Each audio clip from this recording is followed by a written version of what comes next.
правило.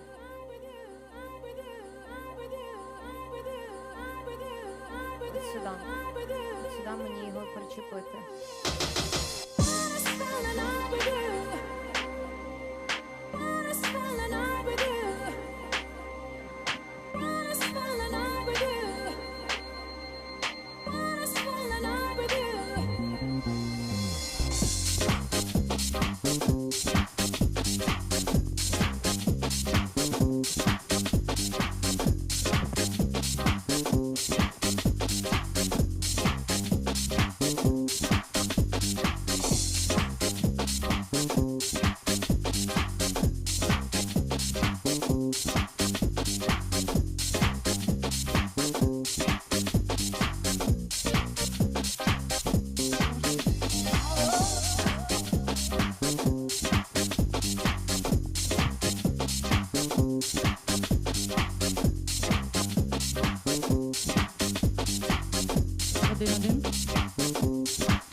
Всіх вітаю, ми почнемо за 5 хвилин, тому готовність, запиваємо каву або беремо з собою і за 5 хвилин стартуємо. Дякую.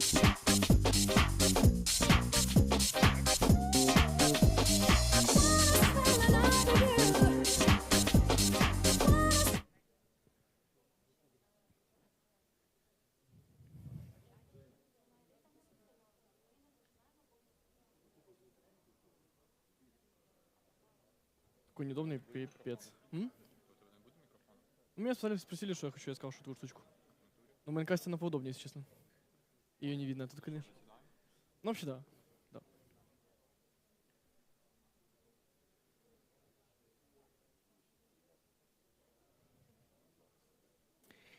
Пам-пам-пам.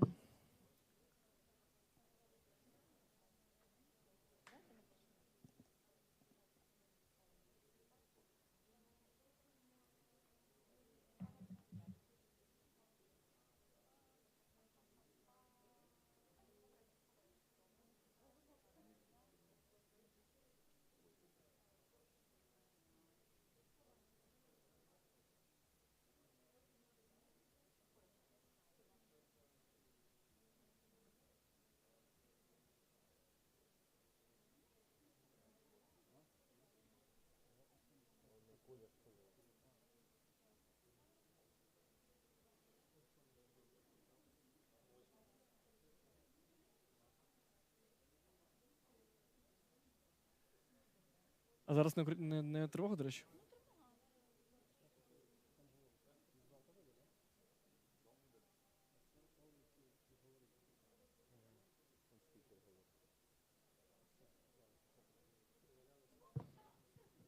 Один.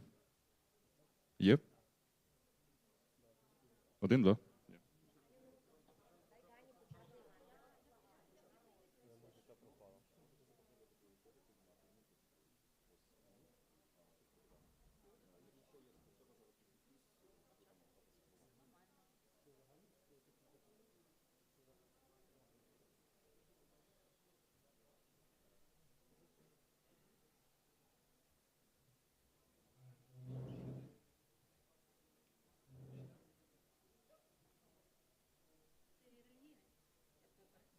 А, ні.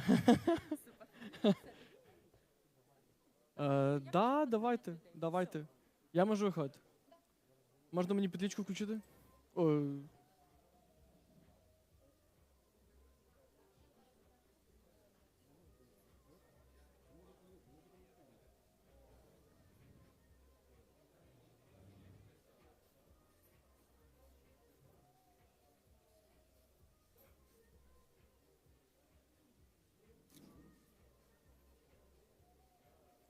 Братан, а зробиш мені пару кадрів, хорошо?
О, єс.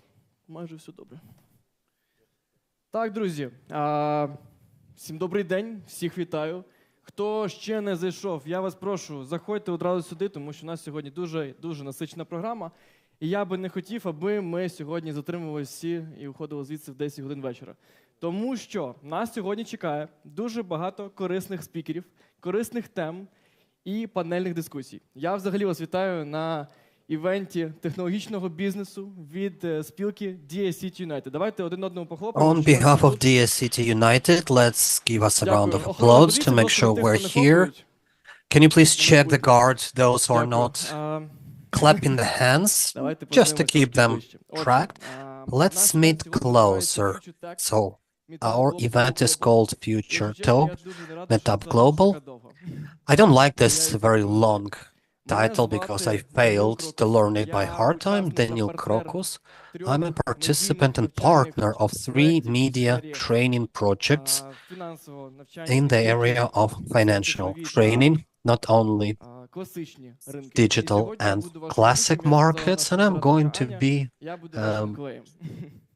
Clue, as Anya named me today. I will be running this event today. There are several rules for the meetings. The raid alert is going on and it's active, and we have to decide collectively, do we proceed to the shelter?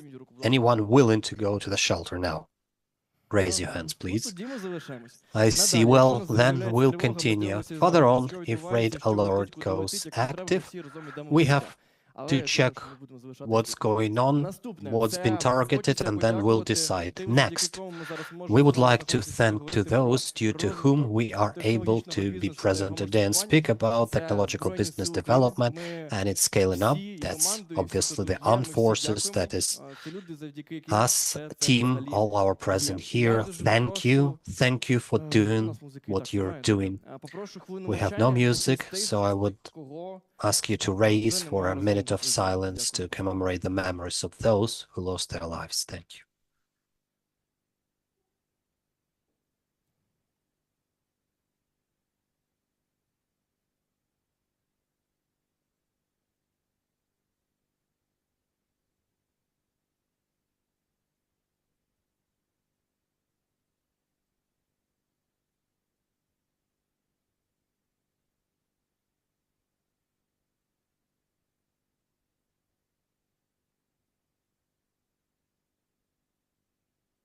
Дуже дякую.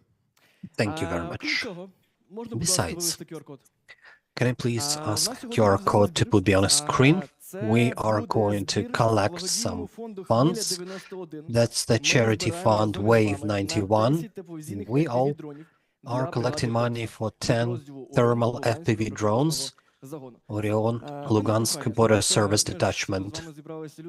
We all are people who seems to have a capital, both intellectual and financial. Please follow the QR code, and guard, please check for those who are not checking.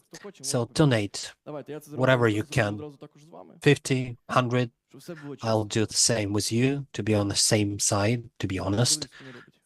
And I'm checking who is not doing.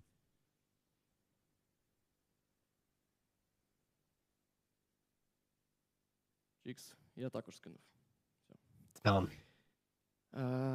Будь ласка, хто ще не долучився? So those who have not joined the effort, I'm going to check on each and every one. Also, I would like to thank the venue.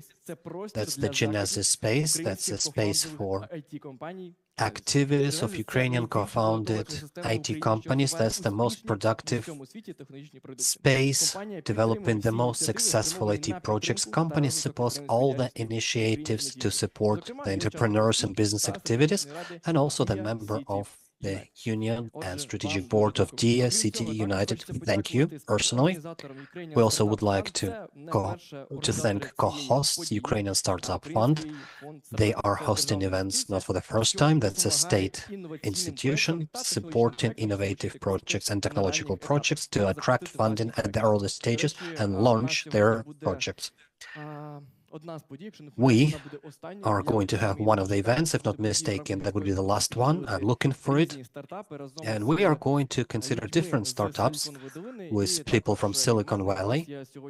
And you and me have that possibility to join the investment procedures of these projects. So that's going to be exciting. Besides, you probably have spotted when you were entering next to a beauty ladies at the entrance, there are microphones and headphones. If you do need that translation, because we are going to have several speakers English speaking, please help yourself with headphones, and there will be a simultaneous translation of our event. Don't miss that opportunity. Besides, please raise your hands, those, honestly, who came with one of the purposes, get some useful contacts, meetings, partnerships, and so forth. Just one of your agenda items. Quite many. I think some people were ashamed.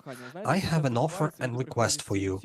As often people come with that purpose, but are ashamed and not talking to anyone and living without contacts. So my offer is the following. We will have an opportunity when we all may step out to talk in the middle of the event, and at the end there are two spots on the left-hand side from me. That's the communication space, and the right-hand side area where you were all before the event started. Let's get a deal. Everyone should have at least 3 contacts recorded in your phone book. We can get all together in the hall, anywhere. I will join you, and we are going to meet each other and share contacts. I think that would be a useful case from our today's day. Besides, I will bring the QR code later on the screen, the collection of funds. You can donate starting from the bar 250 hryvnia and grab any cocktail on the bar, alcohol, non-alcohol. If you donate more, please ask for some more alcohol dropped in your glass. Today, we have a meeting, and we're going to discuss the upscaling Ukrainian business internationally. Startups attracted more than $500 million.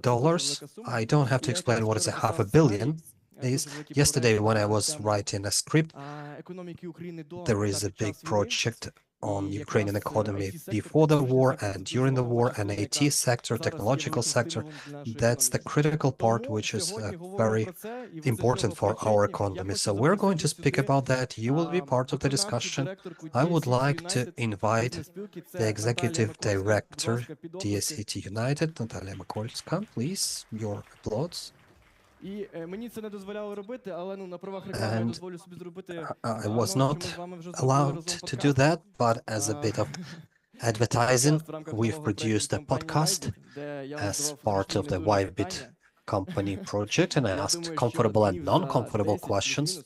So I think in 10 days, plus minus, we will do an announcement, and you could use to a maximum useful extent the information from Natalia.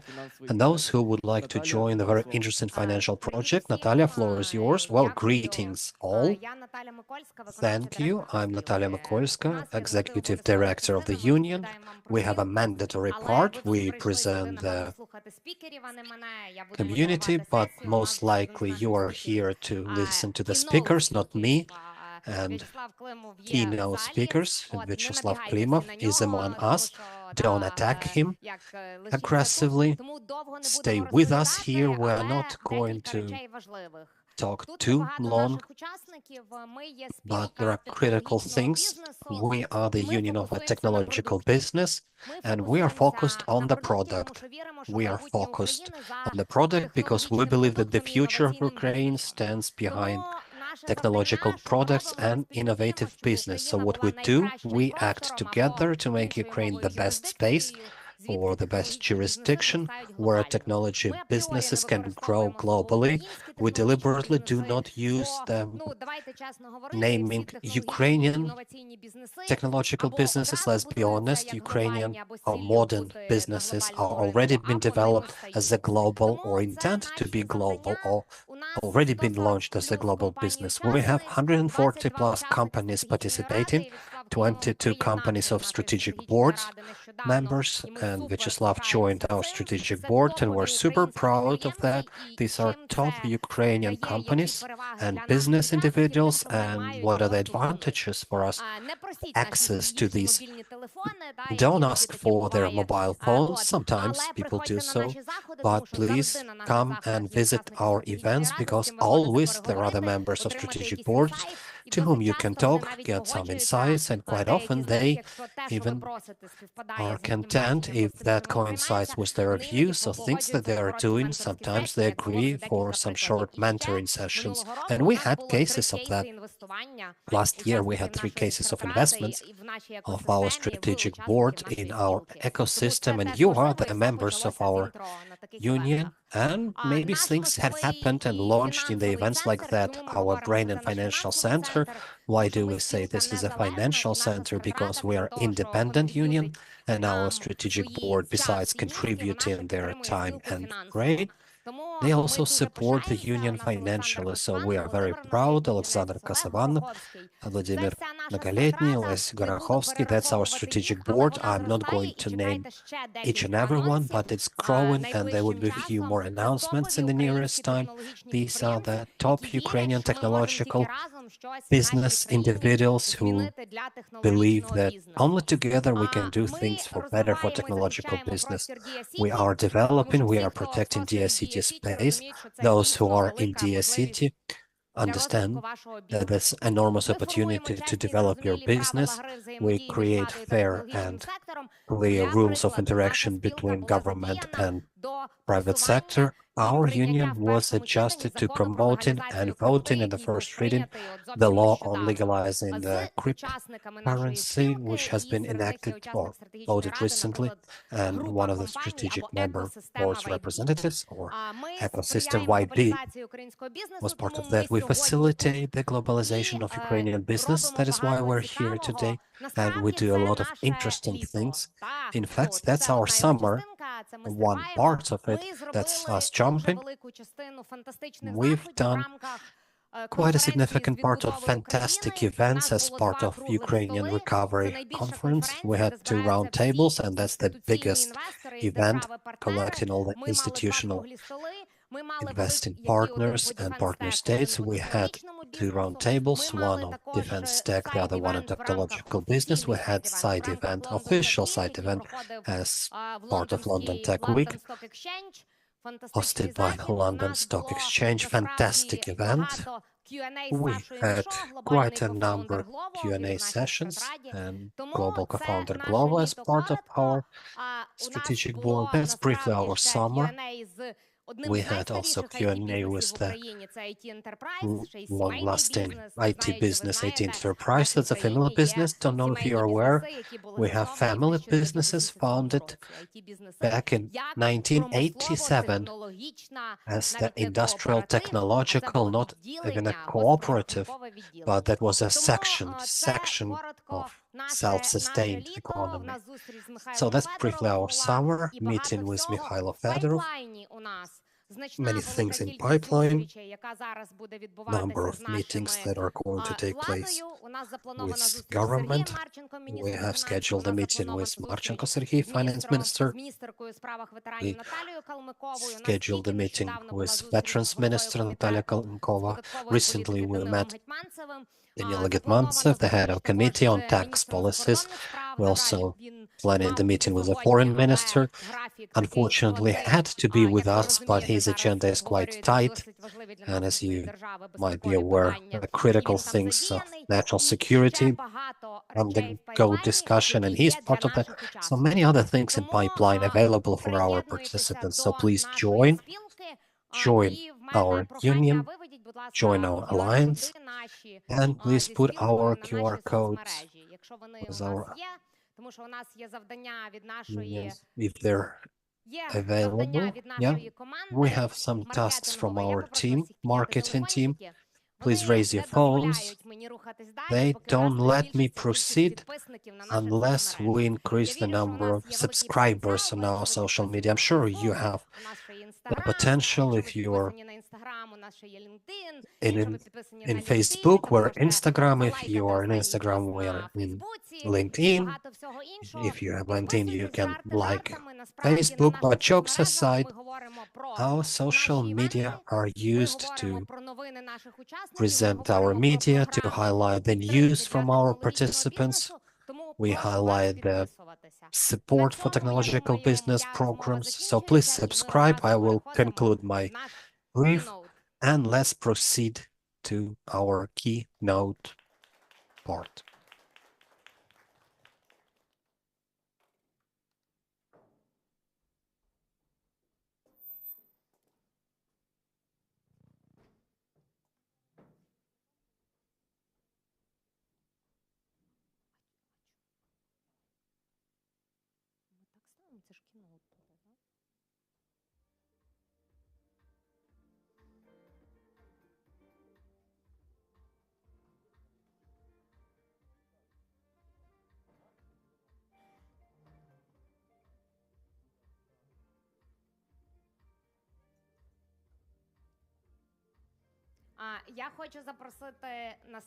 I would like to invite Vyacheslav Klimov on the stage, so we would start our first discussion as part of our global session on global expansion.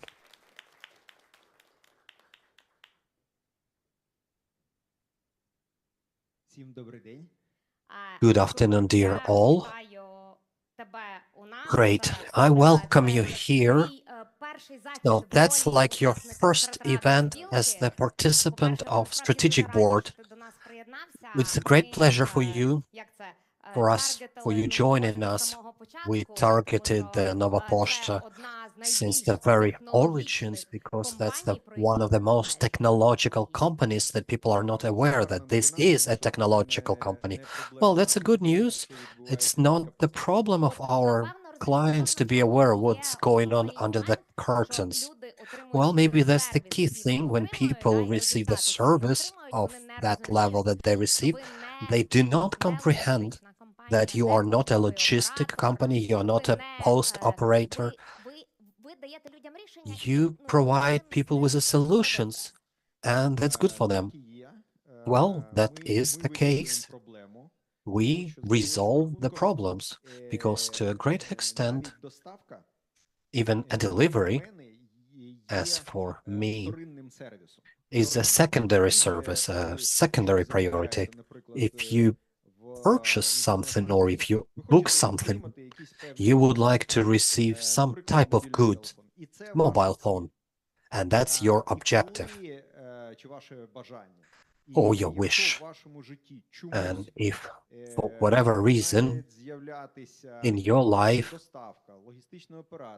you face with delivery, logistical operator, courier, payment, bank, pay service, and all other bits and pieces, I don't know, have not you sort of agreed to talk to a courier?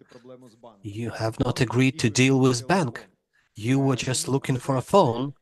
So all that is absolutely unnecessary for a customer. So we're trying to keep that sort of hidden and beneath.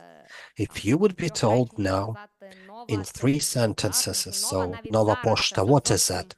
Because Nova is more than something that Nova Poshta was before. Well, Nova is the solution to your problems or your missions, which one way or another are related with deliveries. And talking more, I was preparing myself, and you present yourself as the international group of companies operating in 17 European states, and you comprise Nova Poshta, Nova Post Europe, Nova Global, Cargo Air Company, Supernova Airlines, Financial Company Nova Pay, although it's a fintech, IT company Nova Digital, which is also a participant of our union, and Fuel and Energy, Nova Energy. That's correct. That's the perimeter of our group. So just from my own understanding, you started with Nova Poshta, Post, and that's where we are now. Was it a strategy at the beginning, or you just evolutionized in such a way? Well, that was the evolution. And in general, I believe that any business have to mix, on one hand, a strategic dimension and course towards achieving the vision. On the other hand, you still could name it as agile state, maybe make decisions ad hoc, because the situation is quite dynamic and requires actions. Well, speaking on how come we ended up with that state, well, we were growing, appetites were growing at the group, and the NovaPay appearance in the perimeter of the group, or FinTech, that costed by the requests of our clients. Our clients were keen to receive the delivery, but were eager to pay, and in fact to combine these operations together, to check whether the shoes are the requested expected color, check it, and pay for that. Very few were able to do so, so we decided to provide additional service. And Nova Pošta and Europe, as I understand, we'll talk about that, was a kind of a territorial expansion.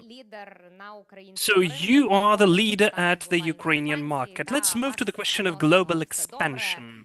It's relatively okay at your place. As far as I understand, the decision on global expansion was taken before the war. It has been implemented a bit later.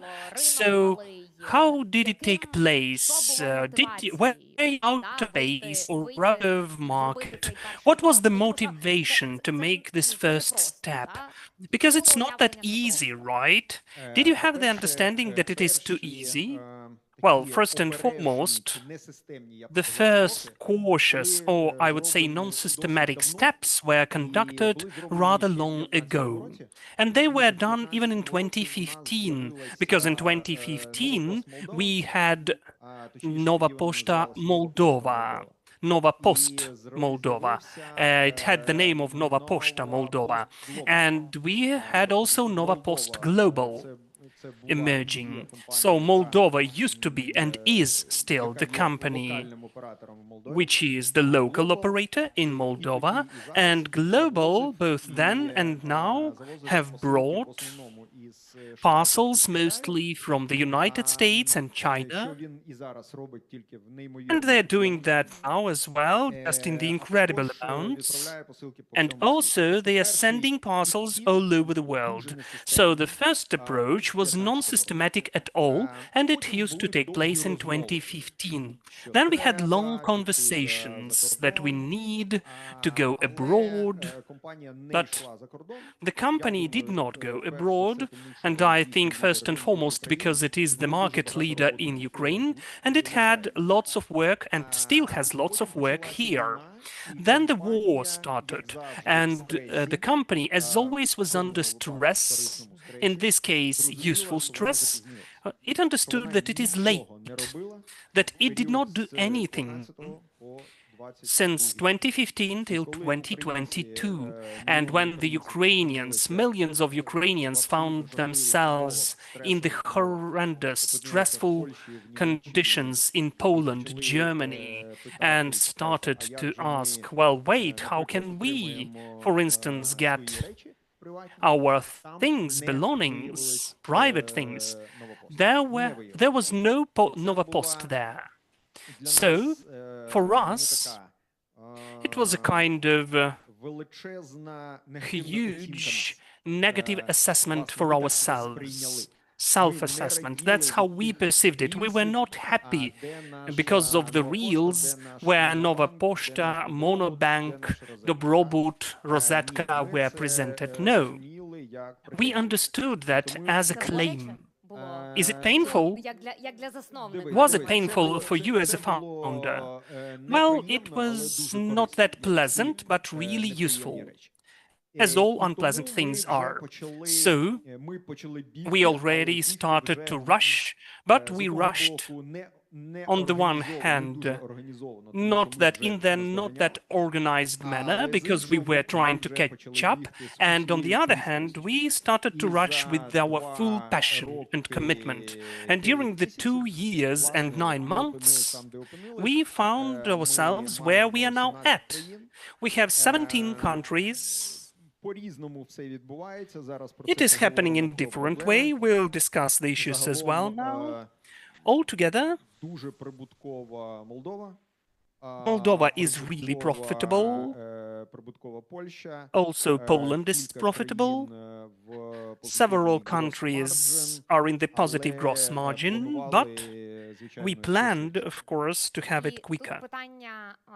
So the question then is the role of the founder. I would like to discuss the role of the founder because it's a strategic decision. Global expansion is a strategic decision which mostly is not even taken by the management. That's the decision which you take. What was your role of the founder? Not just in the decision-making process, but you were involved in its implementation. How did it take place? Because it's also important to understand it. Well, first of all, the role of the founder is the key one here, undoubtedly, because we started these conversations in April 2022. You do remember what April 22 is. Fuel prices, the orcs were just driven away from Kyiv city. That was an awful situation, in fact. But we needed to talk about that. But there was no management to talk that about. There used to be management of the payment company, but there was no management which would be responsible for the international operations. That is why we needed to make a deal with each other, to take a decision.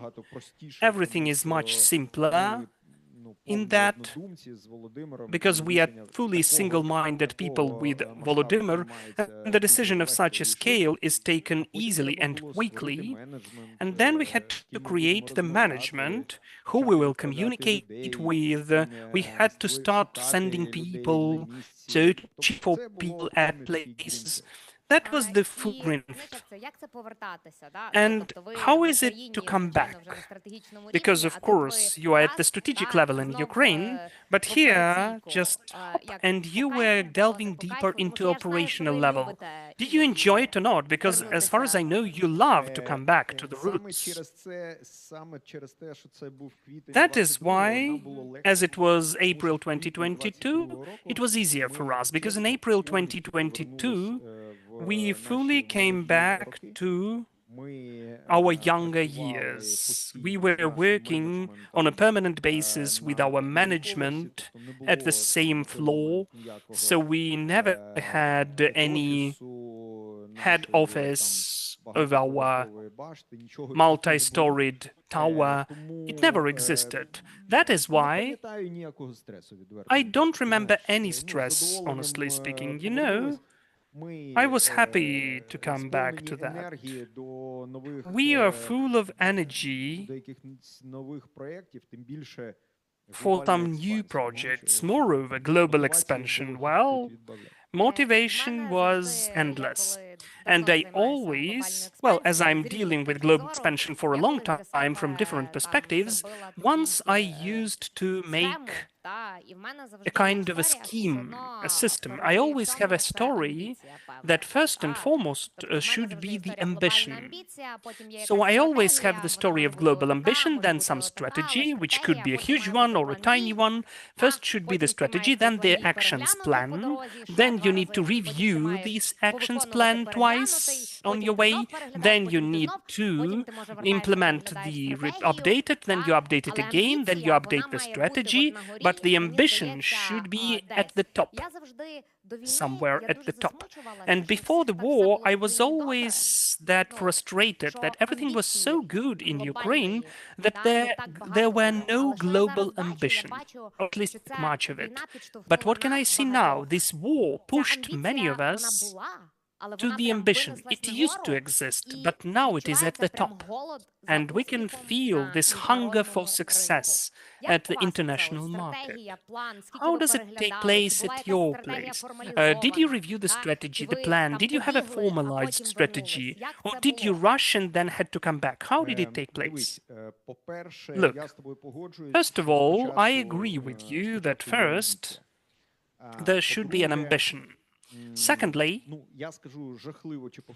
I will tell you something awful, or maybe I will repeat it again, that the war for many projects is a catalyst, unfortunately. You are deprived of your balance. I wouldn't say comfort zone. We never used to be in the comfort zone. So you are deprived of your balance. And the war has become this factor. And secondly, for many, if not for all of the businesses in Ukraine, it is a forced step. And if you now ask me question number 0, should you expand abroad or you shouldn't, I will tell you you should. In spite of you not having ambitions, plans, or strategies, you do not have any intrigue in this question. You need to expand abroad. You can be doing that in a clever way, or you can do that in the light-headed way. You can make some mistakes, or maybe you will do everything properly, but you need to expand. That is why, of course, we had an ambition, which, let me repeat again, somehow was not implemented somehow. The war has become a catalyst. And in fact, the development of the strategy started just in our common office with Volodymyr, in an amateur way, which this room was of about 7-8 square meters. That's what helped you, that it was tiny. You didn't have a place to go to. So the whole management was sitting at the space of 200 square meters more. It was reserve headquarters of Nova Poshta. So the development of the strategy started, and frankly, this strategy is going on in its development even now. After the 2.5 years of the work, it is constantly modernized, reviewed, because one of my conclusions, according to our experience, not that substantial but still experience, that no one knows how it will take place during your international expansion. Look, in practice, 80% of all of our office researches, which we conducted in April or in May 2022, were then thrown away into the litter. 80%. But if we were not trying, we would never understand what is taking place. If you just think the decision itself, or the lack of decisions to expand, is the main obstacle for you to understand what is taking place there. It is very similar to, well, I don't know, when you look in the aviation sphere, the flight at the speed of which is higher than 7 units. No one knows what is taking place there, neither academics, scientists, or market experts. And we did not know that as well. And today, in each of the countries, they have their own situation. And only formally speaking, at the battlefield, we are finding out how we should do something. In fact, it is an important point. I always say that maybe our business, the strategy is the strategy. So in this scheme, for me, it's the constant return to the review, review, and review. And you shouldn't change that, definitely. It's a totally normal process. Okay, let's, from the retrospective of 2 years, let us think, which 3 key issues, if you are looking now back, you need to solve now before rushing in, understanding that you'll still have to come back, but still there are 3 key issues which you definitely should find answers for. The first issue, whatever it may seem weird, however, it is not conflicting with my recommendation to expand, but still, you need to answer the question, why you are doing that. As it was said by the classic, why? What for? The worst thing which may take place with you, you are expanding because you decided that, or because you made up your mind, or because Mr. Klimov said from the stage you should do that. You need to answer the question for yourselves, what you like to get from project, it's for sure.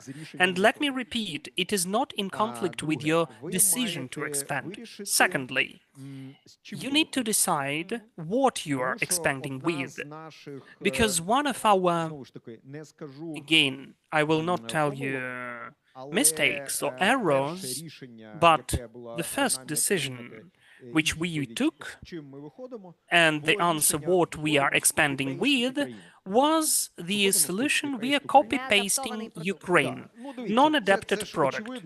Well, yes, it's obvious, right? You have success. Leader the market, everybody loves it more or less, right? Everybody is recording stories and reels, everything is cool, right? Let's expand. Moreover, at the moment we had the second confirmation, it was Moldova already. And I need to say that in Moldova, we were expanding for a long time to achieve certain financial objectives and local leadership. But still, we expanded. And we have the confirmation of our hypothesis. That is why we expanded. But then it turned out that everything is done in a different way. You cannot copy-paste. And now, there is at least one big country where we are still trying to treat this attempt to copy-paste.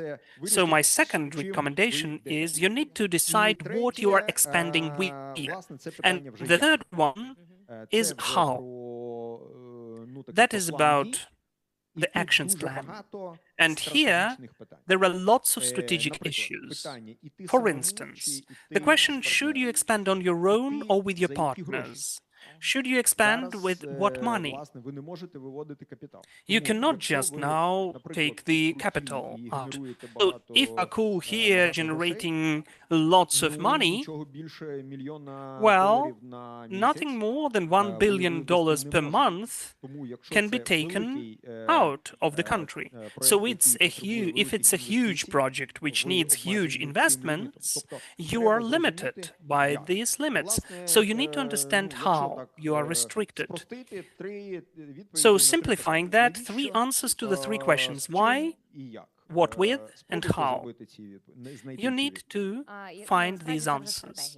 Well, in fact, it's a strategy already. If you have the answers for these 3 questions, it's already a strategy. Let us now talk about how. The capital, obviously, we understood it. Let us talk about the team, because there can be different approaches. You can send your people there, you can hire people there. The ones who are hired there should be integrated. You can hire ours or foreigners. What do you do in this case? The people and the sales there abroad. Look, again, I will not give any recommendations. Let me just tell how it took place at ours, because who said that was right? Thankfully, as it was the end of 2022, we had rather many people, Ukrainians. Moreover, we used to have people who used to work with Nova Pošta. Тобто So from від country-менеджерів до country managers to the employees and workers of the department level, we did not have any issues with people who understood what Nova Pošta is. Нам цього, дивіться, і що стосується And as for там персоналу, наприклад, у the відділеннях, staff, for instance, at the ми departments, і зараз працюємо на цьому. even now we are working тому що using this fuel, because honestly speaking, there cannot be better people in the service at the front line. I cannot see better people in that. I don't want, of course, to offend our colleagues from Europe, but I cannot see cleverer and better employees than Ukrainians. In offices, post offices of Nova Pošta, Nova Post, in all of the countries, mostly we have Ukrainians working. As for top management, the situation is different. We have quickly understood that in the sales we need to invite the local representatives. It did not take place instantly, so it was an achievement. Well, in the empirical way, we made this conclusion. On the one hand, it's easy for me to talk about that, because we lived through that and we paid for the 2 years and 10 months. But I'm sharing that with you because maybe I don't want you to waste this money and time. So in fact, 3 weeks ago, there was, just imagine, in 2 years and 9 months, 3 weeks ago, there was a historical event taking place when the CEO position of Nova Post Poland, we invited a Polish person. Not a word in Ukrainian. And other languages which could be closer to it. Either Polish or English, that's it. And in fact, this decision, as for me, is a historical one. We used to have Polish citizens in sales, and in German and in Poland and the Baltic countries. But now the CEO is a Polish person, and that's it. I went there on purpose for his first day at work, and I was watching how the whole Polish office was talking to him in bad English, because there were no other options. The Polish office is speaking Polish. That is why they can move between languages. But now I understand that the office in Kyiv will have to speak first in bad English, and then I hope will improve it and have it perfect. It seems to me that this is part of the creation of global culture, and I think that sooner or later you will achieve the level that English language will be. Yeah, we don't have any other way out. It is the Polish, then it will be the German or the Spanish person. I know that we need to let you go. We were a bit late because of the air raid alarm. I always love to speak about the recommendations, but still, Volodymyr Moholetny and you always say, don't listen to any recommendations, expand, do it. But I have the question of more like this. What about your personal one mistake as a founder during the global expansion, which is super painful for you? Your personal one, not a recommendation, but which could be even now when you're looking at it and it is still painful. Or you don't have any, or maybe you should forget about your mistakes. Well, look, as we know, we are self-confident. So, of course, we are never making any mistake. Here we need to give a round of applause for such an answer. Yes, the whole history of Nova Group is the continuous victory after victory. Of course, I'm joking. What I mean, you don't need to deal with your self-deprecating. And every entrepreneur who is never making mistakes is always trying to pile up experience, either investing into future victories or, how Edison said, I just made 99% of attempts to get rid of what is not working. There are several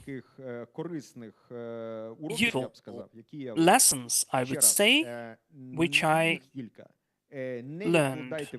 There are several. First of all, do not postpone the expansion. Don't postpone it.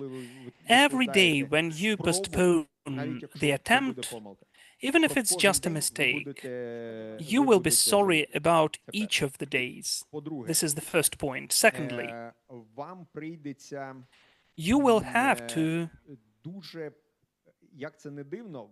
whatever it may seem weird, you will have to review your core business, and you will have to review what you've done at your mother market. That's how it is taking place with the group of Nova Group, because Europe is creating for us the impact to review the processes here. And it's not because it is not working here, it is working. But there, you're doing that in you. It's always like that. When you are moving to a new house, after a period of adaptation, you understand that you cannot live in the new one. You wouldn't be able to live in the old one. And what suited you in the older one does not suit you in the new one. You used to like it, but now it does not suit you. You used to play tennis, you got used to your sneakers, you bought the new ones, tried to take the older ones in a month. You will just fail. They will be pissing you off. So it is launching the process of the review of your successes. And maybe you will find out that your successes used to be, well, maybe not accidental, but still, they were suiting the reality. And the third one, which is connected with that, don't try to copy-paste. Life is totally different. One of the interesting conclusions that even all of the European markets are not homogeneous, they are not similar. The consumer in Spain and in Poland are different. The consumers in Germany and in Poland are dramatically different. Even Ukrainians are different. That is why your model has to be really flexible, ready for changes of the strategy. By the way, that is why you need to use the partnership in your expansion, because there can be your potential future partners who know better what is taking place there than your Kyiv market experts. At this important note, with the urge to go global, I think that we need to thank Vyacheslav that he joined us. It's a very inspiring and cool, practical conversation. Thank you.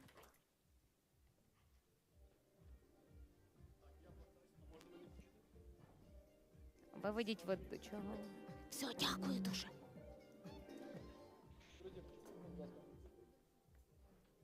І мене розпетлічить. Я тебе обійму. Привіт.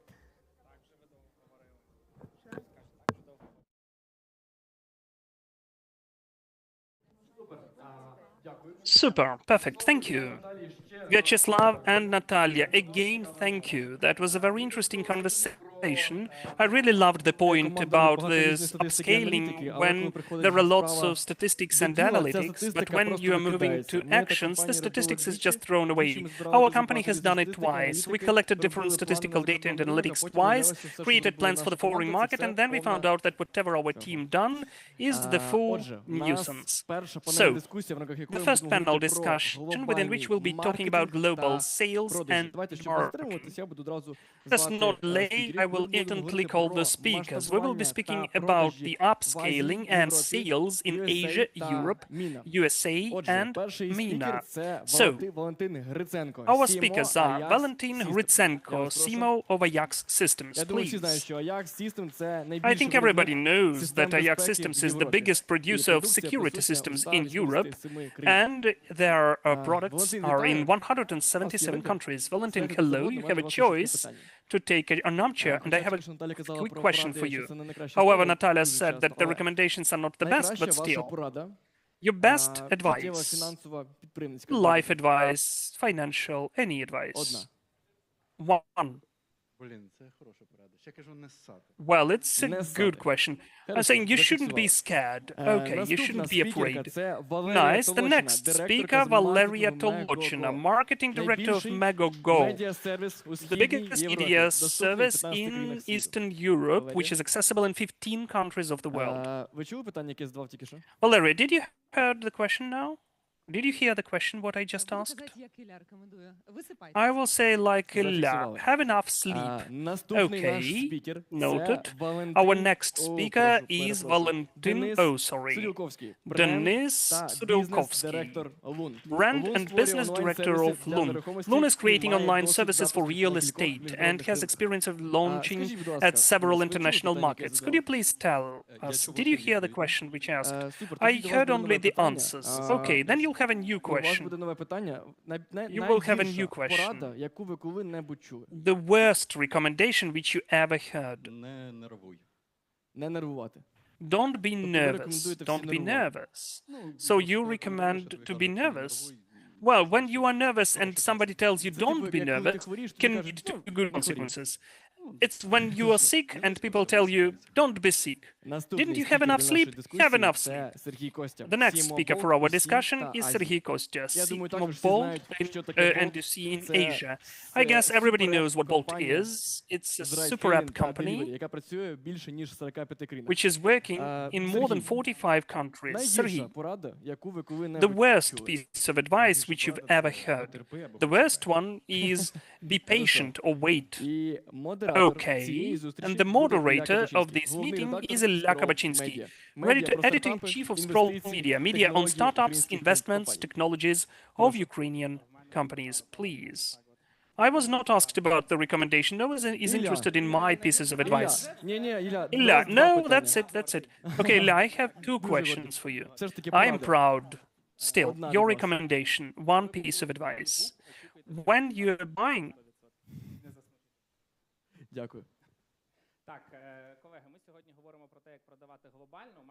So, colleagues, we are talking about global sales today.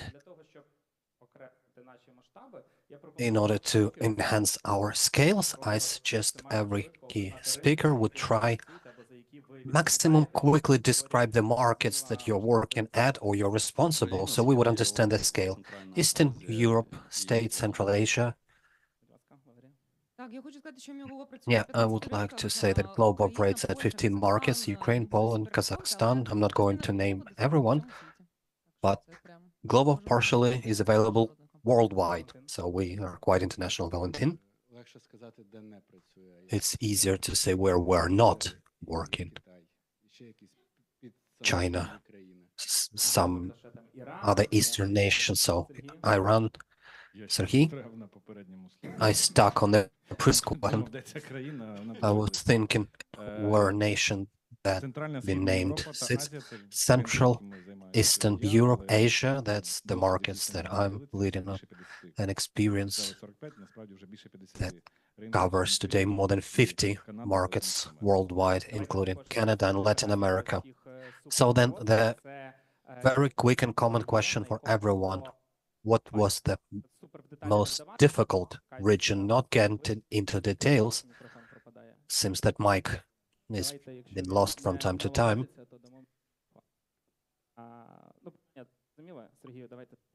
So, Sergey, will you start?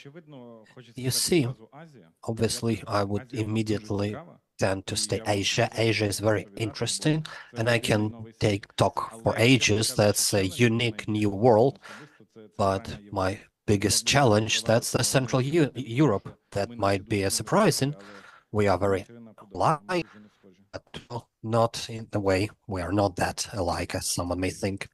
Yeah, I was going to say that Ukraine is Europe. Well, Ukraine is Europe, but Central Europe, whether it is Europe, that's the question. Well, Valentin, I would say we can take 10 years of our expansion. That's UK, first of all. That's the market where we still feel that internal struggle. And since recently, that's the United States. We started our active development. Too many challenges, too many things to be done in new ways. Yeah, I co-agree that European market, we consider different options with American market. We have few projects, but we already know that it's going to be challenging.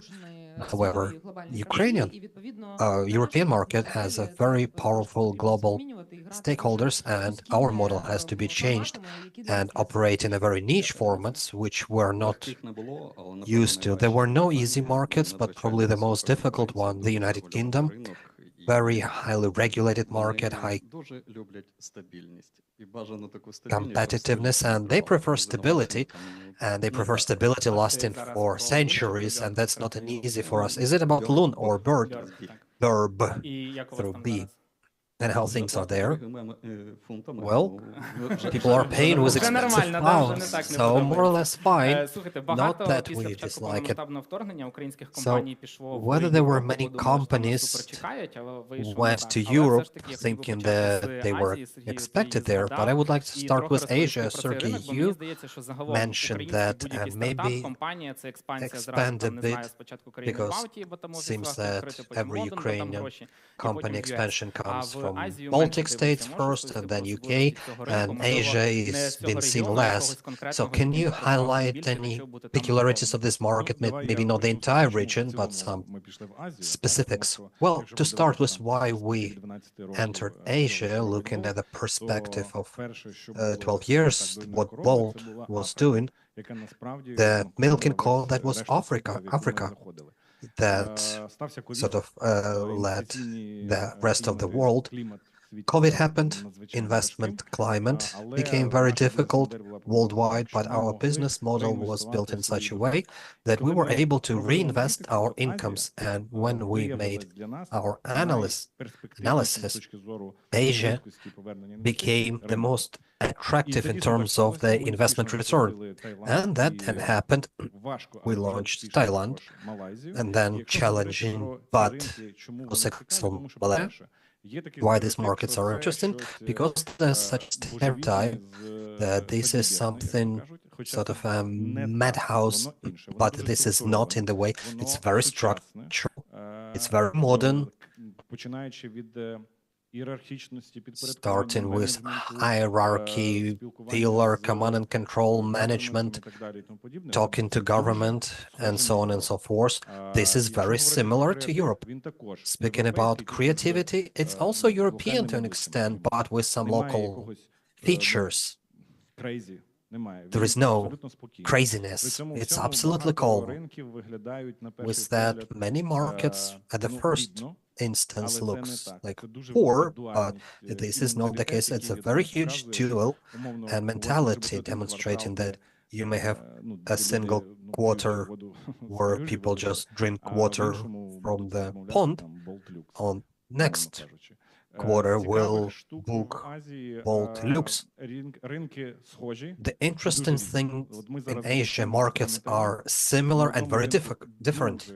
We launched Vietnam, Taiwan, very different regulation. If you purchase license but you are not been launched, your license been cancelled, you'll be penalized and you will be prevented from reapplying. There is nothing like that in some other markets. Another thing, it's easy to enter these markets because of the scooters, motorbikes, number one, and tuk-tuks. And that's an easier model when we speak about partners, carpools, luxury vehicles, hundreds. So if you're in Sri Lanka, are you going to utilize elephants? Well, I've got that question before. That's the wrong answer, that this question already been asked. I'm not going to ask any more questions for you if you are going to talk like that. Joking. Let us launch something similar in Kiev test, because Ukraine is the lead nation of new projects that we launch elsewhere. I don't want to launch elephants at Sri Lanka. What if we will fail? But everything is possible. That's I can say. The only thing it has to support the business model and satisfy the needs of the clients. So summarizing briefly, Asia is the future that we have to consider, but not only looking westward. Well, there are many local players. Grab was in some regions. How difficult to compete when you operate from Europe? Well, that's an interesting battle, because to an extent in Europe we counter or compete with Uber, in Eastern Europe Yandex, unfortunately, and we don't really know what to do. And we bet that Grab has the same model as Uber, but in fact it has something similar between us and Uber. But the biggest downside of Grab in this part of the world, that's Malaysian company. Obviously it's been favored and people take that, and there are too many local insights, local peculiarities. What were the things caused the decision made? Because you are going to be compared not only with other stakeholders, but a favorite national stakeholder. Today we had a meeting, the challenge number one, recognition. They're all green. There are three players and they're all green with white letters. And how you would differentiate yourself from others, that's the problem. Interesting. Valentin, you also operated that market, and your challenge, I guess, that China is next to that market, overwhelming with some cheap products. How do you compete? What do you do? Well, first of all, we speak about consumers' habits, because Asia market, from the classical alarm standpoint, that product never been widespread there.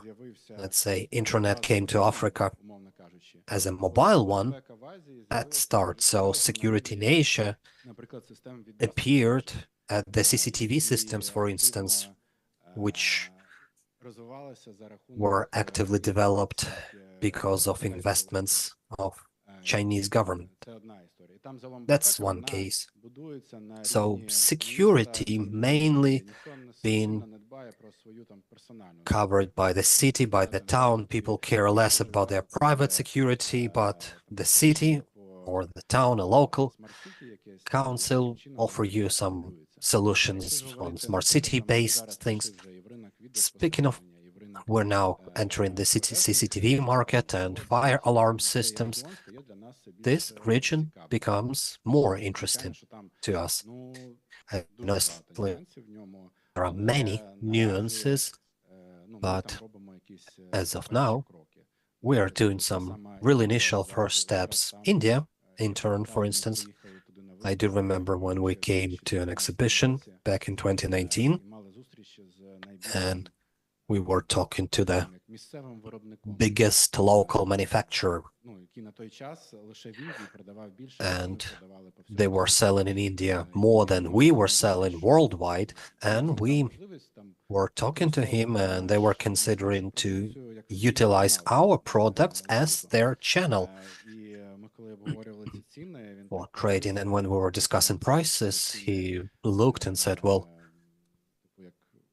that's the prices to a final client. No, that's your procurement prices. And said, oh, well, I want to have that as the end client. So from the standpoint of pricing and costs, that's a very severe competition.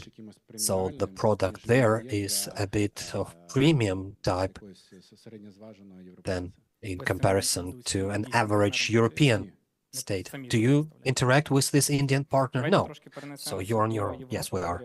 So let's get to Europe, Valeria. You mentioned that you have to compete with the big global players on the European market. And what do you struggle with? Is it brand, performance, actions? How do you present your case, local clients, that you are here? Well, thank you. That's a beautiful question because Ilya is the best moderator of all the discussions. Well, in fact, the approach to marketing has been changed. I do see the youngsters here. I have to remind that earlier that was classical vision at brand companies and performance companies. The brand companies, they're a large-scale project with TV budgets, and before the brand company will make the case, the performance companies would not be started. Now, each communication channel, your staff member, by the way, pay attention to the Diia.City United team. They all dressed in corporate brand. I also dressed in the corporate colors, Megago, and we can deal all the types of the green. So it's all about brand. So when we consider performance companies, every company should have a brand. But what is critical operating at European markets, that's what Denise said, it's critical to build confidence and trust because they do have their habits set.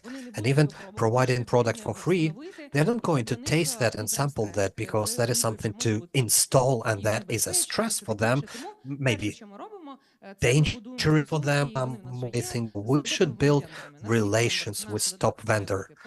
All vendors should have our application pre-installed, and you purchase in your little shop Samsung TV and Megago.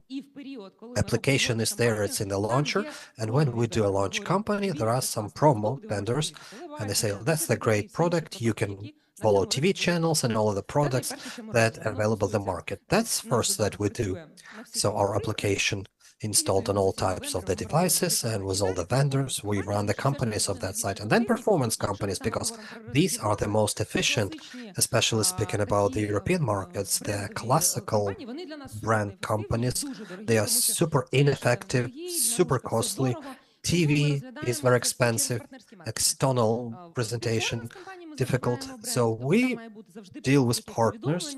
In the performance companies, we stick to brand, value, message, and partner prices. So speaking about Poland, we were launching project with the big trade networks like HM, Samsung in cooperation promo with LG, and that's the brand that people can trust to.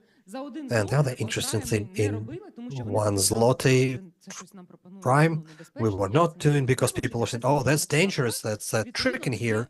So there should be some reasonable price, and then the confidence is growing. So you have to calculate how much may it cost to develop that confidence, but the most budgets are costed by performance companies.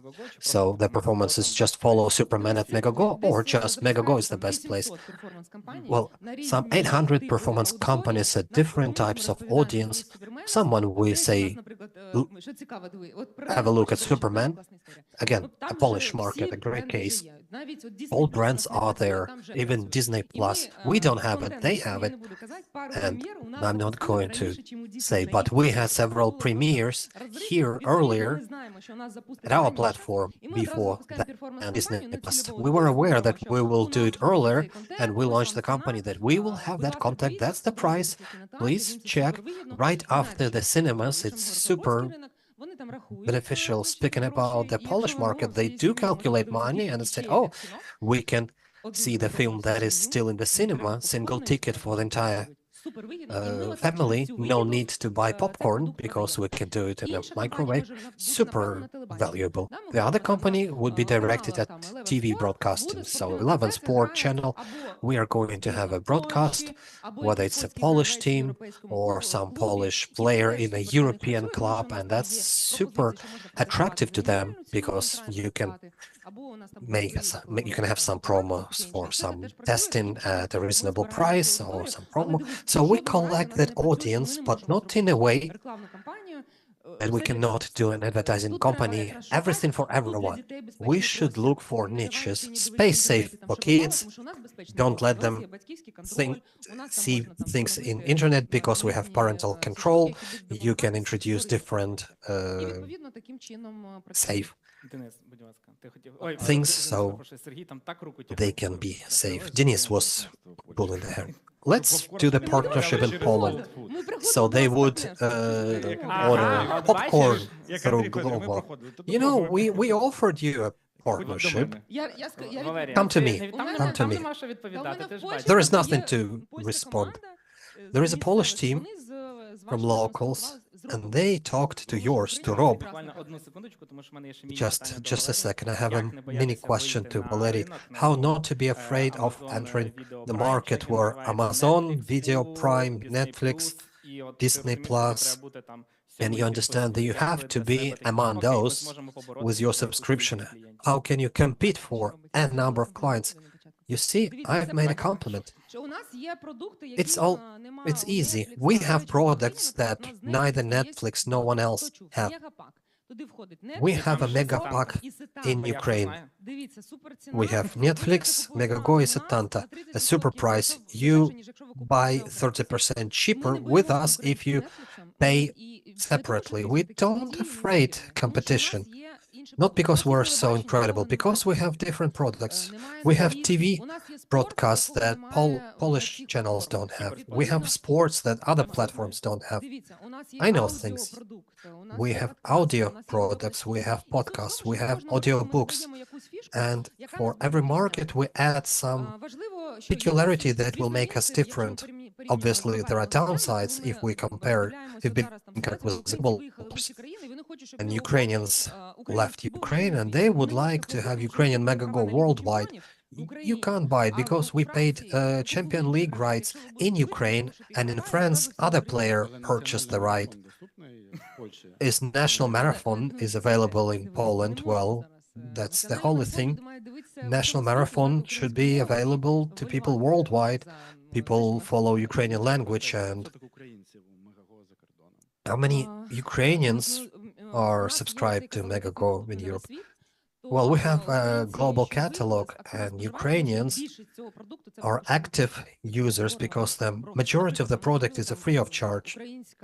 For instance, we made the Ukrainian folk tales for kids free of charge globally, and the best actors and representatives of Ukrainian cultural space, call it elite.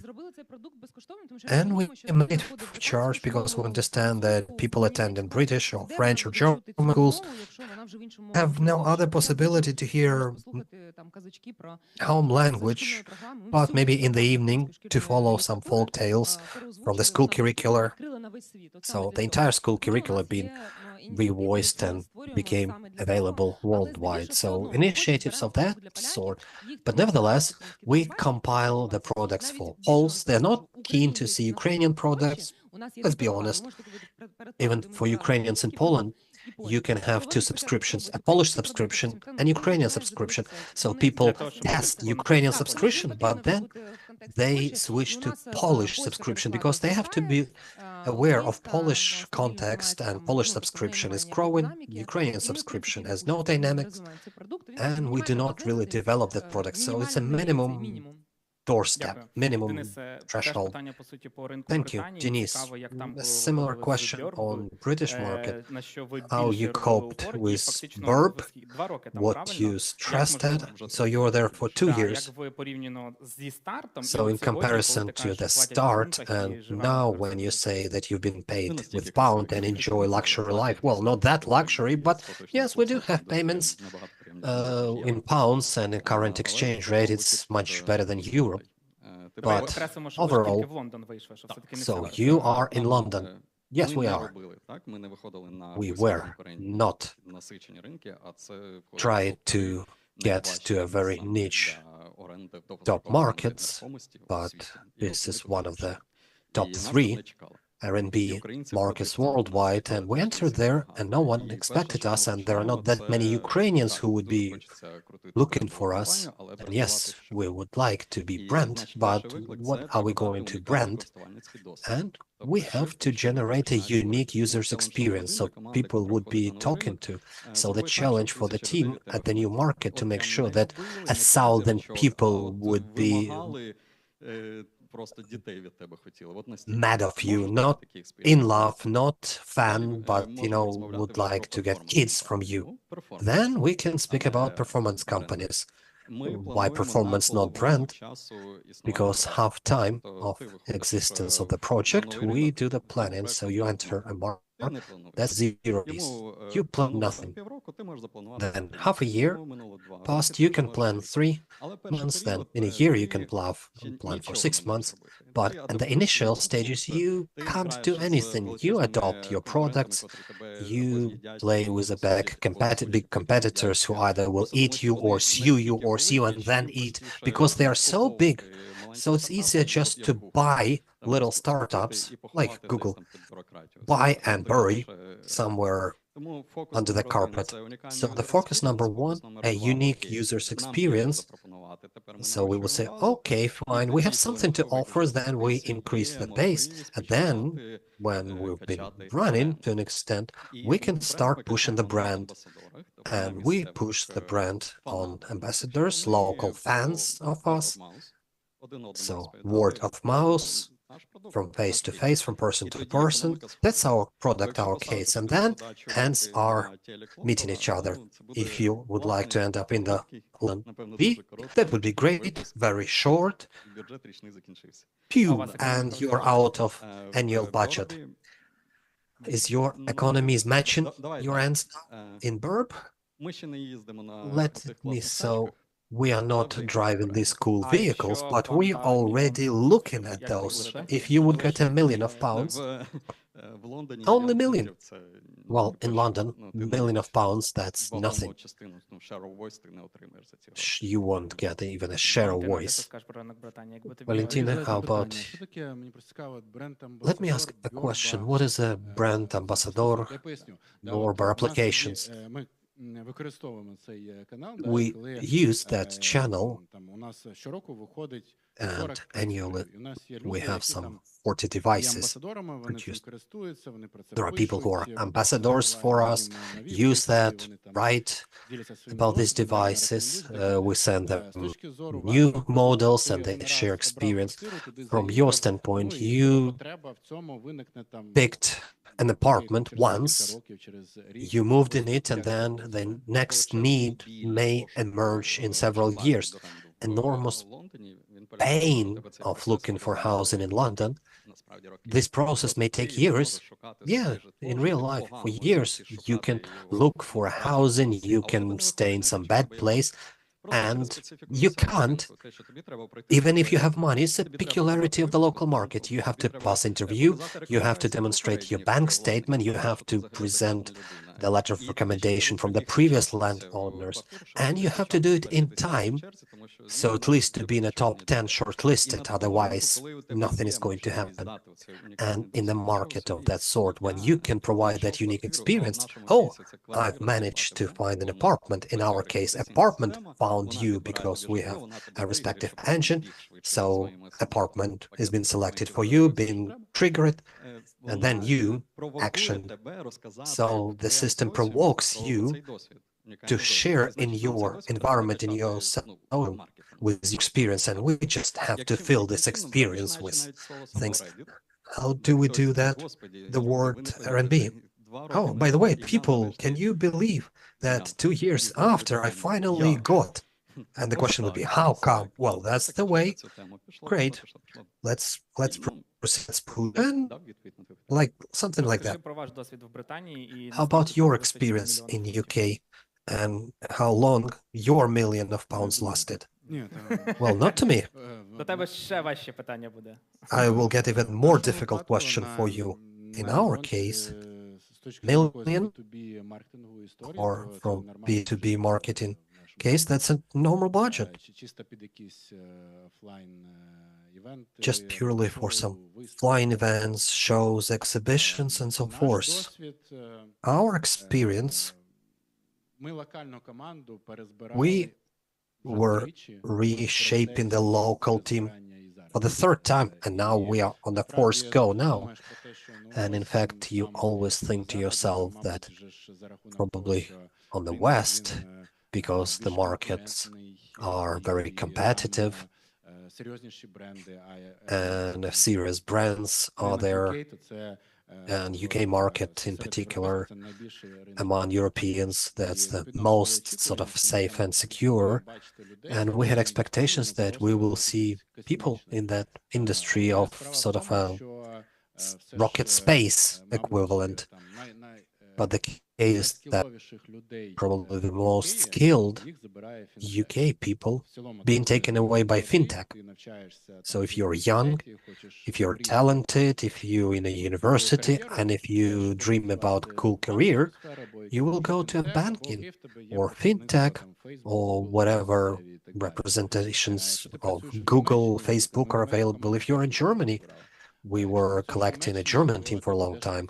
If you work in Germany, you will go to automotive or some SAP, but you would not go to a security sphere. So Ukraine has a possibility to hire rocket space engineers, to develop technologies, systems. Our competitors in other nations do not have that possibility because their talents are deployed in different areas. So all our experience with the UK market, everything goes very slowly because that is a very conservative market, overregulated, and that logic time is unclear. Because European Union is quite simple. Let's say our Ukrainian standards, requirements, they are already harmonized with European ones. So as soon as you produced your product, you go to the lab, it's been tested, and you understand what are the principles against which your product is being tested. It's a list of tests. You can come, you can have a look how the tests are taking place, and you will get a script. And as soon as you got your certificate, no more questions to you. Your path is unlocked, and you can start selling your things. We got cases in UK when they have their own standards, but these standards are not being certified. So there is no lab available saying this product meets something. They have so-called council of superiors who just sit in a little village and say, we subjectively assess your product, and besides, they assess that from some mid-90s standpoints when these requirements were developed having no mobile phone available, and sometimes we had even clinches with them because there was information presented that they were coming to the objects like auditors to see the equipment and say, well, this equipment does not meet our standards. We say, how come? How that is possible? These are the standards. And we present the certificates that, no, we have something own, internal. Can you show? Well, you know, that's the matter of sort of tradition. So it's all very difficult and long time consuming. So when we were sort of ended up in some clinches and saying, how about we apply the court, still it was clear that it is easier to do the way they would like it happen. Now in our application, we have a special UK mode. When you activate a mode and you have the whole list of other sub-lists, and that's to meet their requests that was collected. But altogether, well, it is very slow. And it never happens that the people who are interested in something new, for instance, if you take Northern Europe, They say that any technology which emerging first is working in Sweden and in 3 years in France, because the French are even slower. And in fact, it is working like here, like that in here. Northern Europe was one of the first markets of ours where we really felt some development. Sergey, I promised that you'll have a very hard question, but you remember that on your own. I'm interested how you are fighting against, well, I cannot say this word, Yandex, because what I know, they are coming and they are burning everything, extinguishing everything with their own money. This is the trick of Russia. When Osmanov is coming to some market, he pays 300 million and creates fintech #1. He comes to Kazakhstan, 1 billion, and they construct. They can spend so much money, I never knew they could exist. And I do remember how they came to Kyiv with Yandex. They took the most expensive vehicles, branded with Yandex, and per diem, day by day. I'm just interested, how can you fight against such a player at the long run? Because in Kazakhstan, they are both players #1 and #2. They invented the second brand. So how do you fight against this pile of money? Look, it is true. I say those are oil money. When it occurs to you, you just open this tub of oil and they pour the budget. This is how they win. No, but in fact, it's not like this. There are two cases. First, Azerbaijan and, for instance, Kazakhstan. We are successful in Azerbaijan. We are the market leaders, because though they have Yandex, and as you said properly, they did it really cool. Unfortunately, they did it. It is true. They made the alternative for themselves. There is Yandex and Yango. The trick is that you have one app for the drivers, so the supply always is there, and two alternative apps for the passengers.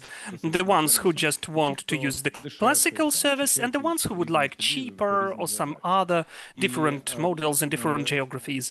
So what's the difference between the success of Azerbaijan and not success in Kazakhstan? In 2019, I joined the company of Bolt, and it was launched in Kazakhstan. It was a super successful launch because we used to think that it will work as it used to work in Azerbaijan. But there was a moment we in Azerbaijan at the very beginning started together in the similar way. We did not have a very specific player, but in Kazakhstan they used to be there for a long time already, and it was very hard to keep this leadership position.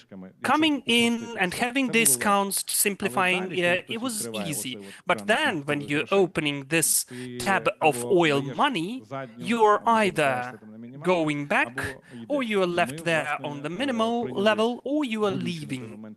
So we took a painful decision then that we will not play with these budgets, because it used to be totally not reasonable. But Azerbaijan, as we were having parity and simultaneous work, we managed to win there.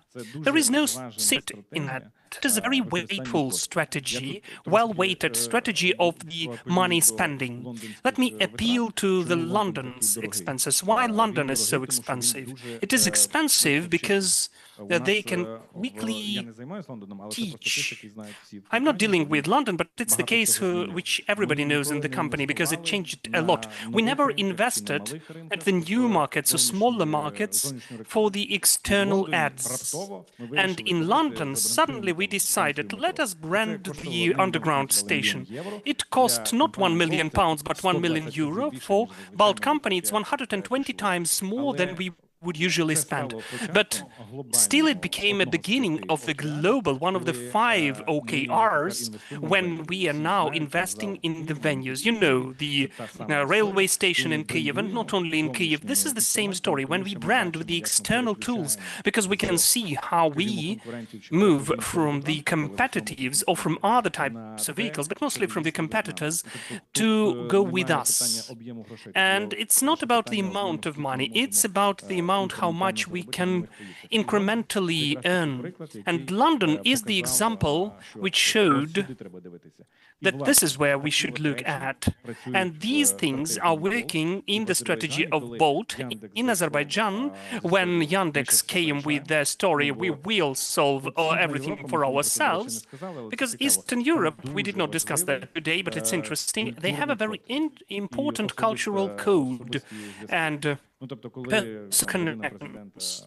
When the president's family owns the majority of important businesses, you cannot just not be involved in this crowd. So Yandex put stake on that.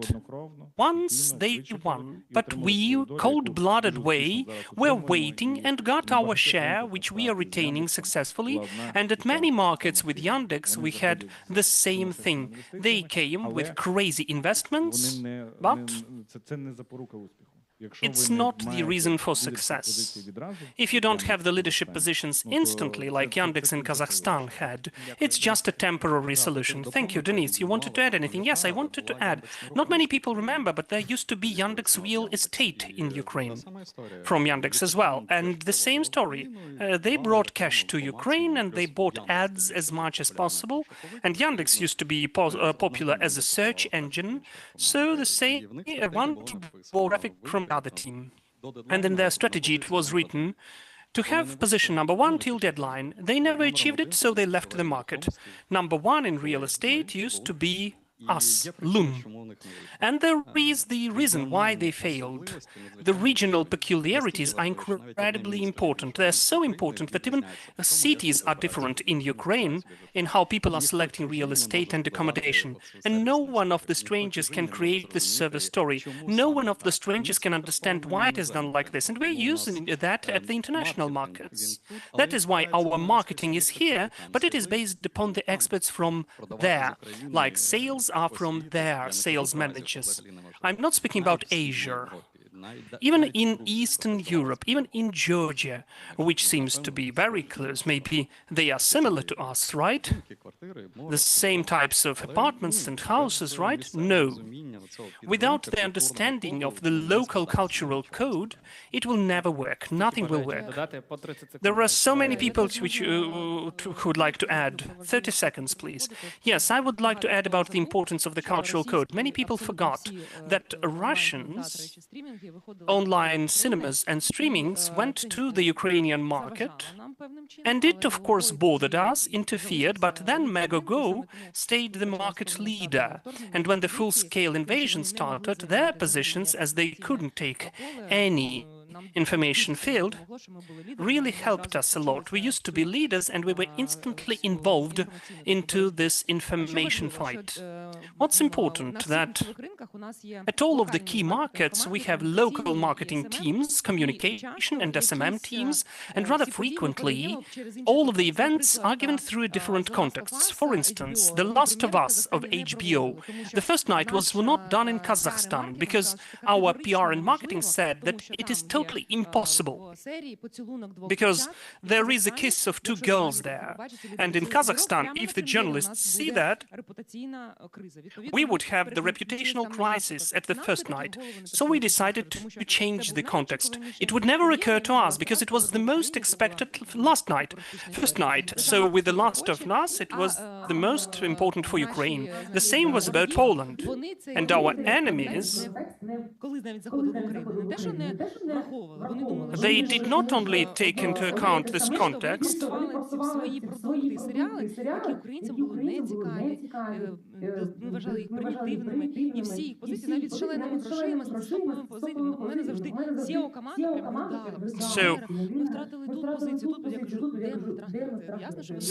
while we're losing, we don't need those positions.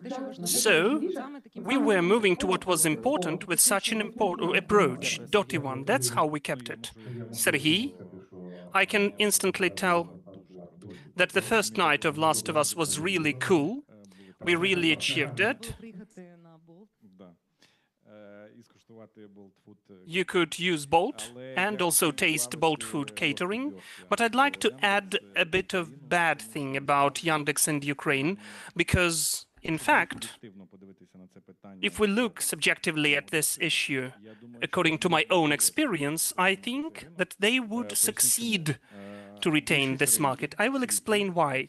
The majority of the markets in the world, in Europe and Eastern Europe, are very multinational drivers who are coming to work.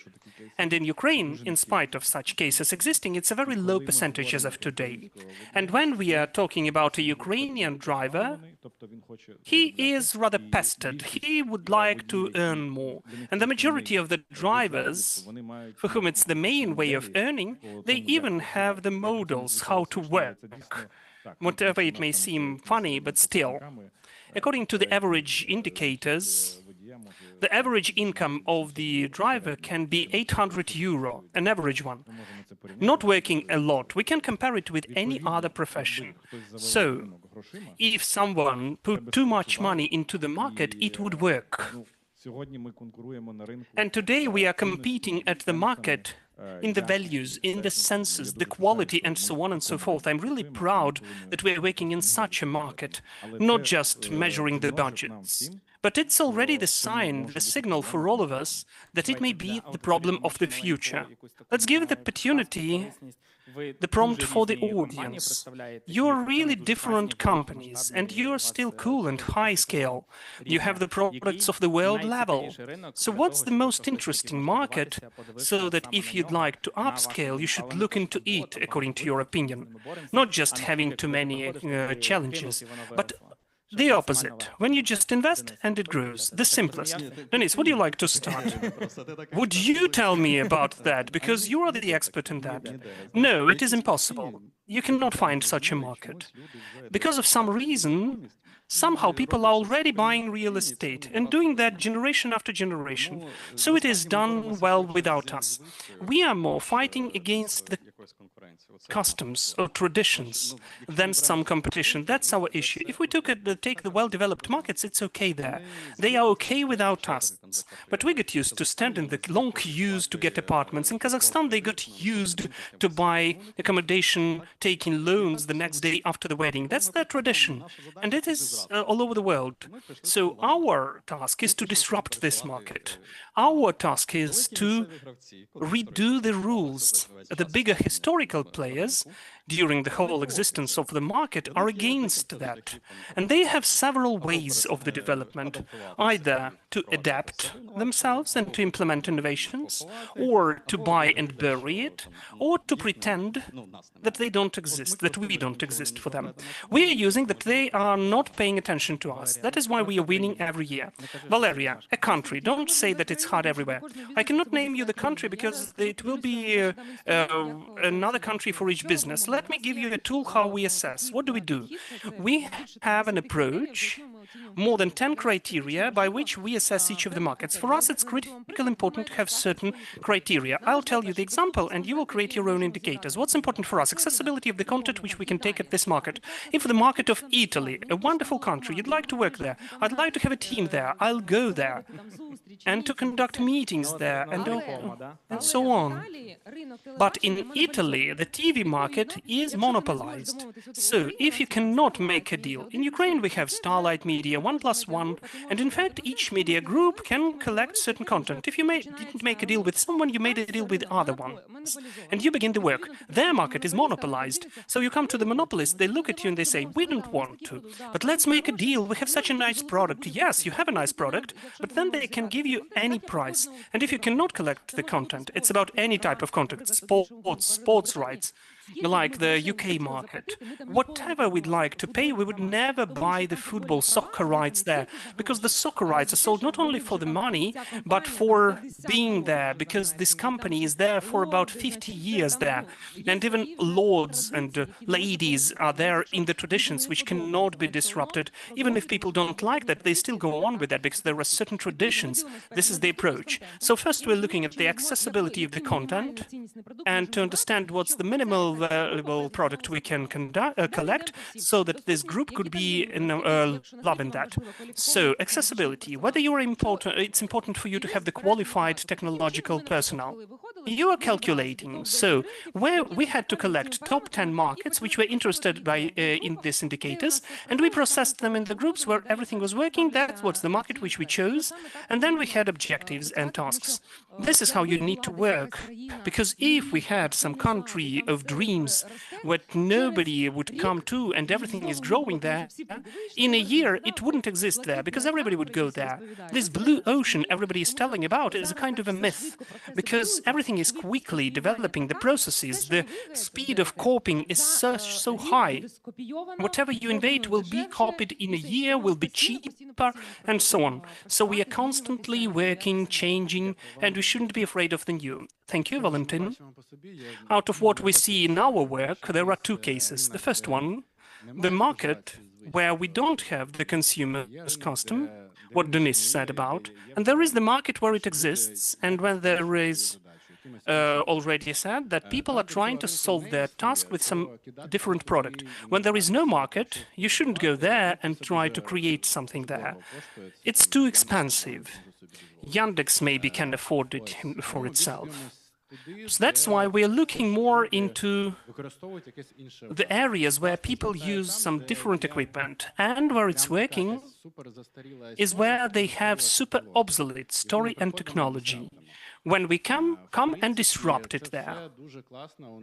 In fact, all of that was working except the UK. Because in the UK, sometimes you're looking at your competitors in England, and with all due respect, those are still the 90s.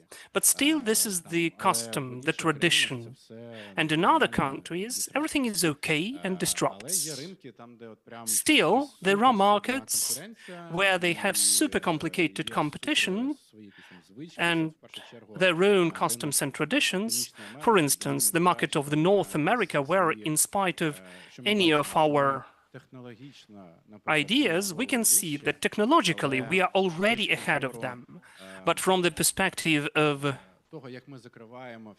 how we cover all of the needs which are created at the market, that the system should know how to additionally give A, B, and C, some additional devices, some integrations. And such points are really numerous. Then we understand that those are blockers for us. So we make a list of them, and annually we cover them gradually, and we can see that our sales are developing there. Sometimes it can be that you do not expect where it works. I mean, where the money flow goes. For instance, when it started from the domestic segment, but there are certain regions where first the commercial objects were working, street security, like in the US. During the first year, about 70 or 80% of our installations were commercial and street objects. Thank you, Serhiy. Out of my geography, Czech Republic and Romania, Uzbekistan, Thailand. Why Czech Republic, not Slovakia?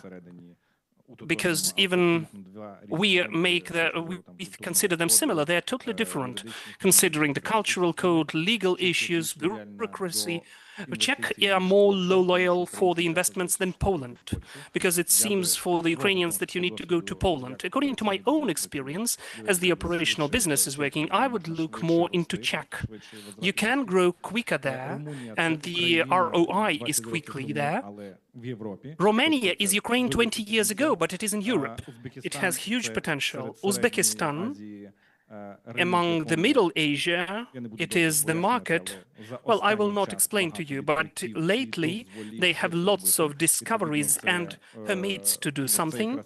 So it will be the most loyal idea. And Thailand is the easiest from the perspective of the legal restrictions in Asia.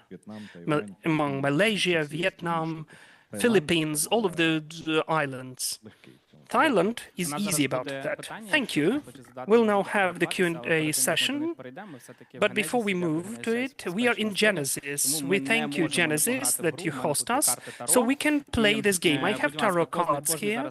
So each of you can name a country, and I will tell you whether it will be successful for you or not. Let us try it. I will a very high-quality tarologist. If it does not work, I will give it again. So, Dennis, Canada. Okay, Canada. Let me take a card. Okay, this is the King of Swords. Let us imagine that Canada is to the left. The lion, you will definitely tame it. You will be the king in Canada, Valeria. Mexico. Mexico, okay. Again, the king. You will tame Mexico as well. You will be the queen, obviously. Not only kings. You will go there and you will not deal with marketing. You will go there, tour, and drink tequila, not the false which we have. Brazil, Valentin. Okay. Wow, look. It's nothing. There is nothing written here. It's a heart with 3 swords. There are other cards there. It's important that it can be fighting. You will go there and everything will be working there. You will succeed. I think that the 3 swords mean that you will have 3x plus to the planned revenue, and then you will just have all those 3 swords and tell everyone how to market. So before you take the card, let me tell, you are a really cool host. You have a cool taste for things, cars and tarot cards. So Philippines. Okay, Philippines. Again the heart, you see, and again. Well, the heart is love. Yes, you will solve all of the issues with the 3 competitors which you will have there, and you will work there with high quality and everything will be cool there. So we see quickly we have a very nice solution by Tarot. Use the products offered by Genesis. They never paid me for that, but they gave me the cards, so we need to thank them. If there are any questions, we have 8 minutes left. The card for Korea? Okay. I thought you said Porsche Cayenne, but you said Korea. Okay. So the card for Korea. Let me take this card for you. Okay. It's a man here. He's half naked. And he is upside down. Do you have competitors there? So you will hang them upside down because there is a sun behind. You are the sun, which is shining bright, and all of the rest competitors are upside down. You should clarify which Korea that is. The ones which hangs people. Are there any other questions to our speakers? That's it about the cards. Please, the question, but you need the mic for that. Unfortunately, the microphone is not used.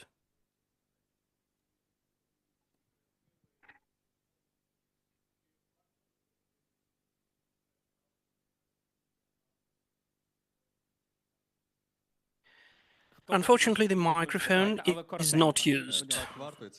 The answer should be short. Yes, you should do that, and it is done during the last decade. Everybody has moved to the commodity. It is taking place on a permanent basis. There are no old or new channels. This is just digitalization which has taken place. And there are metrics which show what you should do. Any market is achieving the point when the performance is lagging behind and becomes too expensive. That's what happened among drivers in Ukraine. We put ads and nothing changed, but in a month it changed. Still, without the classic tools of advertisement, nothing can be done. So you need an individual approach, and you shouldn't move as the bigger brands do. Now, performance only. Performance startups, IT spheres have spoiled the attitude to the marketing. The marketing is the ratio of the investments and return on investments. I would add that you should look at the category because the tools are not changing that much. But it's important to understand what your competitors use. In fact, it could be a very traditional channel, but in your category, you will be the first. And it will drive attention. For instance, sponsorship of the huge sports events. For some beer or betting, it would be a super standard story, but when Ajax came there, in our category, everybody was talking about it. And some of the bigger contracts allowed us to cover it. Some logos which we could post on the shorts of Usyk. So by the sponsorship at Formula One. Valeria, will you add? Yes, let me add. I agree with everyone. And let me add one more thing, that even to the traditional channels, non-traditional approach can help you. In TikTok, you can do something unexpected for the use of the category. When, for instance, we have some ideas with a blogger, with Hala, who is present here, we think that's an invention, that looks cool. Так, а що ви вигадали? Поділишся? What did you invent? You will see soon. We don't want to spoil it. You were recorded as well. So when there was the fight of Usyk and Yves Saint Laurent was the sponsor, the whole our team was talking about that. Everybody was shocked, and all of the viewers noticed that because you're expecting for alcohol, whatever, but Yves Saint Laurent was never expected. When did it take place? This time, there used to be Yves Saint Laurent, and they were working. I was watching it. I did not see that. Дякую. Ще одне питання, якщо в когось є Thank you. запитання, One побачу more вашу руку question, там, if то you будемо want. I подивитися. saw the hand over Може, є there, якийсь мікрофон, please. якщо ні, то голосно кричіть. But we need the microphone for that. Unfortunately, the question is not heard without the microphone.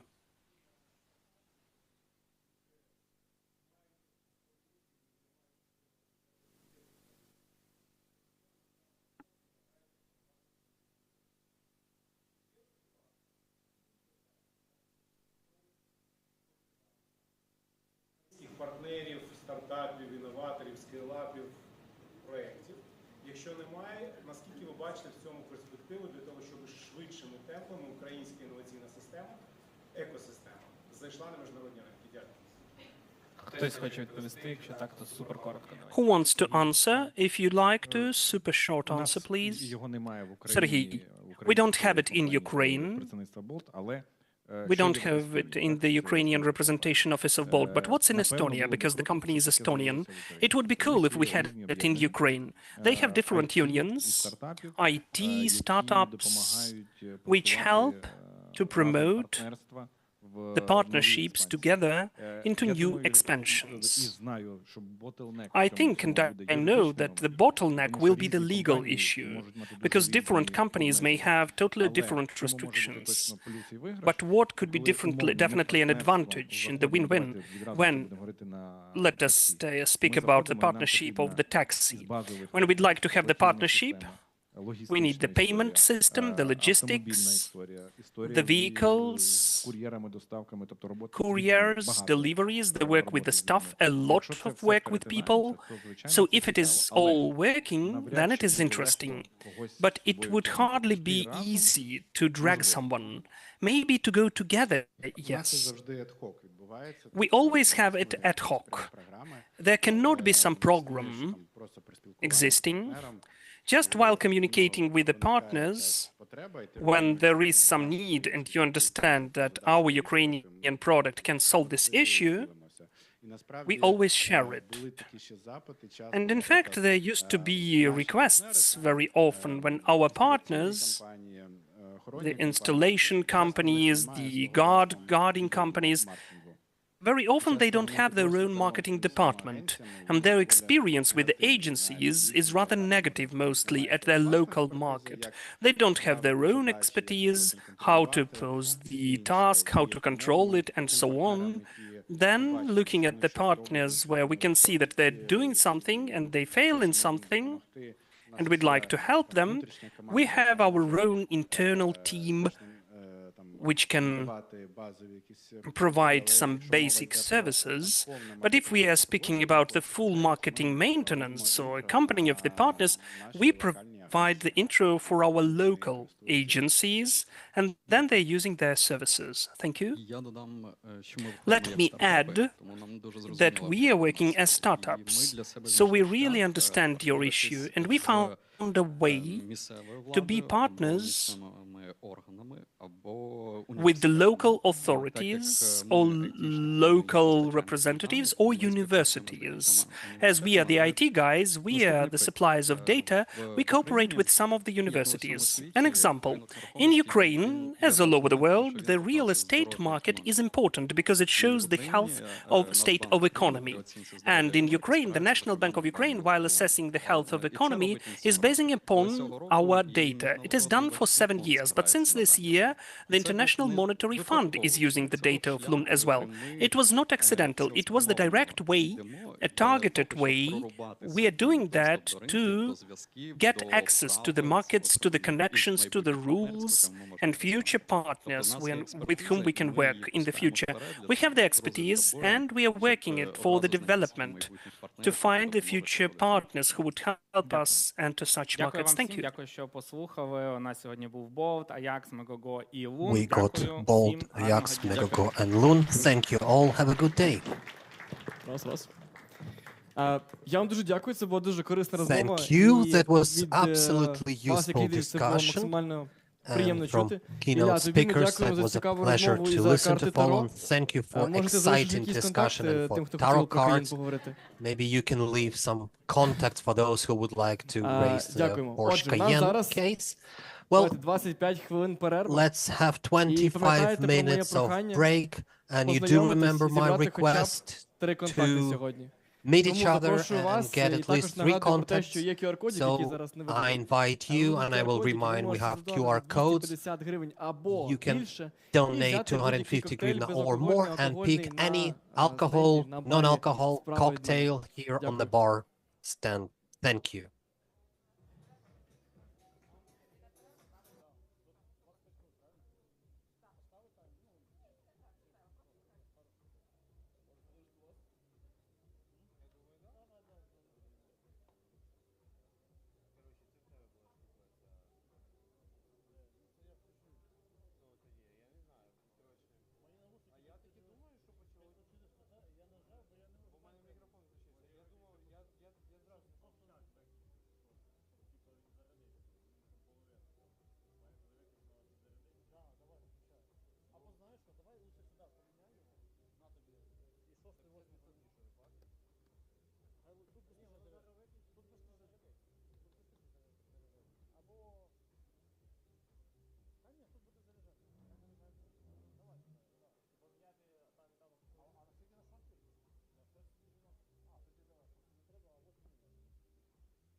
So, dear friends, I would encourage you to get back to your seats. We'll start in 2 minutes. Keynote speakers and the gates. I am waiting for you here. Please grab your drinks and come and join us.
Dear friend, you definitely overtook 3 minutes. I'm with you. Please now take your seats and let's proceed with our next agenda item. Hurry up, hurry up. Да, дякую. Thank you.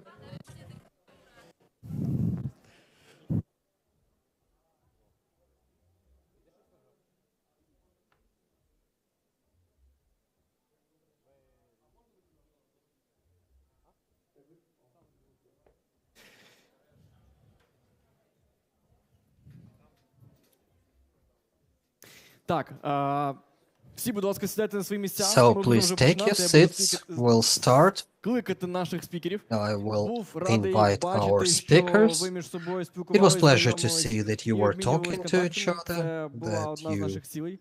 Як бачите, made я вже золотий футболці, acquaintances тому що and exchange один in подкаст з contacts. That Наталією, was one of the 2 години тут, і мене вже objectives. переодягнули. I've changed the t-shirt. Отож, One по-перше, podcast with виведіть, Natalia, будь ласка, and на I've екран been нам ще раз changed. збір. І, будь Would you ласка, всі please put on the повертаємось вже screen зараз our сюди, будемо collection? починати. Не хочеться, щоб ви Fundraising. ходили, поки будемо починати. I don't want you to rush around while we Я already буду знову started. ставити до охорони. I'm going to call guard now, security. Добре, QR-код є. Хто Okay, great. запізнився? Fundraising Будь ласка, QR code. Those who are приєднуйтесь late, до those who збору, який ми missed, зараз please організовуємо join на our 10 fundraising FPV effort. дронів. or 10 FPV drones. Me, my colleagues and friends are donating and then say, Danya, look, that's me. I've put some money on. I'm adjusted to. So please stay adjusted. Please donate. And for your donation of 250 hryvnia plus, you're entitled for a free cocktail. That said, we need more, please. Those who are not with us, please don't make me chase you. Waiting for you, and our next session is going to be devoted to localization and its incorrect title. It's not about translation, but we will have speakers who will highlight the subjects absolutely widely. So the first speaker, I do hope, is here. Diia.City, CEO Forma, Universe Group. Forma create SAS decisions and solutions to work with documents. Diia, welcome. Dmytro Lola, co-founder and CEO of Kiss My Apps. Dmytro? I have not seen that, missed that. So the company provides and creates products applicable in 170 plus states worldwide. I think that deserves a round of applause. Thank you. Dmytro, can you see us? I do see, I hear you, I wave my hands. Great. You have a very nice picture and a background. Our next speaker, I don't know whether online or offline. Alexander Ulitsky, CFO Mate Academy. Round of applause. Greetings. Tech startup with a post-payment upon employment working in Poland, Brazil, US, and Ukraine. Our next speaker, Olga Shapoval, CEO at Milehead Away. Pleasure to see you. Tech platform with audience in 140 plus nations worldwide, and a great narrator, Yulia Tkach. Please, round of applause. Editor-in-chief, Factory Media, about technologies, businesses, and people. Sometimes people say I'm smart also. Well, welcome. Greetings. Thank you for coming for our today's event. Disrupted your meals and refreshments. That's great. We're going to speak about the product localization. And I would like to start with, to an extent, a joke, a sad joke. So the case is one of the electric gadget shops. Person would like to trade off his phone. Manager looks around and says, sorry, give me a second. Called another manager and says, Sasha, you know English. Can you check whether this phone is locked? So the staffer probably was not localized properly and was unable to deal with the phones. So let's get to the product's localization. What is our agenda? We will have some question at a blitz format for every keynote speaker, and there was some generic question and up for you to respond. If you will not fit into the timing, I will interrupt you. So introductory, same for each and every one. What was the biggest myth of localization with your products, with your businesses you've been faced with? Oля, please start. Thank you. Greeting to all, pleasure to be here. I think the biggest myth, and it's not about our product, that it is easy. So localization, it's easy. Let's just translate content to a different language and that's it. I think it depends a lot on many factors. We speak about different business models, they operate differently, and the way the localization for SaaS or B2B, B2C, different cases, you have to be aware of your audience, what the sorts of audience, cultural peculiarities, and too many factors to be reflected make localization successful. So I think the biggest myth that it is easy. Dmytro, you're the most methodologized case. I think the critical myth that ALM or CGPT can replace localization manager and can do things better than a human being, because at some markets things operates not in that way, and some local nuances still are not clear for LLM. Maybe they are too primitive in assessing things as interface or overall to read the context of a given product on a given market under the given behavior. So when Vector says that I can be replaced with AI, yeah, enhance maybe, but not replace. Well, to be third in that question and answer it, the third is unfair, because both my answers already been said. I thought to myself that probably for some geolocations, myth is that it is needed, and for some others that localization is not needed. You know, sometimes it's a bit of fake thinking. Something that English would be helpful is enough, and then you start with English and things are actually do work. Sasha? I can't hear the microphone.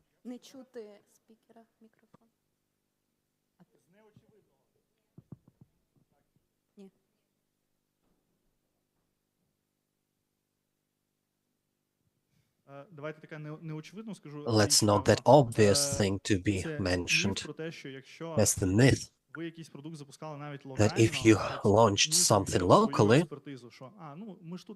trust in your expertise. We've done something similar before and it should work. That's probably the biggest myth that I face. Although we've launched things for several times and we stop on the same shovel again, we know how things been made there, here, elsewhere, but you have to reconsider things and open things in a new way. So every new location, you should be curious, you should be childish and ask an obvious questions. Maybe there are things that people are living with and facing with and see the way that your market being traded on a 10 markets, but 11th one would be absolutely different. So you should keep it in mind constantly. Things that you know, that could be your myth that is going to be successful elsewhere. Thank you. You'll be first on the next question, Fedor. So, Forma. You create businesses for B2C audience SAS, so a lawyer in US has to sign something quickly, maybe change format, download the document. What was your case of localization? Was the most unexpected or surprising, and what you've learned from that? My favorite case of localization, that's Japan. We are quite a strong player on the Japanese market. Nowadays, when we introduced the first localization, market was not moving. That was a very generic case. Then it appeared that some investments were needed to get possibility, first of all. So the first card brands, well, a Saturn, how about that? Tens thousands dollars to be earned. And there are local card brands, and part of population is very actively using that, so Visas, MasterCards. So in order to receive those, you have to become a partner. To do so, you need to have a background of income. And the first point, that at some locations where local popular methods of payments are available, you may lose a significant part of audience by not having these methods of payment. But in order to have those methods of payment, you have to do some profound work done. And we done that, and our metrics been improved. And the key thing here, that things being adjusted when we hired natives, local marketologists who got experience with Japanese market, who deal with content. And originally that was your own team. Yeah. So what happened? It appeared that this is a very sensitive market. People feel the rhythm of the text that you copyright. If you do it wrong way, people feel the register of respect when you address. For you to be aware, Japan is not the place where you can tell in the Western way, download now. In Japan, you should say, we would be extremely pleased if you would use and refer to our product, please. So a bit of, and there are some unobvious things as the result that LLM won't be able to cope with, or sort of a Western mind person would not be familiar with, but these are really very critical and sensitive. When you do your job qualitatively, your local client would start feeling that this is something local, Japanese, friendly, related in UX. Well, a very tough case dealing with Arabic languages because they read and write from right to left. And you have to redo UI to make a proper user experience. You have to mirror all the product. So not the easy and complicated thing, because for a tech team, it gets more difficult to support because you have a mirror version, original version, and it's quite a significant technical challenge. So the more localization you face with, the more micro details you get to, and more difficult the challenge is to develop the product at every localization in a systemic way. Thank you. Let's stick to Asia. Dmytro, question to you. You have a great experience in China, Korea, and Japan. From your experience, what were the most interesting cases from design, translation, development standpoint, or maybe legal nuances? What was the most exciting, so you would be willing to share with the wider audience? Well, Fedor reminded me the Asian case that had happened some time ago, but that relates to payments. Some 12 years ago, we were operating in India, and we know about B2B payments through cryptocurrency. Back then, B2B payments as a service was not that popular, and Indian to Indian in the same village, while there is a possibility to pay for subscription, for instance. That was interesting case introducing the commerce, but just came to my mind.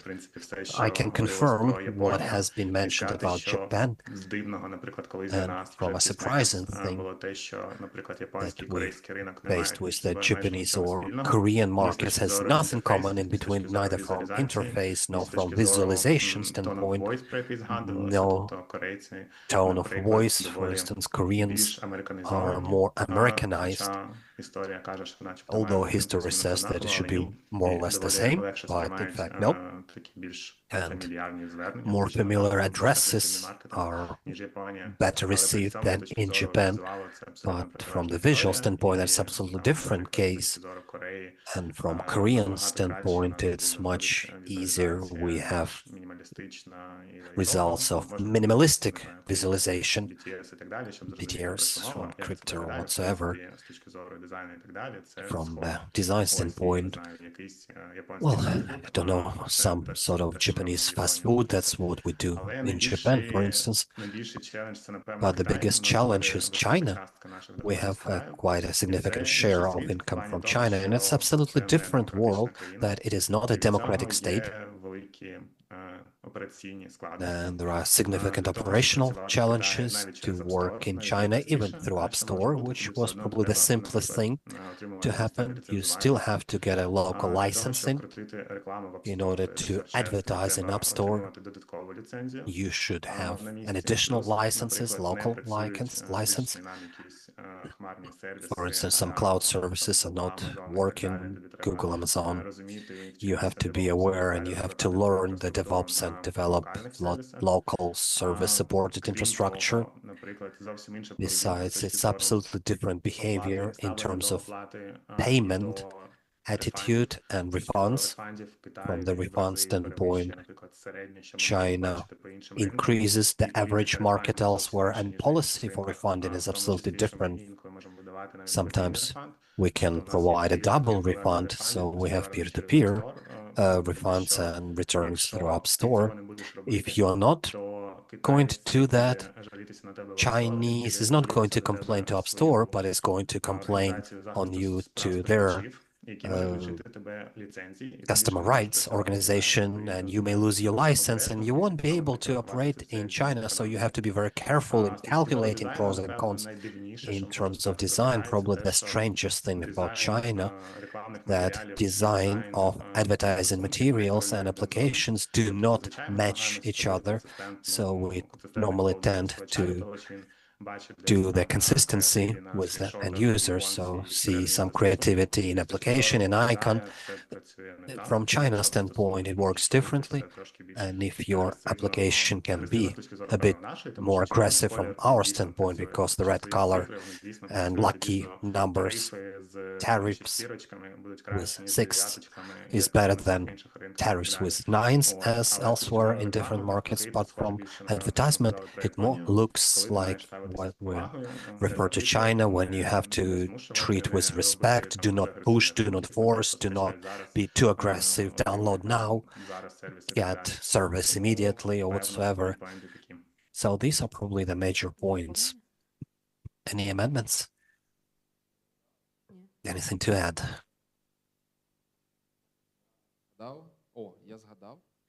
I just recalled that Japan has such thing. They don't have little coins, kopecks, and when you refer to kopecks, they think these are some thousands. Do they pay? Well, not everyone thinks like that, but there are nuances or like minor details that may be omitted during the product research, not to pay attention and think that you did your bit and pieces, but this little minor detail would be an obstacle on the way, or then get a complaint from a communist party. Well, it's Japan. They have no communist party in there. Well, thank you, Sasha. Your case, entering Brazil, you are for a year there. You had an interesting case on localizing your pay systems. Can you highlight how that from the legal standpoint and practical application by hands?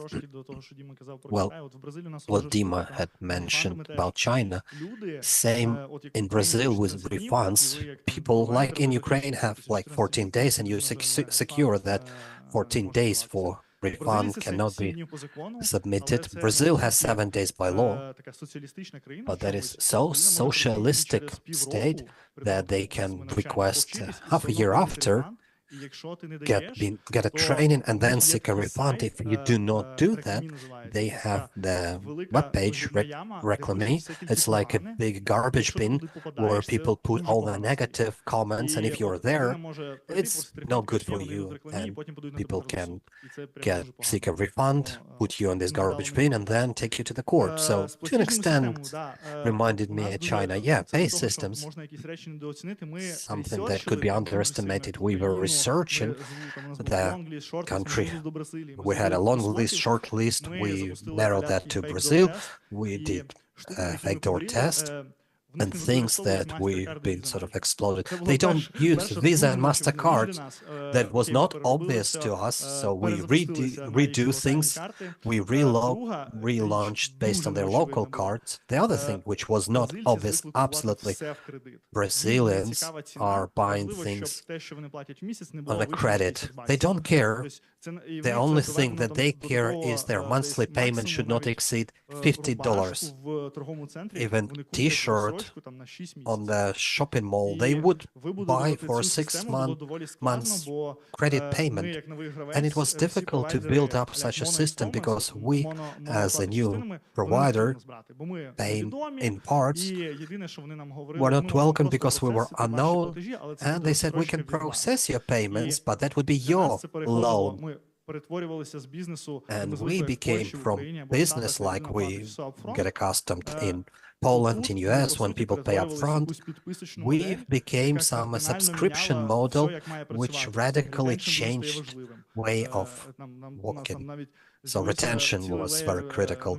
We got the whole layer of new staffers responsible for customer successes, that students enter their daily classes, remind them, because LTV and economy depended on that, and that was probably the most difficult, to create such a system of initial operations to redo in such a subscription model, which we were not accustomed to, and then building up these partnerships with the part payment systems. We had to demonstrate that we were credible.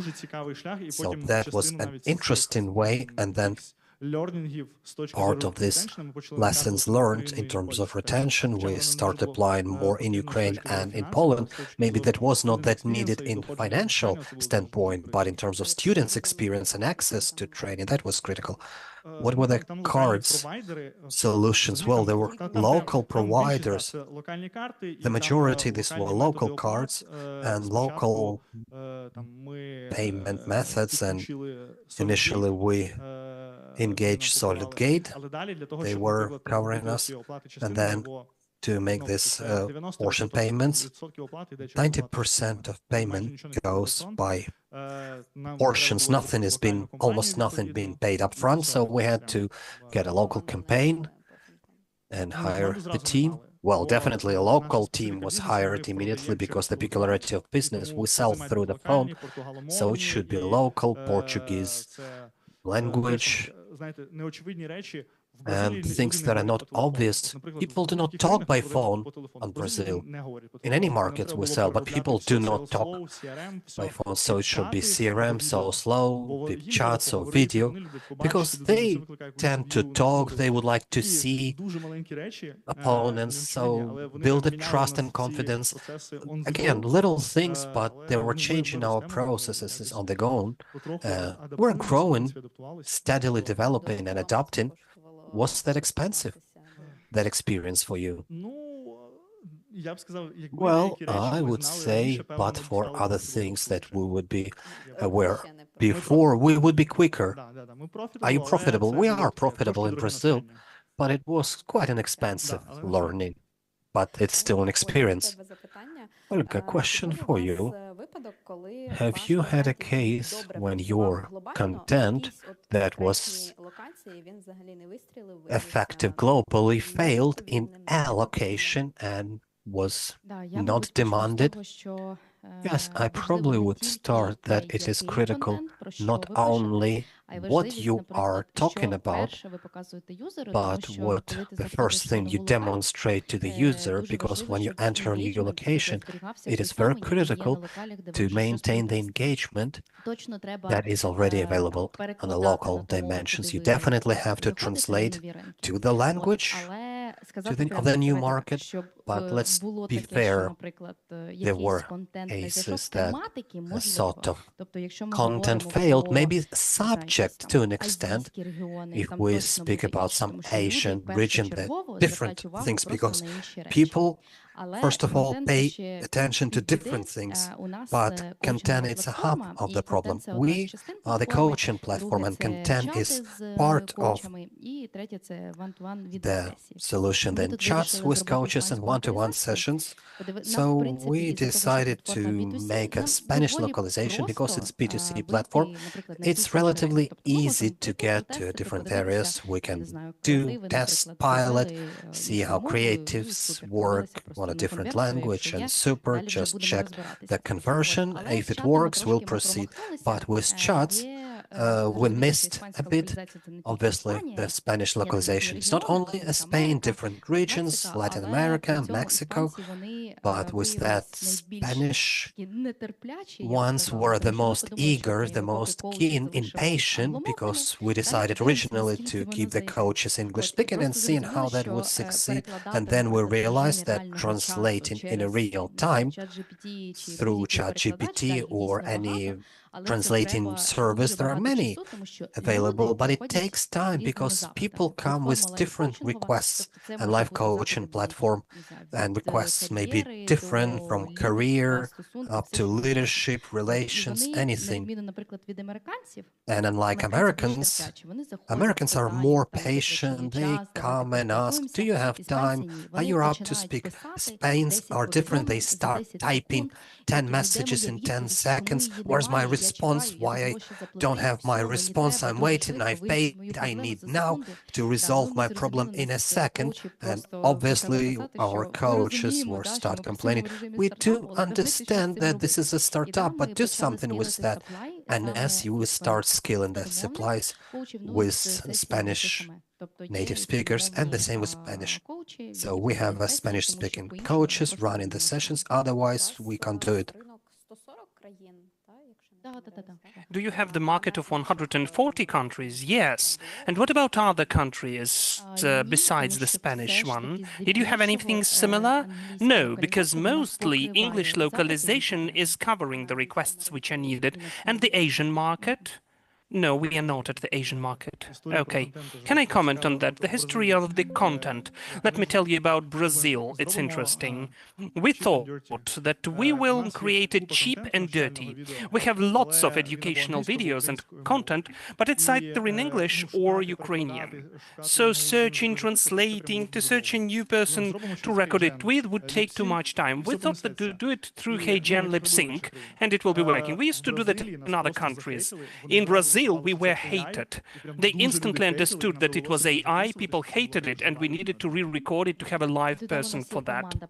Let me add, we have the team of Spanish language translators translating content, because we used to think to do that quickly through any translator, but then the Spanish people wrote to us, what are you taking money for? One of our translators turned out to be not an authentic Brazilian. We did not know it, but he turned out to be a Venezuelan. And the students said he has the accent. He is not from Brazil. You need to change him. Did you? Yes, we had to re-record it. Okay, cool, thank you. Now it's time for the quick question answers. You will have about 1 minute each to answer the questions. So the question for each of you, and you will answer one by one. So first, Fedor. Okay, Sasha, let's start with you. Because we started with Fedor, now I'd like to change the strategy. So the question is, at which of the markets you'd like to work most of all? I would not speak about geographies. Maybe I would like to work at the markets with a good unit economy. That's what I like. It does not mean it's not important what country this is. Well, Sasha is CFO in Mate. Yes, it reflects on me. Okay, what is a good unit economy then? We have double digit, and that's it.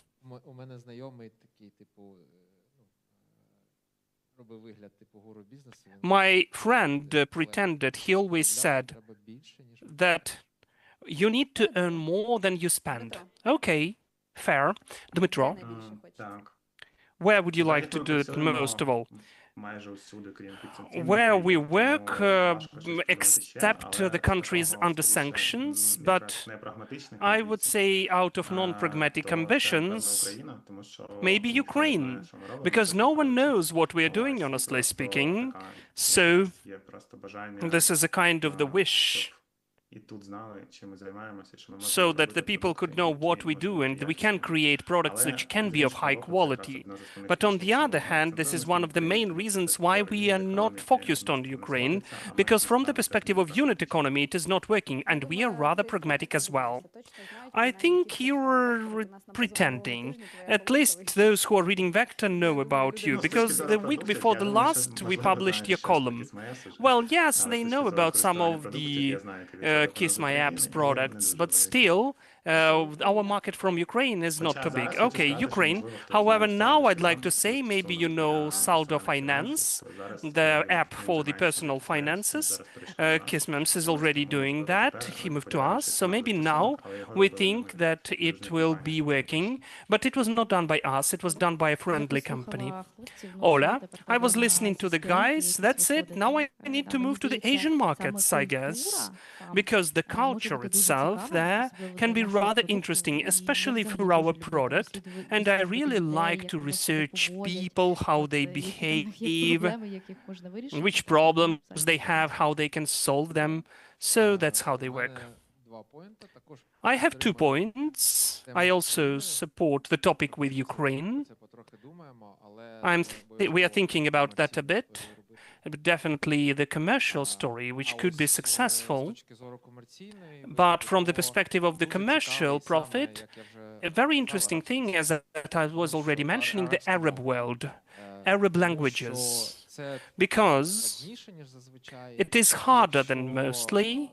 And if you analyze the market, at least our market, it becomes understandable that the harder the localization is, the fewer the players are, because the complication is the certain threshold of an entry. So you have the opportunity to work if you do the work in a proper way, where the competition is lower and nicer margin then. Everybody needs a margin, right?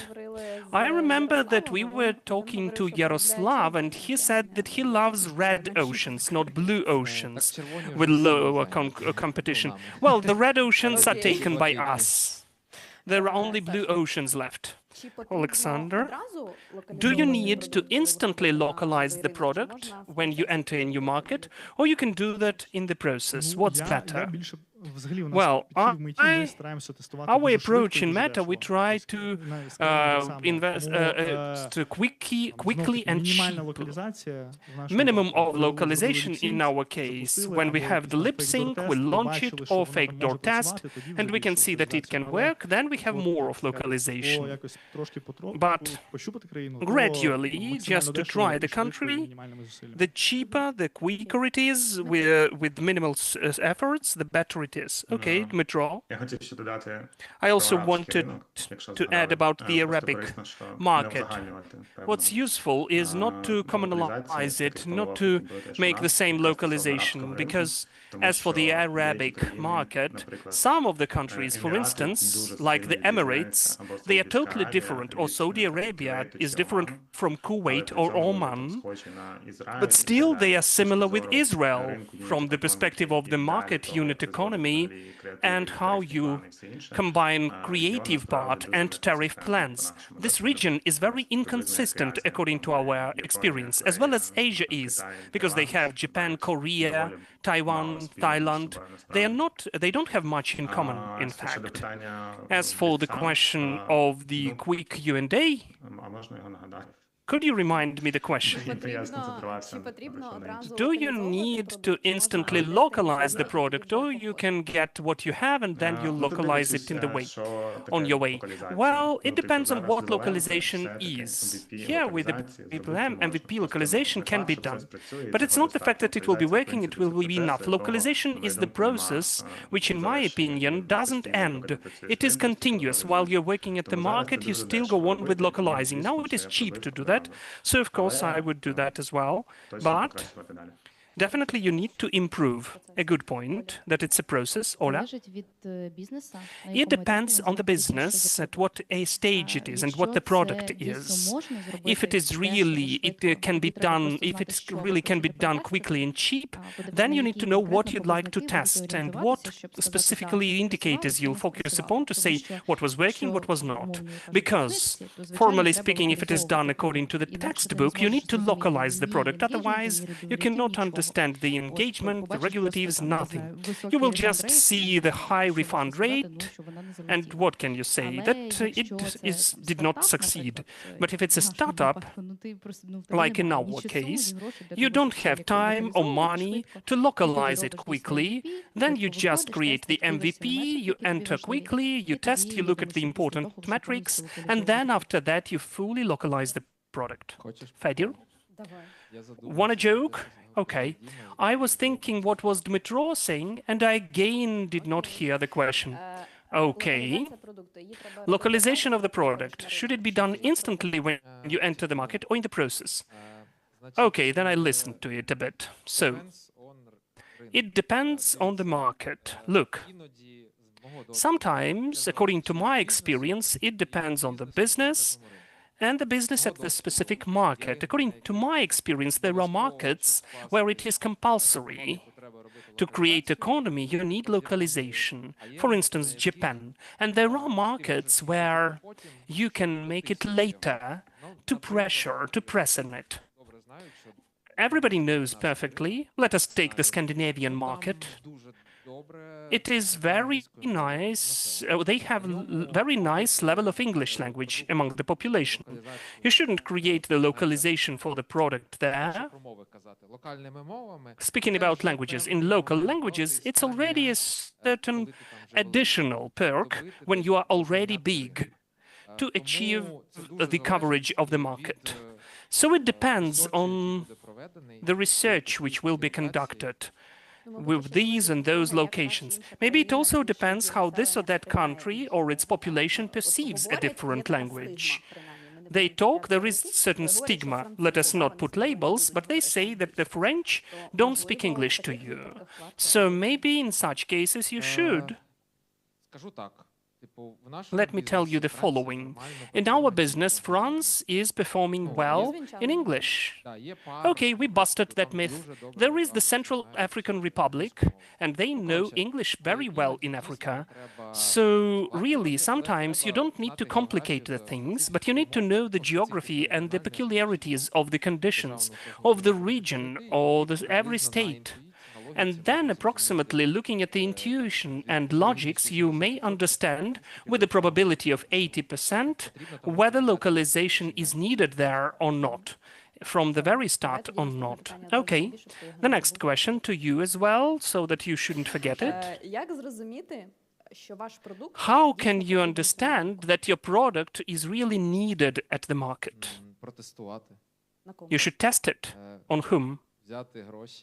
Well, you can take the money from your shelf, invest into the marketing, and to look at it. If it's not your first market, then you know, in average, the product metrics which you can focus upon, and you can take the statistics, take the statistically significant selection of data, and understand whether it works or not, the sample of data. Another option is, if you're at the stage of the growth, you need to go where your competitors are and where they are a success. In the modern world, it's rather easy to understand it with the modern indicators and so on. Olga, it's good that you took all of my answers. Okay, if you don't test it and if you don't look at the competitors, you can have the cost dev. You take the audience, which seems to you to be yours at the market, and you can look whether the product is needed for this audience to understand the volume which is possible at this market for your product. Dmitro? Thank you, colleagues. Well, as you already mentioned, all of the red oceans, we also love them. So if there are competitors at this market, then it means that this product is needed. Then it's not the question whether this product is needed at the market, but whether your product can compete with other products. And it's already, as it was mentioned above, cost dev, analytics, MTP, nothing new can be added there. Alexander, save the situation. Okay, I can tell how we select the country. There is the whole universe, how we narrow it down. First, we teach people the IT professions. There should be the gap in the professions between what people earn at the store and what they can earn in the IT. If there is the gap, we can already give the value. So we can say the value pro, that your life will be changed. We will teach you, we will accommodate you. This is an important criteria. Then Then availability of vacancies, what Valeria said in the previous panel. There are some core metrics. If they are working, then there will be a certain profit. And I will agree with everyone else, the availability of competitors. But we just define that there should be a big player, but he shouldn't be a monopolist. Then it's a good market. It will be hard to fight against monopolist. If the market is too fragmented, it will be hard to become a big one. You cannot consolidate everyone. So we're also trying to look whether there is anyone who has success stories to take 30% of the market. Olga, then the question to you, so that they wouldn't take your answers. Which market for you used to be the most unexpected in the good and in the training, starting sense for you? I will take the market not where we are working now, but where I used to work before. Those are the African markets. I used to work there with Kenya. The website of the news, 70% of content are local news, 30% are education, sports, and all the rest. The market is complicated, in fact, because there is not that much money among the population. It's the similar situation with Brazil. No one will pay you upfront. You will not get subscriptions there. So, in fact, you need to search for your own business model, which more or less can be working, but it depends on the engagement of the audience, because besides content, we created the YouTube channel.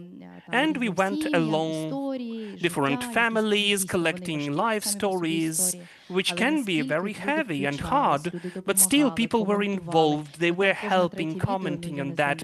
Every third video was really close to become viral. And in fact, it's really well involving and attracting traffic to the channel and the platform. Viral ad is perfect. So business is hard, how to create it, but it can be viral and it's very easy to engage the audience there. Dmitro? I will try to comment on the previous point and not to forget the question. I would like to add about the monopolist at the market. You need to be very cautious about that as well. The monopolist is not always the monopolist. We have one of the cases with the products, which Fedir has to do something with as well. When we came to this market, there was one monopolist, and now our product is 3 times bigger than this niche was altogether 3 years ago. So we need to dig deep. Looking at the niches, I will remember the refunding. For instance, in Kuwait, 0 refund rate all over our products. Culturally, in Kuwait, what I mentioned in UAE, it is not working like this. From culture, from perspective, they consider it to be inappropriate to ask for refund. It's just a religious thing. It's inappropriate for them. And the reverse story, China, where refund is not asked from you as the supplier of the product, but the licensee. So you can lose the whole portfolio if you're not cautious enough. You need to work with that in a different way than you work at other markets. Thank you. Alexander? Well, I would not like to speak about Brazil, but the product where I used to work is Philippines market. It's an interesting case on localization. We created the product for the US, and we wanted to test the creatives. And we thought, okay, let us choose Philippines as a sandbox. They have high English proficiency. It's their official language. So we did not localize anything. We launched it at the Philippines, and the Philippines were performing that well that from the sandbox, it was transformed into the main market, which performed better than the US. That amazed me. And nobody asked us for refunds in comparison with the US. Did you try to find out why? Why it happened? Well, it's a riddle. It's a mystery for me. No one was expecting that to do. We just wanted to test the creatives. And for me, it was a kind of indicator that, again, not everything what you think or what you experience tells you can be true. Fedir? I had some time to think, and I found the market. It's like relations. I love and hate relationship. Like healthy relations. That's Turkey, in our case, Turkey. On the one hand, it turned out that we have a huge audience there, which is cool. We have nice demand, but on the other hand, the Turkish lira is very unstable. Awful earthquakes took place. Or Erdogan said something new. They had strikes.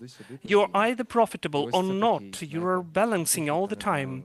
So this is the specifics, a peculiarity.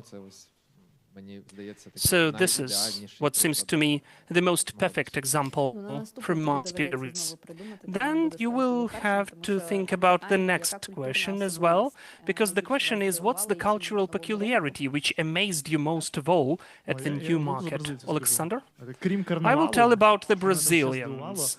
Besides the carnival, I was surprised that the people were always late.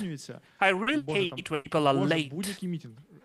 And at any meeting, either those are students or payment providers.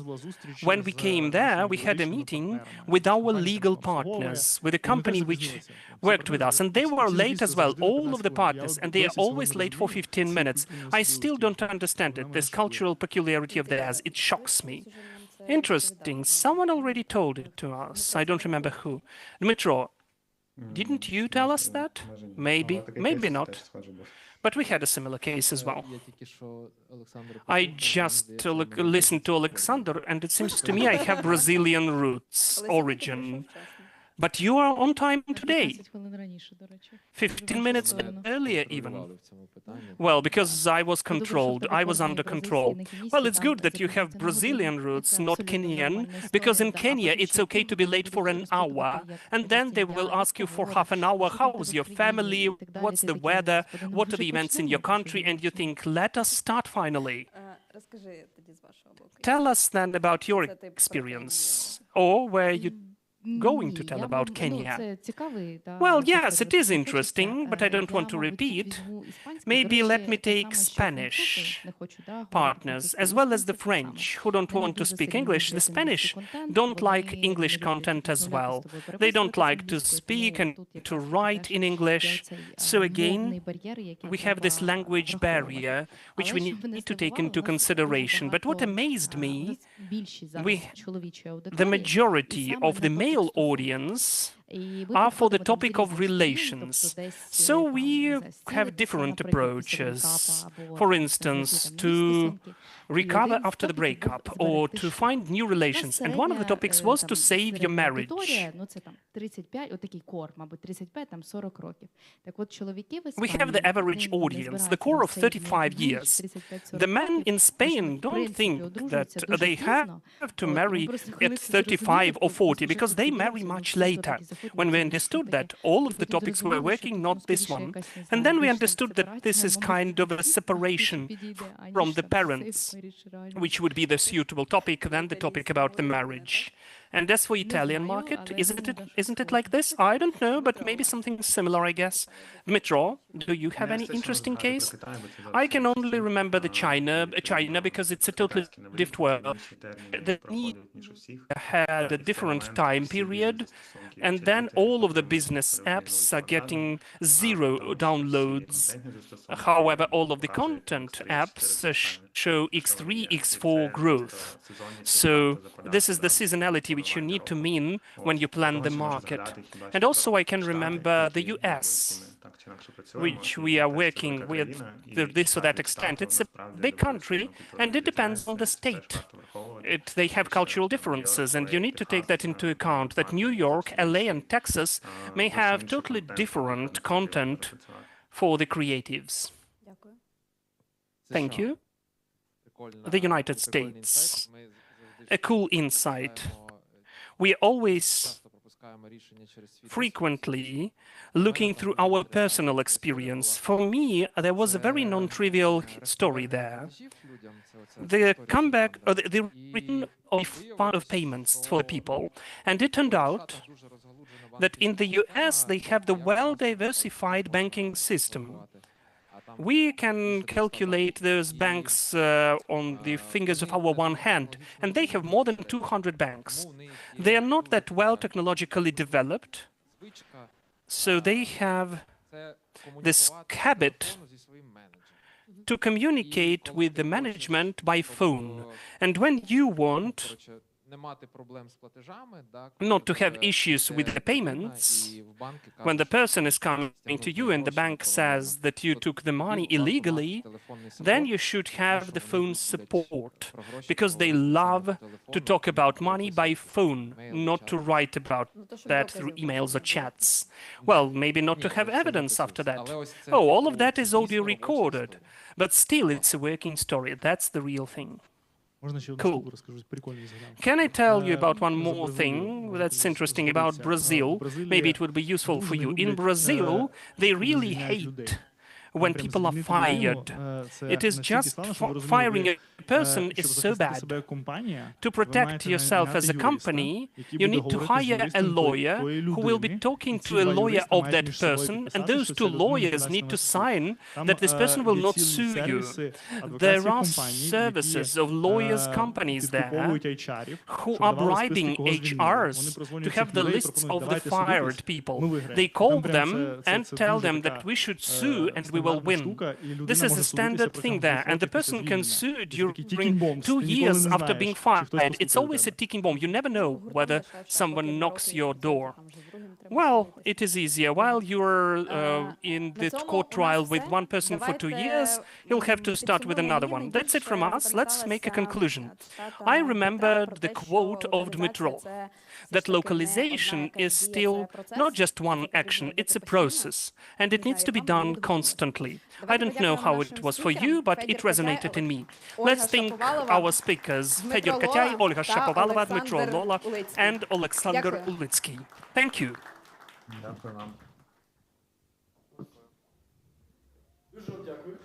Thank you so much. Maybe I will not go to the stage so that you could take away the armchairs. So, where are you rushing away? We are moving to the next stage. According to my subjective opinion, the most interesting one. We will have the pitch grilling now. Now, we will be joined by our guests from California. I will show you them. And now, we'll be joined by the people on the stage, the people who are ready to tell about themselves, their startup, their activity. These people will have 3 minutes to pitch their startup for the people from the Silicon Valley. And also, I think that for us, and you and us. Okay. So, just from California, we are joined by 2 people. First, Mariana Bonecki, the leading partner of the foundation Dnipro.VC, managing partner at Dnipro.VC. Will she join online? Okay. And Amit Garg. Hello. That's the partner of Tau Ventures. And let me also remind you that it will be in English. So the comments from the speakers will be in English as well. So if you have any issues with knowing the languages, you have the opportunity to take the headsets to listen to the simultaneous interpretation. So, I invite to our stage the founder of Ta.CEO, Yakva Yusipenko. That is FutureTech. Hello, you have 3 minutes to pitch your business, please.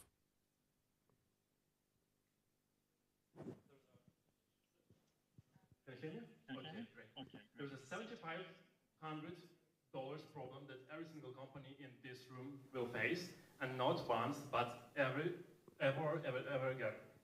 Але знову і знову. А саме це середня вартість саме найму у теку. Але це лише початок. Hiring can take over a month and drains over 50 hours of your most valuable people. And it's not the worst part. The worst part, and my personal pain as a manager, conducted over 200 interviews, that 3 out of 4 of those interviews are the candidates who were never meant to be on this interview. Опитувань, співбесід були з кандидатами, які точно не мали би. Yeah, recruiter interviews hundreds of candidates simultaneously and cut the initial interview stage from weeks to a couple of days. Our smart prioritization allows hiring teams to engage with the best candidates first and complete their project with far less interviews. Assisting during the later stages of interviews, we save companies 30 hours per project, make it 3 times faster, and delivering 4.2 times ROI. It works in 3 easy steps. First of all, you provide AI recruiter with a list of interview questions and your success criteria. You can share the interview link with the candidates, and then when they are done, you have a prioritized list of candidates with their detailed information. One of our clients said that the interface was so intuitive, they were able to complete their project without any guidance.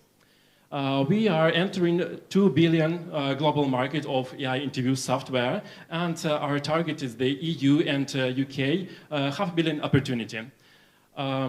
While our competitors use AI agents or voice AI for mass hiring like factory workers, we focus on complex projects with multi-stage processes. And crucially, we built from day one to comply with EU AI Act, which is very crucial for our customers. Our go-to-market strategy for the next 6 months is direct outbound sales, and it's worked well for us because companies like TechEver, a European unicorn, has interest in us, and that's great. Moving forward, we'll charge our clients on subscription-based model, offering them agile plans and scaling with their hiring needs. We already tested and validated our technology with our pilot clients, conducted with them dozens of interviews, and they're ready to go with us using our platform once we are fully launched. Our team has full expertise to succeed. Personally, I have a business and product background and built 2 data science teams from the ground up, and my co-founder has expertise in building agentic AI systems and launched 3 products early. We are raising $500,000 to reach 2 million ARR by scaling our platform and acquiring 225 clients in the next 18 months. And to conclude, we are here not to replace human with AI, but to provide a companion that can help human do truly human work. Thank you. Як це було дуже класно. Я би хотів почути фідбек від наших спікерів.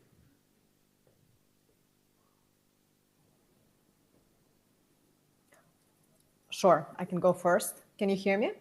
Yes, we do. Awesome. Well, thank you so much for the presentation. Very, very busy market indeed.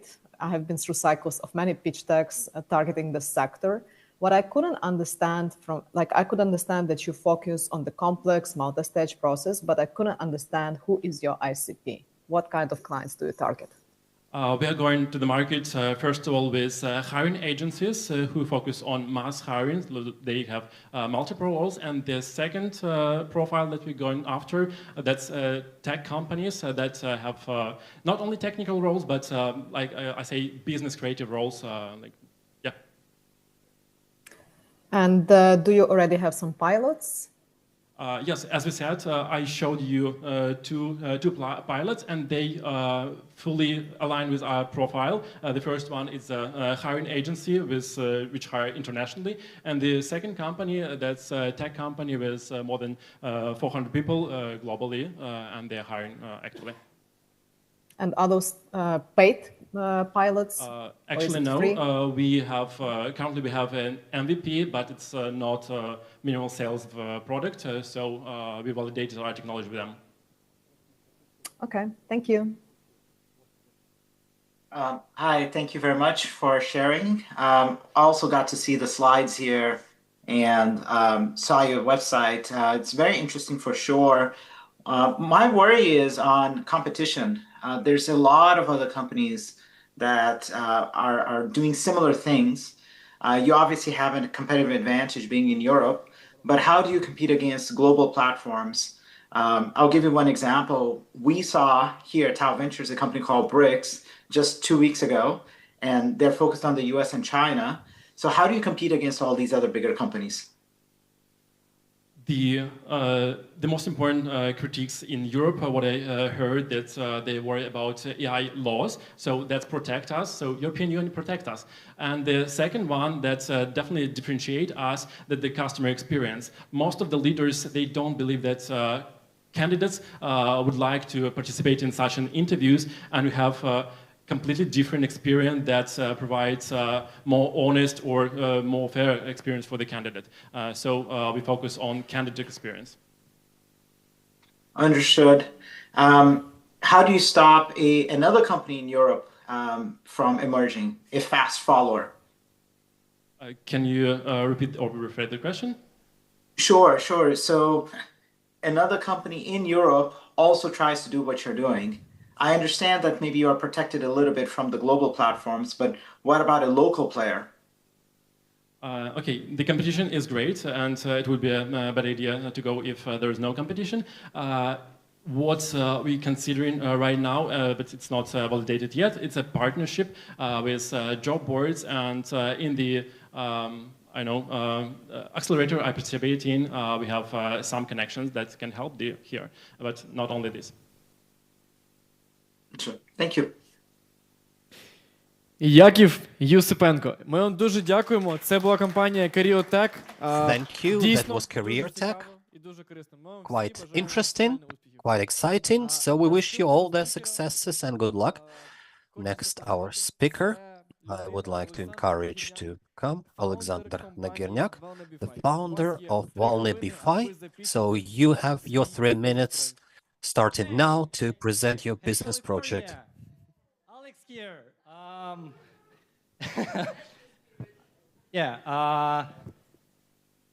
My name is Alex, as I mentioned, and I was working at Stripe and living abroad when war in Ukraine started. But I decided to return back, and that time when I returned back, there was like massive shelling of Kyiv, my home city. And I was sitting in shelter and thought, okay, I was angry. And I thought, okay, how did they know where to target and when to target? And I figured out that Russia hacked IP cameras. And then I go more deeply, and not only in Ukraine, but also in Europe, and also not only IP camera, but there are other issues. And then I dig into that 86 of breaches of the data that cybersecurity company investigate start with unaudited external exposure. It means like exposure to the internet. And I came up with the VolnyBFi web platform that helps you to audit your external exposure at company scale and on national scale. Then understand your gaps with global scanning network and reach its results with the AI. And cybersecurity, it's not only about safety. Of course, it's about advantage and about numbers. Global cybersecurity market valuated at around 200 billion. Our target market is Nordic Baltic region, high spend market, X2, X3 from the average in the EU, and it is around 30 billion. And in next 2-3 years, we are targeting to capture 5%, it will be around 1 billion USD. And what are our results right now? We launched MVP, 60 million AP is scanned.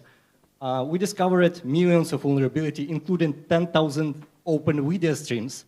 And I will demonstrate you samples of gathered data right now.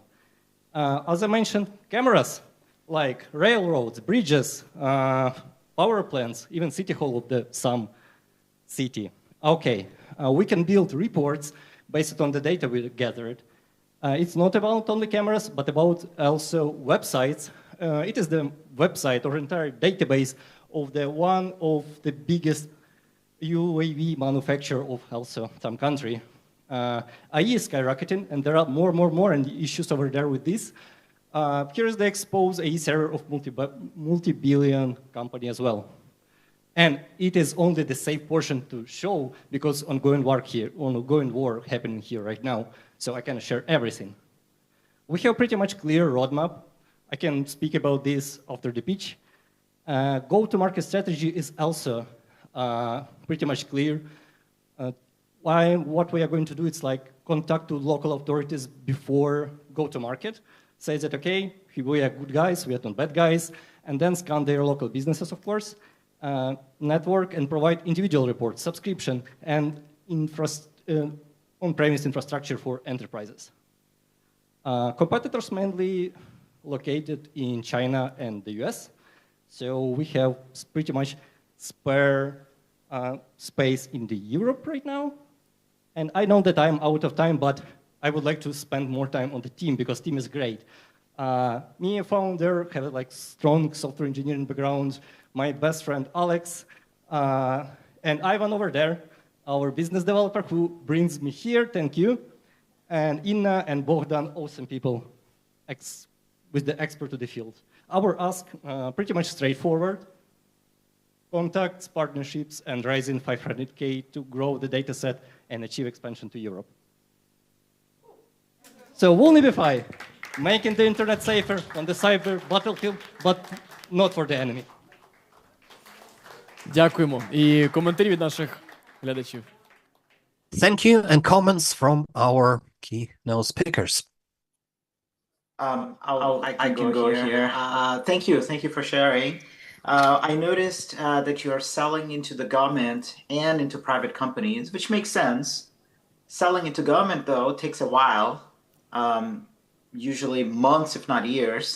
Would it make sense to focus 100% on private companies? Good question. In the cybersecurity, very important thing is a trust. Of course, selling to business gives you more money, and that's why I went out of stealth 1 month ago and actively doing sales right now. At the same time, partnership with government give you trust for further, faster expansion across other companies inside the country. Is there a way you can speed up the sales process? Is there a secret sauce or a hack you can do? Of course, currently what I am doing, I'm partnership with cybersecurity agencies who have already have a lot of clients. So I'm going to partner with them to speed up this process from the legal side and from the trust side. Thank you. Thank you for the presentation. My question is about your competitors. So if I'm not mistaken, it's like you mentioned Census. It's a US-based company. This company is like 2 years or 3 years ago, they raised like around $70 million US dollars. So the question is, with this 500K check that you're initially raising, how do you want to compete against such well-funded players in the market? Yeah, good question. Given flexibility, they are good in terms of gathering like huge amount of data, but they are not flexible. What I can provide is more real-time results and faster for specific countries. Also, what my competitors, they don't offer, and more likely they won't, it's on-prem installation that I will be proposing for enterprise customers.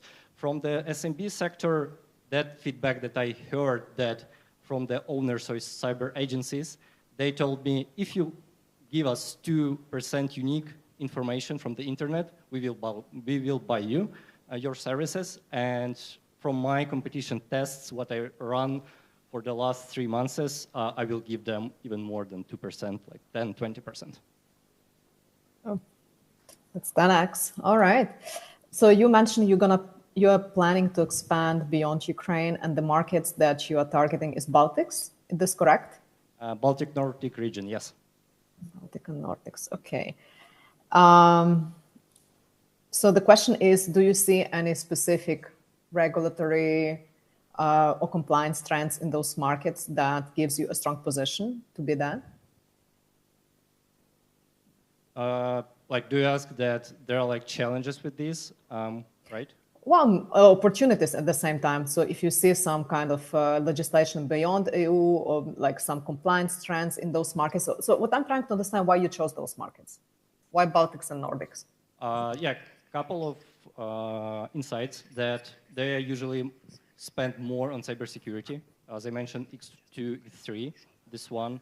The second one, strong partnership in military sector. And Ivan participated in Danish conference recently, and there was like pretty much good result and leads.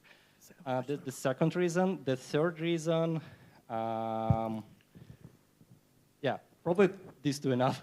There was a third one, but I forgot about this, sorry. All right, that's good enough. And do you already have some traction, some signed pilots with this like leads, or you just like you're starting the sales outreach? Yeah. From the military perspective, I do have clients. They are big, but I cannot tell who they are, obviously. From the business side, currently I'm in a negotiation with 3 Ukrainian business or non-business cybersecurity agencies. Gotcha. Thank you. Дуже дякуємо, Олександр, це було класно. І Thank you, Kyiv. ви Thank дуже you, цікавий та California. харизматичний. Ми тобі дуже дякуємо. І бажаємо, звичайно, успіхів. Charismatic, thank you very much, and we wish you all the successes. Our next briefer, the founder of the 3DU2, Inna Furman.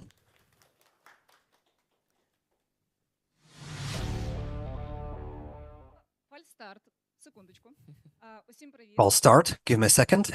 Greetings, everyone. The previous speaker was so effective, so I was thinking, how can I compete better? And I said, take off the jacket and jump out. So let's not do any exprompt or unplanned things. So people are presented not by words, but by actions mainly. So impressive video, that would be the next step. I will keep my jacket on, but please put the video on.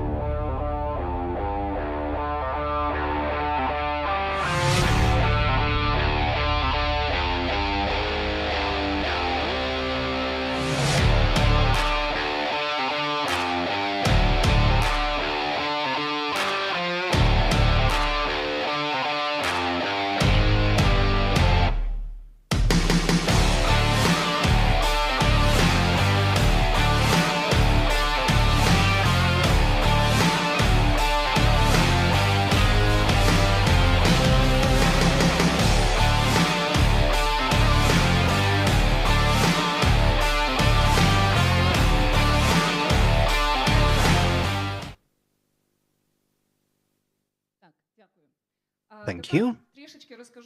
Now, briefly, what we are. We are the company 3DU2. We created the first and single in Ukraine a construction 3D printer. What does that mean?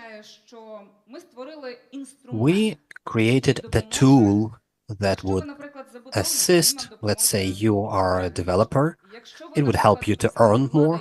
If you are the governmental authority that should demonstrate quick and qualitative reconstruction, that's also your tool. In fact, we are the company that during the war had created that tool that would equip you with the solutions and answers to all the questions related to construction. Well, what you have seen in video, had that been implemented in the house, we are the first company in Ukraine who printed the house in 58 hours. Can you imagine? 130 square meters printed in 58 hours. We printed that with a concrete, not something temporarily, but that a solid construction, full-time, long-lasting. You saw the beauty, look of that. So the challenges of a construction area, I don't know, are you familiar with the construction, but we all the people, first of all, and one way or another, we face with some construction-related issues in our artistic green. We found a solution, and that solution being utilized in practice. We've built a house, and we demonstrate in reality how it works. Our customers, obviously, advantages of 3D construction, speed, accessibility, original forms. We can do round corners. We can create architecture with new senses. So for us as designers and developers, that's an advantage. However, how smart are we? Everyone here on the room, by default, we are smart because we are here. Are we genius in what we're doing? We've created the design and equipment. We designed the software and the program, software for Slicer, that allows to transform AutoCAD project in our 3D project to be printed with the concrete to make a stress here. Quite often we see the comments under our video. Oh, beauty, you took a Chinese printer, brought to and you're going to decoy us. No, that's purely Ukrainian product. Some technical parameters, how our metal beauty looks like. It's lightweight, operates 24/7, perfect builder, can tell good stories too. Why advantages? We compared us with the classical construction, and almost everywhere we win at 3 times. The speed of construction, in our case, 3 times quicker, and limited by number of crew. We just need 1 crew member and 2 aides, and that's it. My time is flowing, as usual. Besides housing, we can do any other elements of constructions or building. Whether worldwide is aware about technology? Yes, long time ago. Whether Ukraine is aware about that technology? Not yet, but I do hope, and I will ask you to contribute and to become an ambassador of such a technology and come and tell the story to your families and relatives. Oh, by the way, I've learned today how great inventions are here in Ukraine, made by fellow Ukrainian colleagues. I would be most grateful for you because we will continue living in Ukraine, rebuild, reconstruct it together, and I hope it would be a beautiful country with beautiful senses, with beautiful housings. Strategy? Well, that's some outcome of our commercial director. We are the beauties. Talk to us. We'll be happy to consult you and tell you more about advantages. Thank you.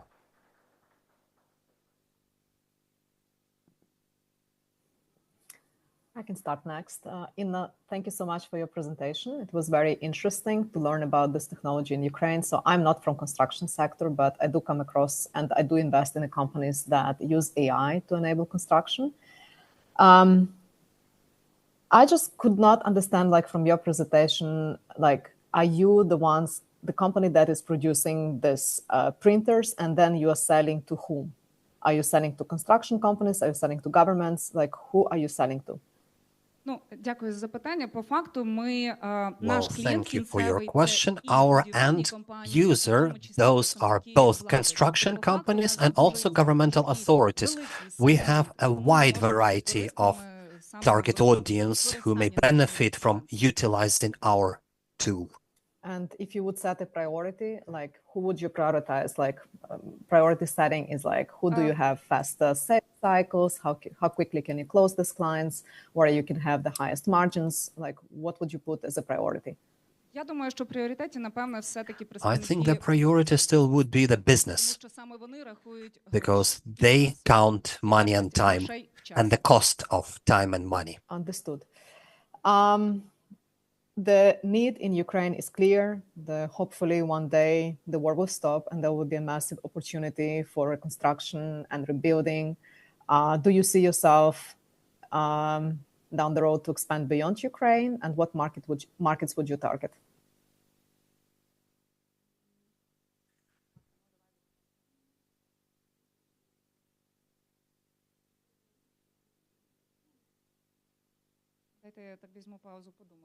Let me take a pause and do a quick think.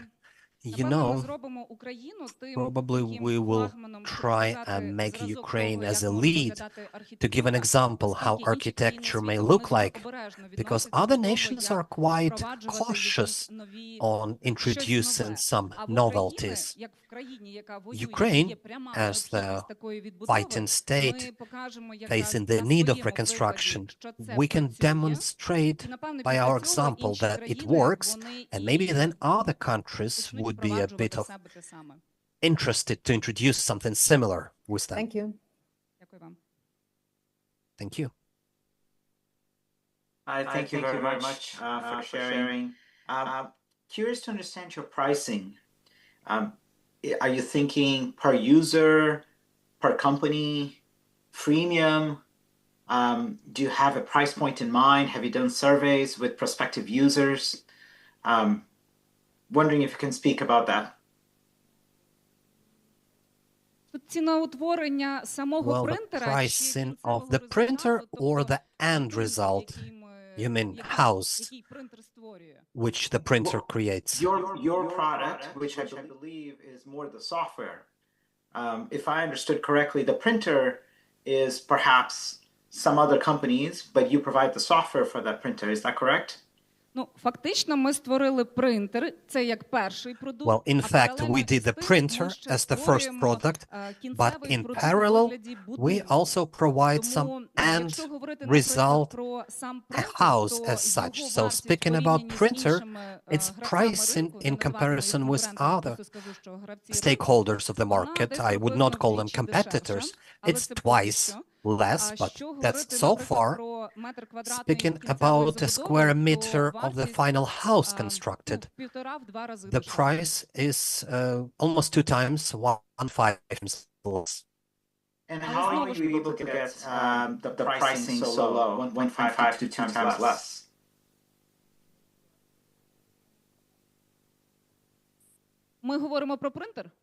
I was speaking about printer. If it is about printer, square meter, well, speaking about square meter, in this case, we have advantage because of a limited number of decorations used. So plastering, so printer works, 1 crew member, 2 aides, and the walls which were printed, they are beautiful enough, and they do not require any further process, and just paint, and it's good to go. But speaking about classical construction, it takes time. Originally, you put the box, the walls, then you do the plastering and layers on the wall, and it takes material and it takes time. I understood. Thank you. Enough, thank you. We wish you all the successes. And I would like to invite фаундерка компанії Revish. Orlova, founder of Revish company. Greetings all. I decided to keep my jacket on as well and try to surprise you with something else. I have a little disclaimer. I would like to present in Ukrainian, because with all my due respect, but feedback of running Ukrainian company, that was the most relevant for me. So I'm greedy, and this is Revish, the biggest platform to creating the wish lists. So we launched Revish on the spring 2023 as the service of creating and managing wish lists to simplify the process of giftings and exchanging gifts, and our users recognized the simplicity and said this is something new on the market of gifts and presents. But wish lists are not something new. Every internet shop has their own wish lists. But doesn't work by statistics. Amazon and Shopify, 80% of wish list added to wish list would be never purchased. How come? Every internet shop has their own wish lists, and people are managing dozens of wish lists. People forget things. It's not easy. It's not compatible. Revish compiles all the wishes from different sites in a single place, and for internet shops, that's additional channel of trade. We allow keep promo codes, actions, advertisements, special offers on the goods, highlight these goods, and increasing the probability of purchasing it here and now. So people can review the interest of the audience, can get into recommendations, and easy integration allows to place the button Add to Revish on the goods of the web page by simplifying adding things to the wish list in a single click, and we have hundreds of e-com platforms now utilizing that in Ukraine. Revish is part of ecosystem, and there are tens of million sites of the relevant categories for us who spend $1 million on tools to increase the capturing of audience, tens of thousands of web pages here in Ukraine, and we would like to grasp 1% of market in 1 year by providing additional advertising channel and offering wish lists for end users. None of the competitors is leading in that. That's inspiring. So what we have in 2.5 years after the launch, we have 350,000 plus users, 3 million wishes, and 45,000 purchases per month. Last month, Revish cost almost $5.6 million, and this year we're going to reach $13 million threshold. That's because we already engaged more than 100 partners. Our registration for 90% more organic, and average conversion makes some 15% from added goods. We offer different models of cooperation with P2P. On one hand, that's a big e-com marketplace integrated to Foxtrot. On the other hand, these are small internet shops that people add goods from those to their wish lists. And holiday seasons, gift seasons ahead, we're getting ready, increasing the functionality to P2P. And we would like to reach new market, 500,000 connected partners and MOUs. So our increase local Ukrainian e-coms, and we invite them to cooperate. Please feel free to communicate with us. Our team is accomplishing dreams every day, so please join these travels. Thank you. Thank you. Thank you. Your traction is very impressive. I'm curious, how do users discover you? Is it mostly organic, people telling each other?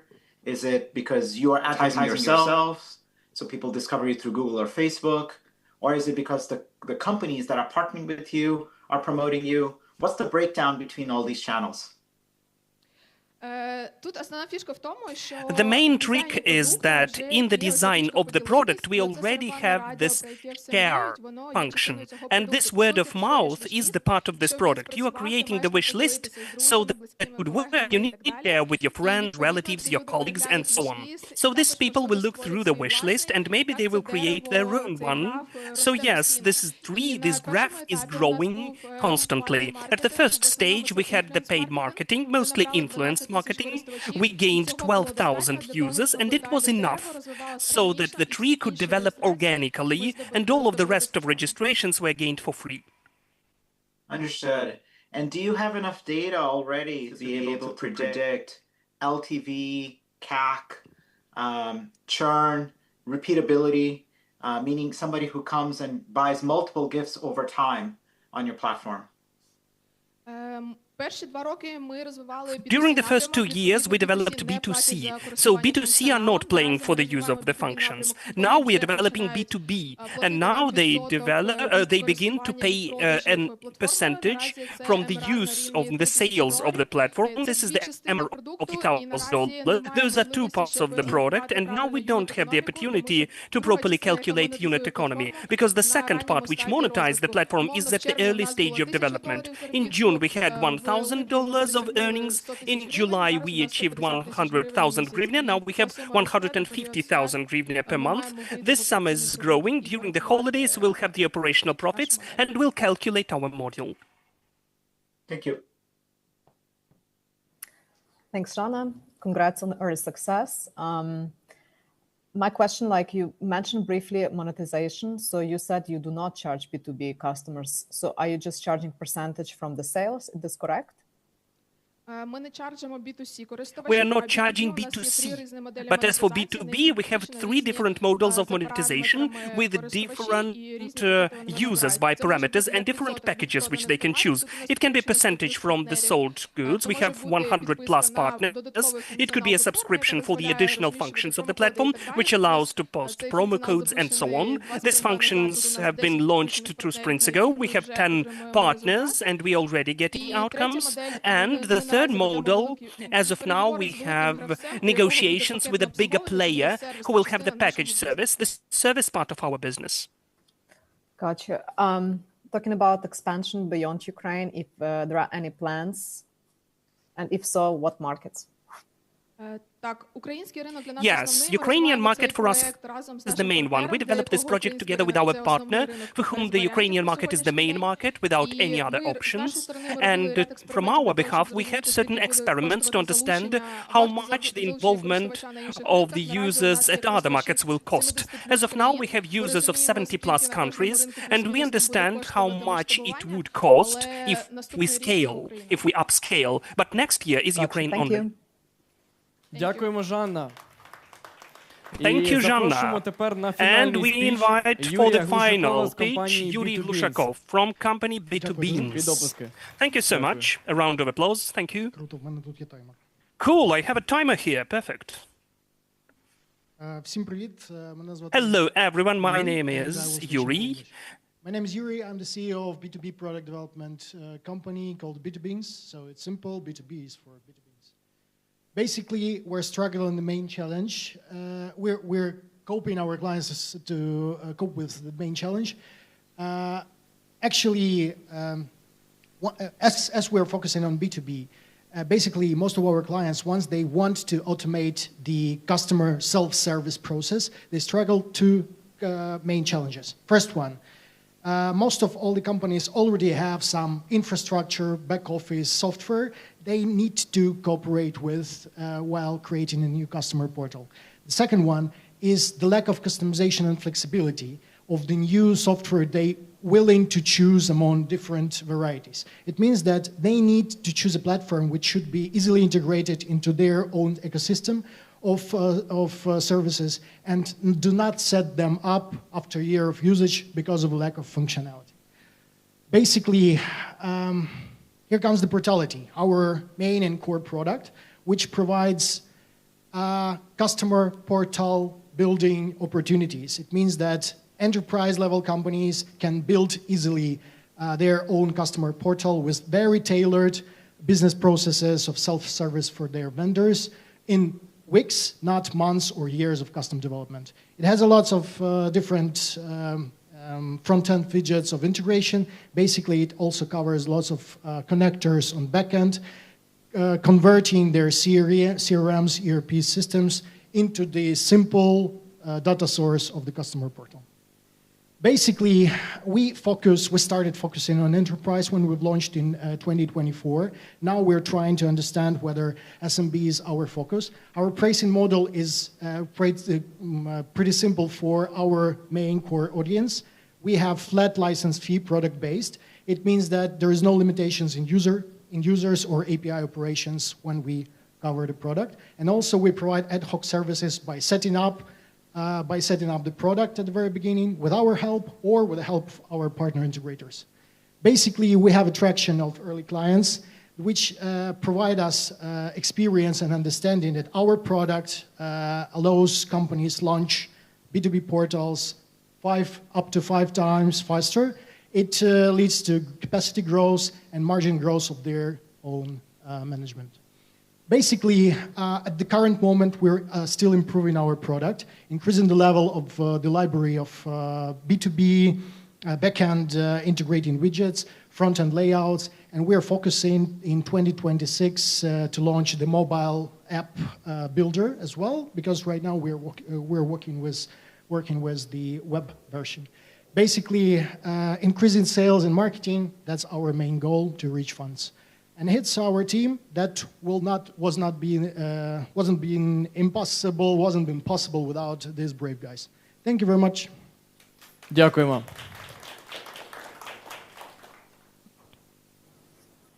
Thank you for the presentation. Thank you. Indeed, the problem that you mentioned is a big on the market. Integration and customization is like many companies struggling with that.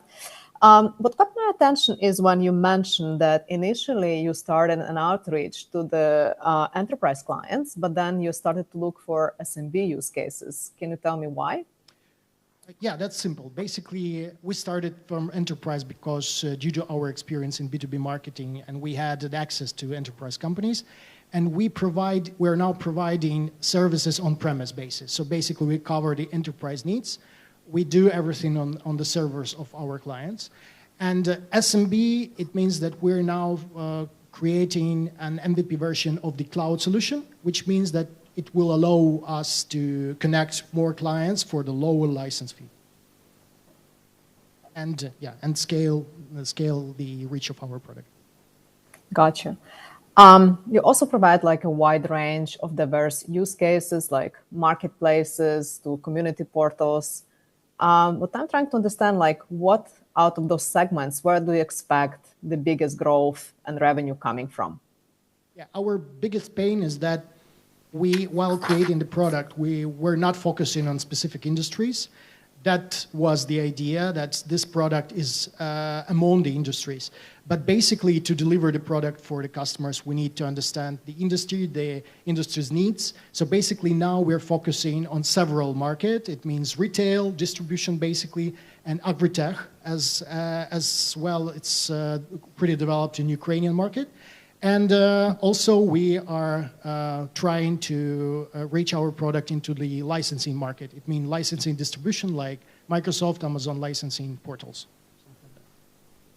Got you. The last question before I pass to Amit. How do you plan, or are you already charging your clients, or are you still on a pilot base? Like, what stage are you right now?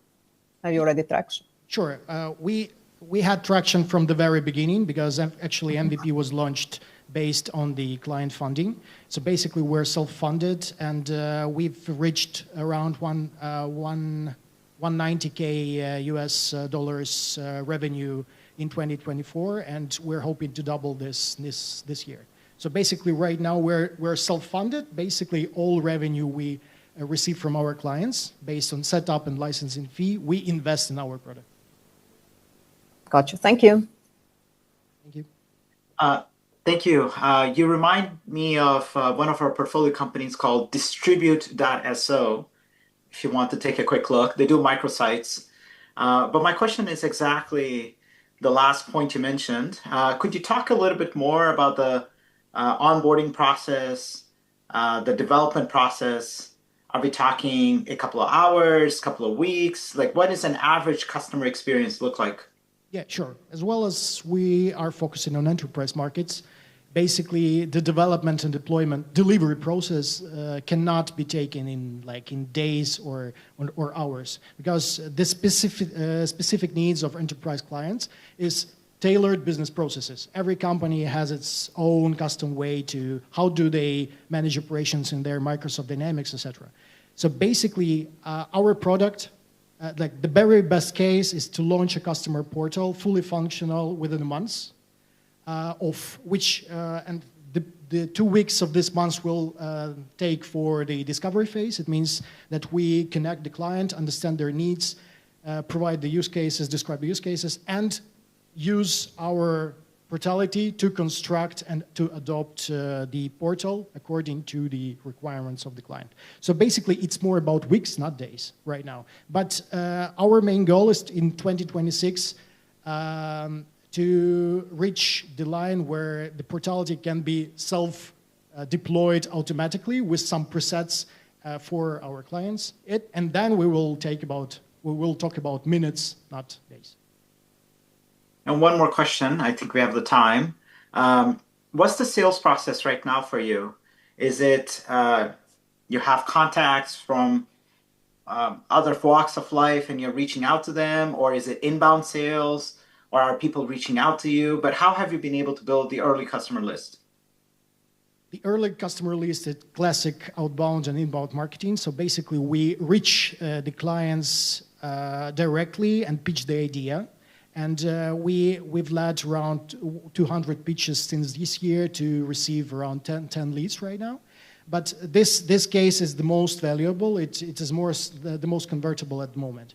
Additionally, we are working to increase our network of B2B partners to sell the product with the help of integrator companies, CRM integrator companies, ERP integrator companies, as an additional product they can sell in bundle. Additionally, we are practicing spreading our product among different networks, associations, and B2B marketplaces. So basically, CRM, enterprise-level CRMs, ERPs, additional SaaSes, they do have their marketplaces. And basically, as we do have the connector with them, we deploy our product on their marketplace as a partner. Thank you. Юрій, дякуємо вам. Thank you very much. У вас дуже гарна англійська та промова. You have perfect English and your speech. Could you share who your teacher is? And let us give a round of applause for all of the speakers. Today we wish you all success. Natalia, I would like to give the floor to you.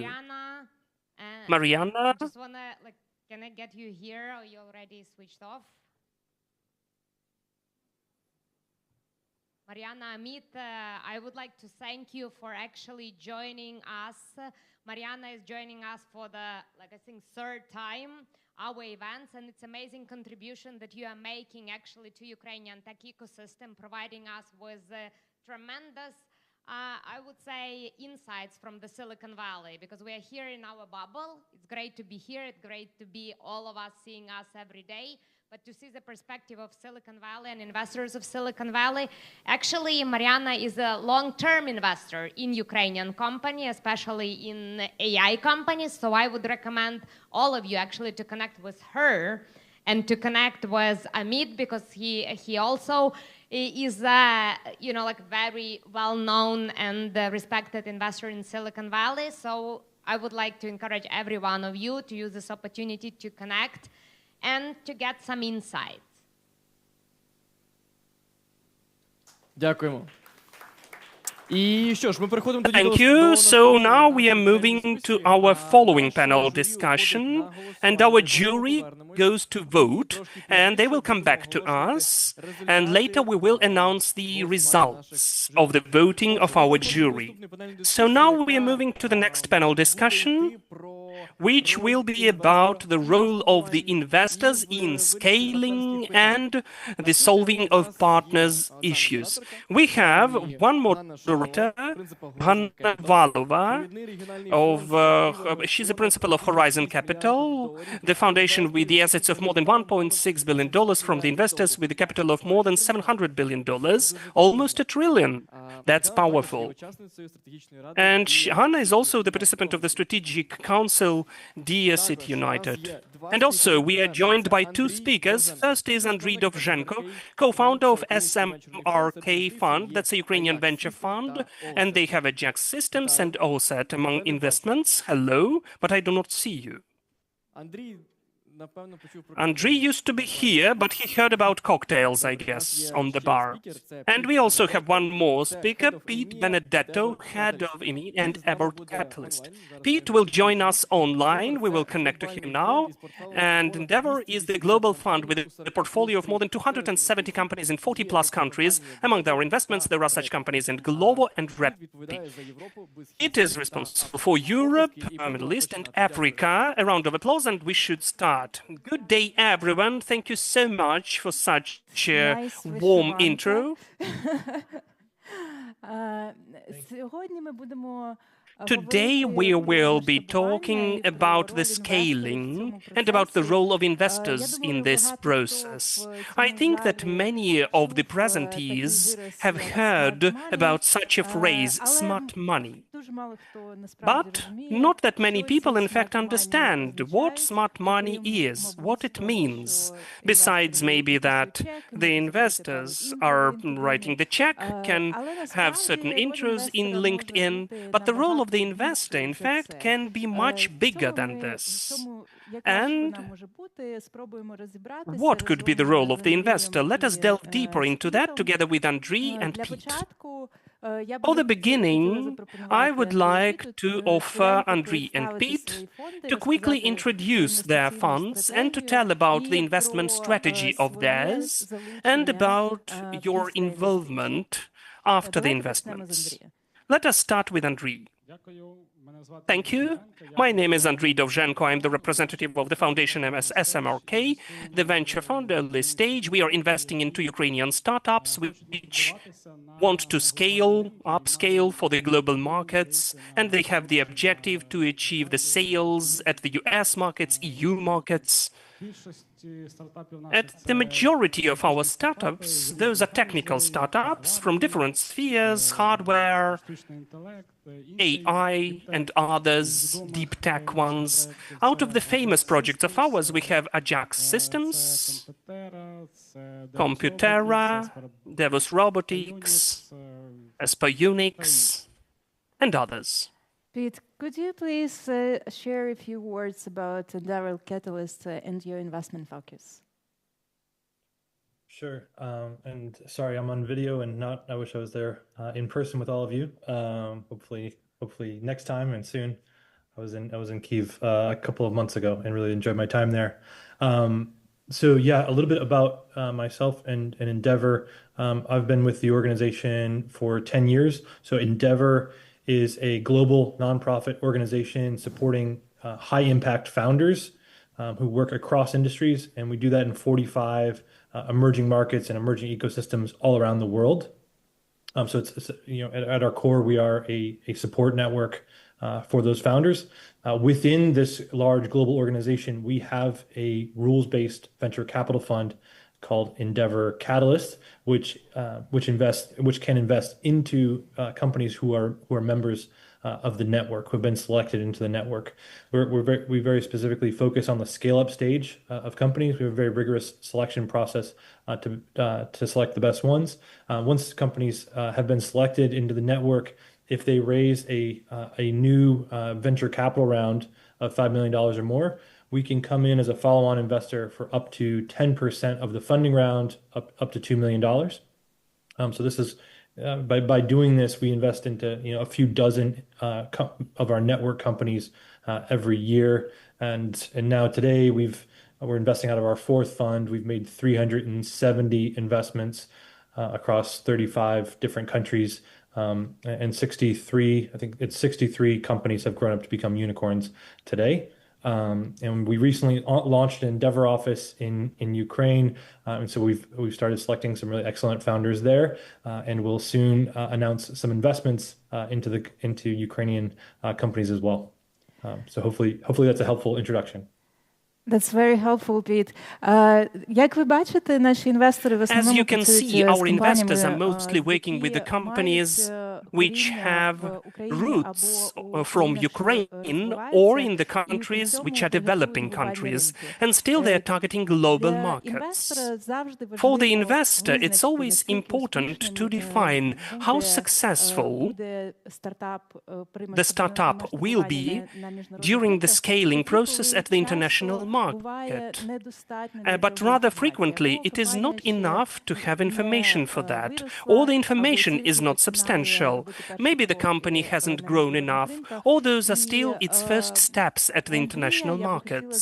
So, Andriy, I would like to ask you about one of the stories from the portfolio of SMRK, that is the company of Competera, which started with working in our region, but gradually it's been transformed for the company which is more working at the US market. Andriy, could you tell, how did you believe in Competera, and what were the signals which you used to define its perspectives? Thank you for the question. I would really like to answer it in the following way, that I was understanding that since the first side, because this is the company which would achieve huge success. Unfortunately, it's not right, because venture investors are always working under the conditions of uncertainty and lack of information.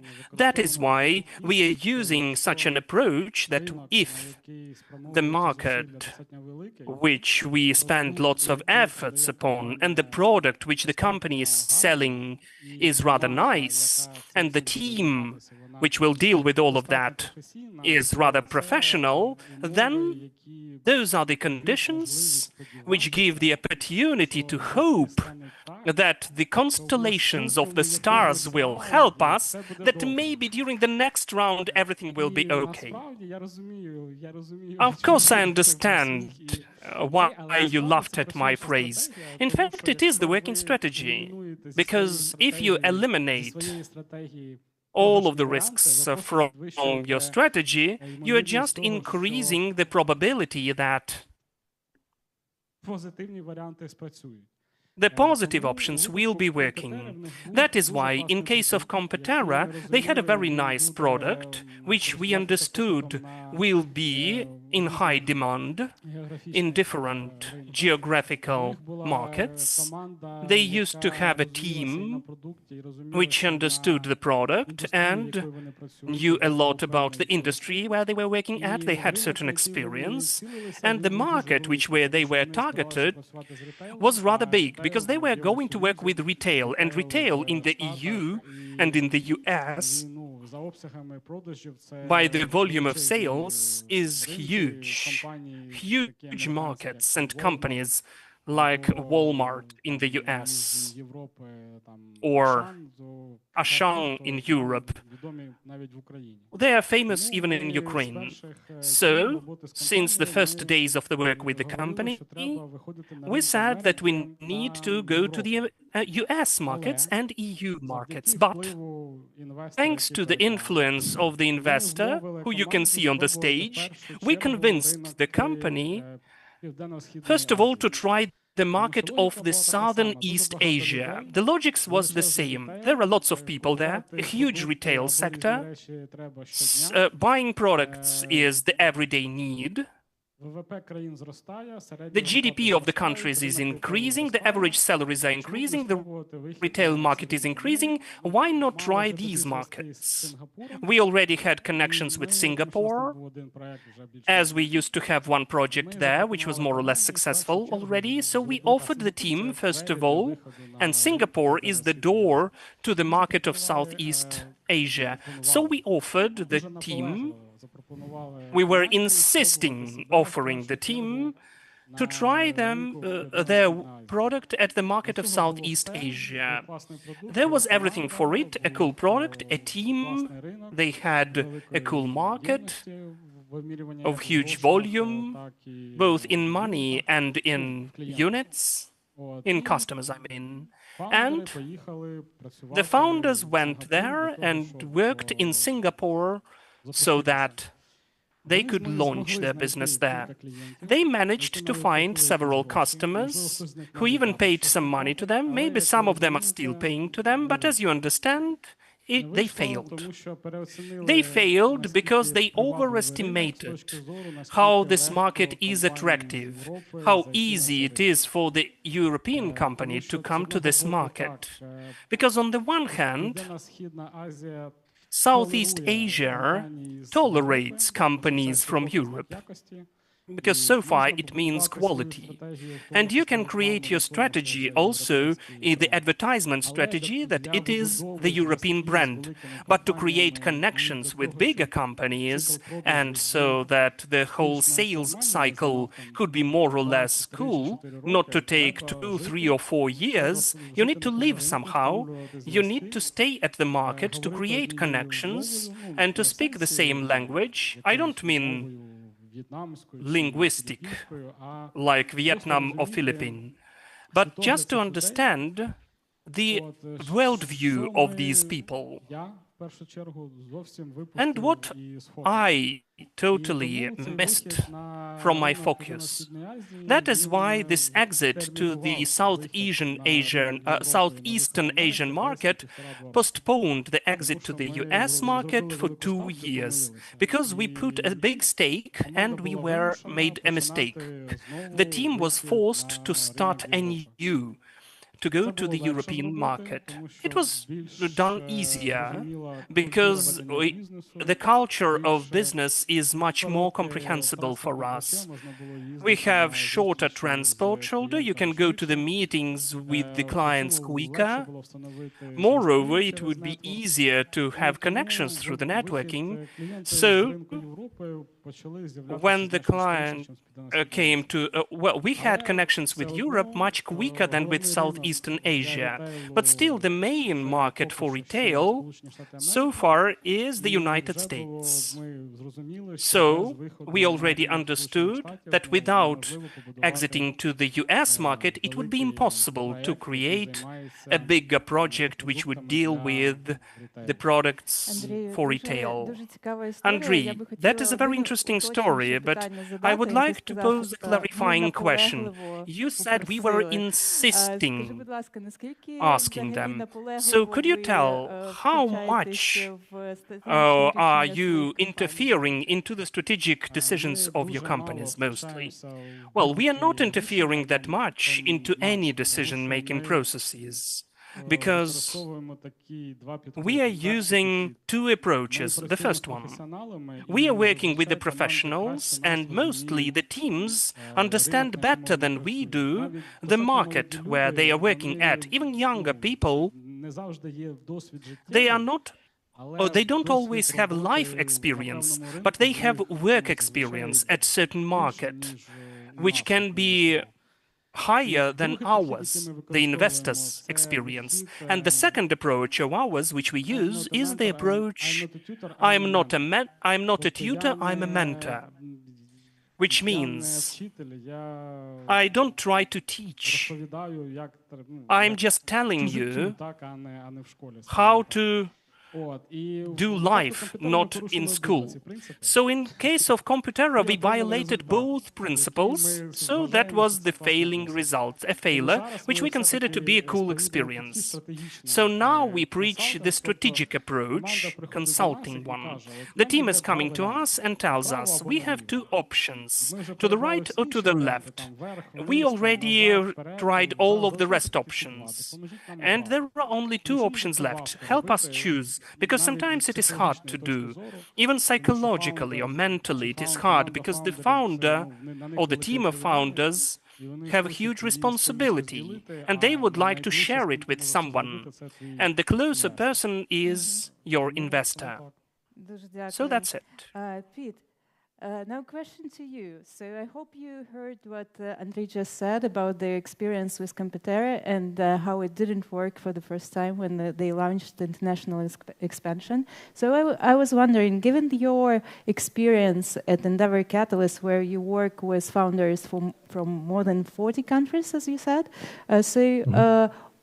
did you have such cases when the international expansion didn't quite work out? Yes, I think numerous cases when international expansion doesn't work out. You could probably pick, there's probably a long list to choose from.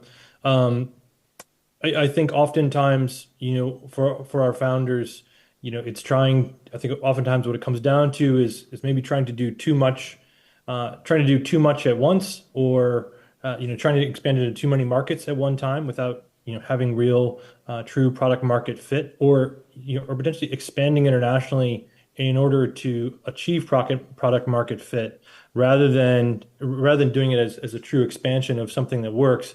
It's kind of in search of that and then trying to do too much at once. And essentially it comes down to expanding too quickly. So I think there's a lesson in there.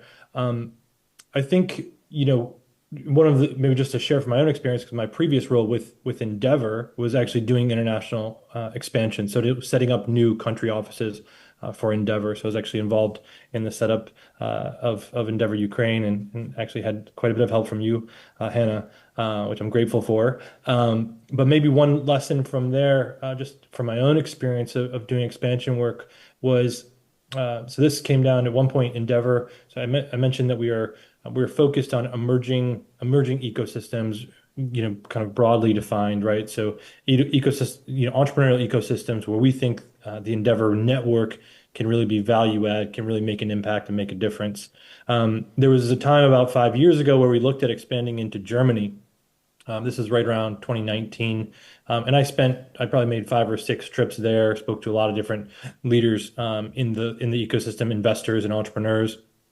And you heard from quite a number of people, quite a number of folks that they would love to have Endeavor there. And we basically got the office half launched, and then COVID hit and put a real pause on all of our efforts. But the lesson, the thing that I was coming across is there was, a number of people that I encountered say, yes, it would be great to have Endeavor here. You're more than welcome. I'll even join your board. I'll donate to the founding, etc. And many of that was a number of founders, et cetera. So it feels like we were listening. We were talking to the right people. It was the right audience, and we were getting a good response, and we were building traction, slowly but surely. But then there was a question, that our founder and CEO put to me, which was, for Endeavor it would have been the most developed market for us to enter. And the question she said to me is, when we work in Germany, we're going to be additive to every entrepreneur. I mean, we're going to add some value. That's not a question. But are we going to be transformative to the ecosystem?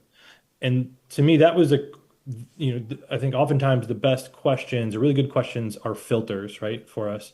And by asking that question, it can really help us to filter decisions and help us to make a yes, no. And for me, that really clarified that that it was not the right market at that time, because we would have been additive to founders, but our mission is to be transformative to ecosystems. And I don't think we truly would have been transformative to the German ecosystem based on how advanced it was and how much momentum it had at the time. So maybe just a small lesson. Hopefully there's something in there for other folks who work in this market, but I do think, it's helpful to come up with really good filtering questions when you're doing expansion work, and that can help clarify where you go. Yes, absolutely. Well, I think that given that you launched in Ukraine post-invasion, you came to conclusion that Endeavor Network would be truly transformative for our market, and I'm very happy to see you here, and hopefully to see more Ukrainian entrepreneurs joining Endeavor Network in the coming months even. So, what actually motivated you to launch in Ukraine in such time? Yeah, I think so. A number of things, a long list. As I was quite involved in the launch from the beginning, and even a number of years ago. I think there are the things that many folks will say and recognize, which. There's the incredible tech talent of the, Ukraine and the region. There's the resiliency of all Ukrainians, but of founders in particular, and that's a trait shared by many founders in emerging markets. I would add to that, though, and I think that's an incomplete answer or descriptor. I don't think many people realize how many great consumer businesses, consumer-facing technology companies have come from Ukraine.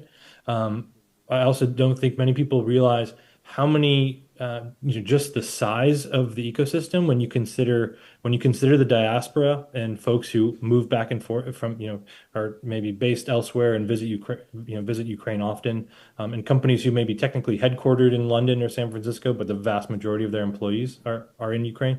I don't think investors or many people out there really understand the number of true scale-up companies that are out there doing this. And so I think it's once we understood the legacy and the track record of Ukrainian founders, companies like Grammarly, the Ukrainian founders at companies like PayPal, etc.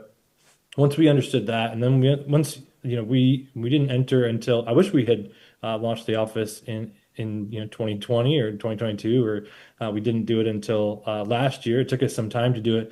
But I think what you saw, despite this latest invasion, that Ukrainian founders and Ukrainian companies there was no slowing down. They were only growing and accelerating. And I think that, to me, kind of pushed us like, these founders are not slowing their efforts whatsoever. They're accelerating. So we as an organization, this is the most true to mission thing that we can do, is to step up now and to enter this market and to support those companies and help them scale globally. Thank you, Pete. Андрій, хотіла у тебе запитати, як у людини, яка допомагала своїм компаніям. As an individual who was supporting your companies during the war, the challenges that you face now, and especially at the beginning of 2022, these are unprecedented, and the role of investor could be much more critical than the funds that operate in more stable states and countries. Can you bring any of your experience of investor, of managing portfolios during the war?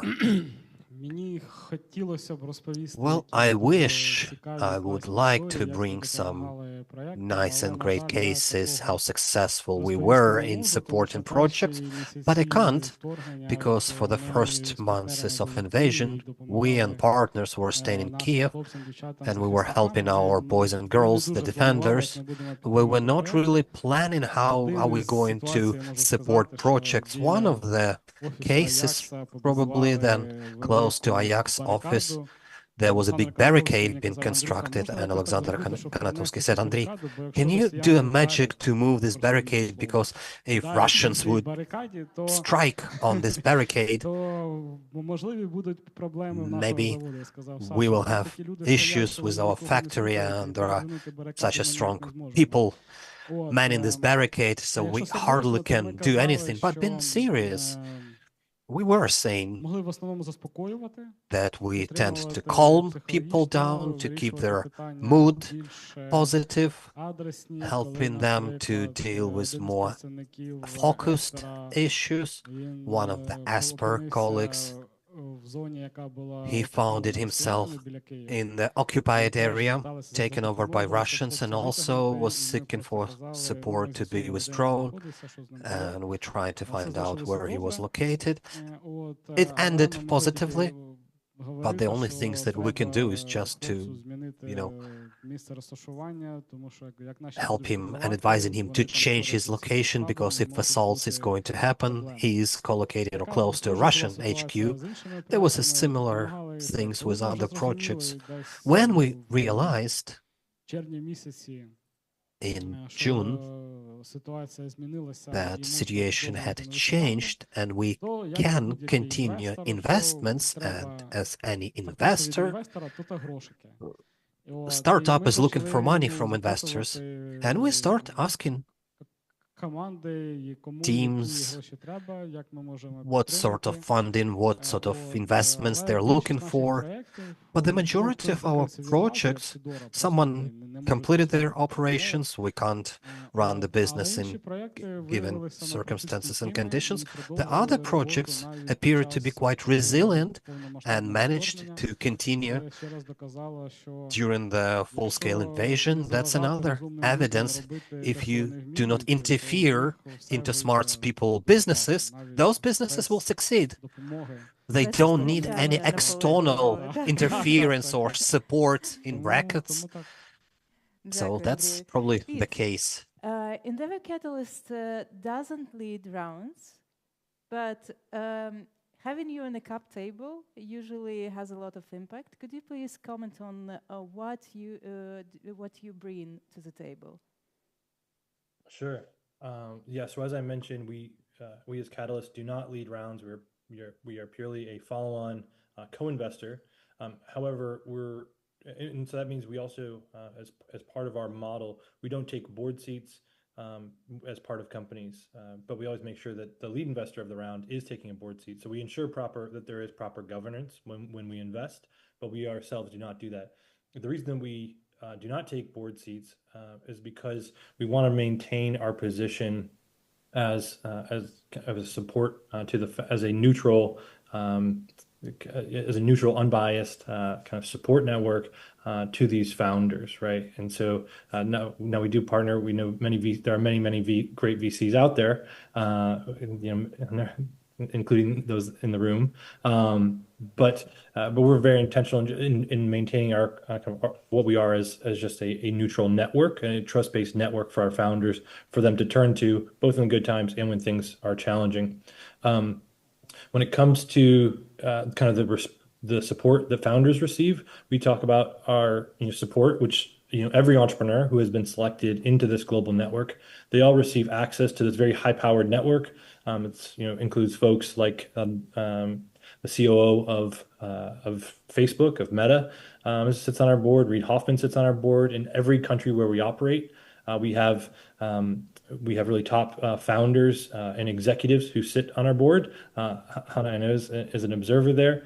So that's part of the support, is this really incredible network. And we also talk about our support as access to talent and expertise, which a lot of that is done through mentorship and executive ed programs at Harvard and Stanford, things like this. Access to new markets, helping our founders to expand and do business globally.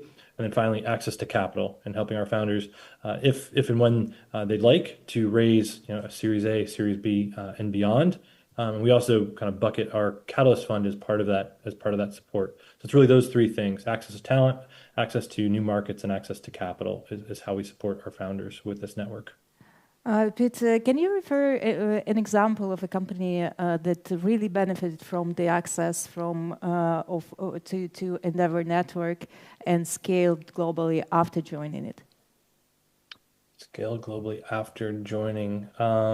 Good question. I'll try to pick one. Yes, so there's a company fairly nearby, which is a business called Insider out of Turkey. They are a marketing software business now leveraging a lot of AI as part of their product offering to enterprises. They started probably about 10 years ago or so. There are 5 co-founders.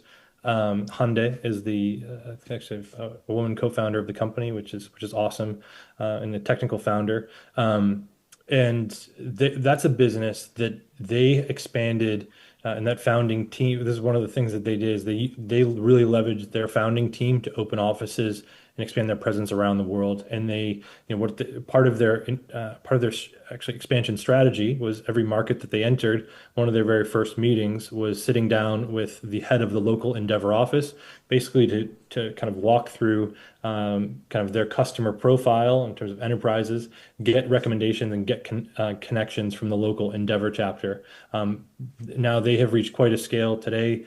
General Atlantic just invested about $500 million into their business last December, and they were valued at about $2.5 billion at that point. So they've scaled quite well. They've done it from a true emerging market, Turkey, but now they're really a global success story. So that's probably one I would call out. Fantastic story. Як бачите, дійсно роль інвестора може звестися як до простого підписання чеку на інвестицію, так і до чогось набагато ended up with some investment check, but also that could be something much more bigger, contributing to the market expansion strategy, helping engage in external capitals. And on my behalf and Ryzen, we interact a lot with our partner companies, focusing at transforming their operational activities and hiring the management team members, which is quite often the precondition of successful upscaling internationally. And keeping in mind that our discussion is about to be completed, following the tradition, I would ask our investors to give an advice to those founders, co-founders who are thinking or already initiated their international upscaling, how they can interact and cooperate with their current future investors to make that upscaling the most effective and efficient. I will respond. Let's say, follow the advice, listen to advice, but keep in mind that we are all human. We could be wrong. No one is immune from mistakes. So rely upon your rational thinking and make decisions that you believe are absolutely suitable. But again, following the talks to investors, maybe investors could be of use for you. You know your company, you know your niche, you have your specific knowledge and experience. However, investors may be of use because there is a different space, different layer of knowledge, and in a perfect world, that could be a merge and a combination of both. Thank you, Andriy.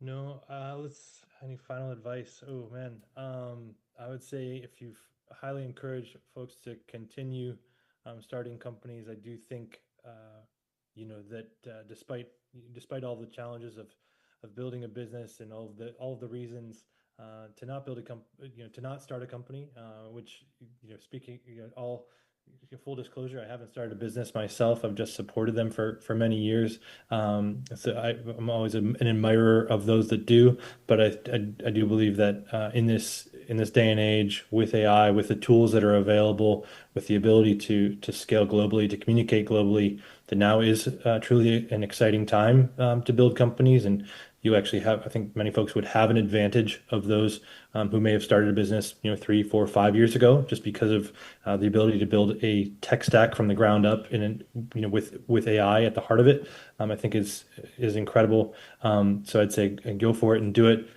Endeavor is here to help. We're very proud to support some awesome companies, Headway, FinTech Farm, who else? Jubal, Ajax, which has been mentioned, Solidgate. These are all Endeavor companies that have joined the network. We've got a fantastic board of directors. We have a really amazing team led by Sviat. So if you guys have a question, please do reach out. Our team is there to support you.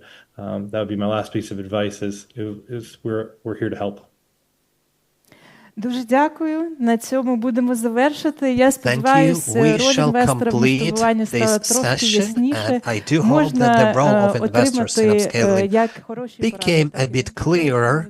You may receive good advices, you may receive dubious advices, but it is up for you to decide the ways how to develop and expand your business. But investors could be your resource, and not only financial. Thank you, Hannes. Thank you, Pete. Thank you, Andrei, for your very useful and encouraging discussion. We're about to finish.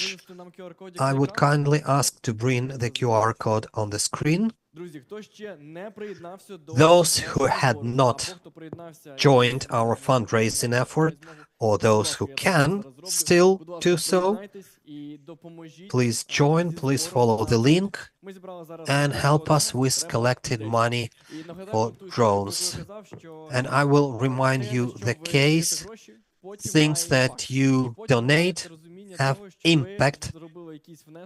And remember that your contribution does matter, making bad for enemies. So our judges made their decisions and came to a common conclusion, which they are going to introduce our next two speakers.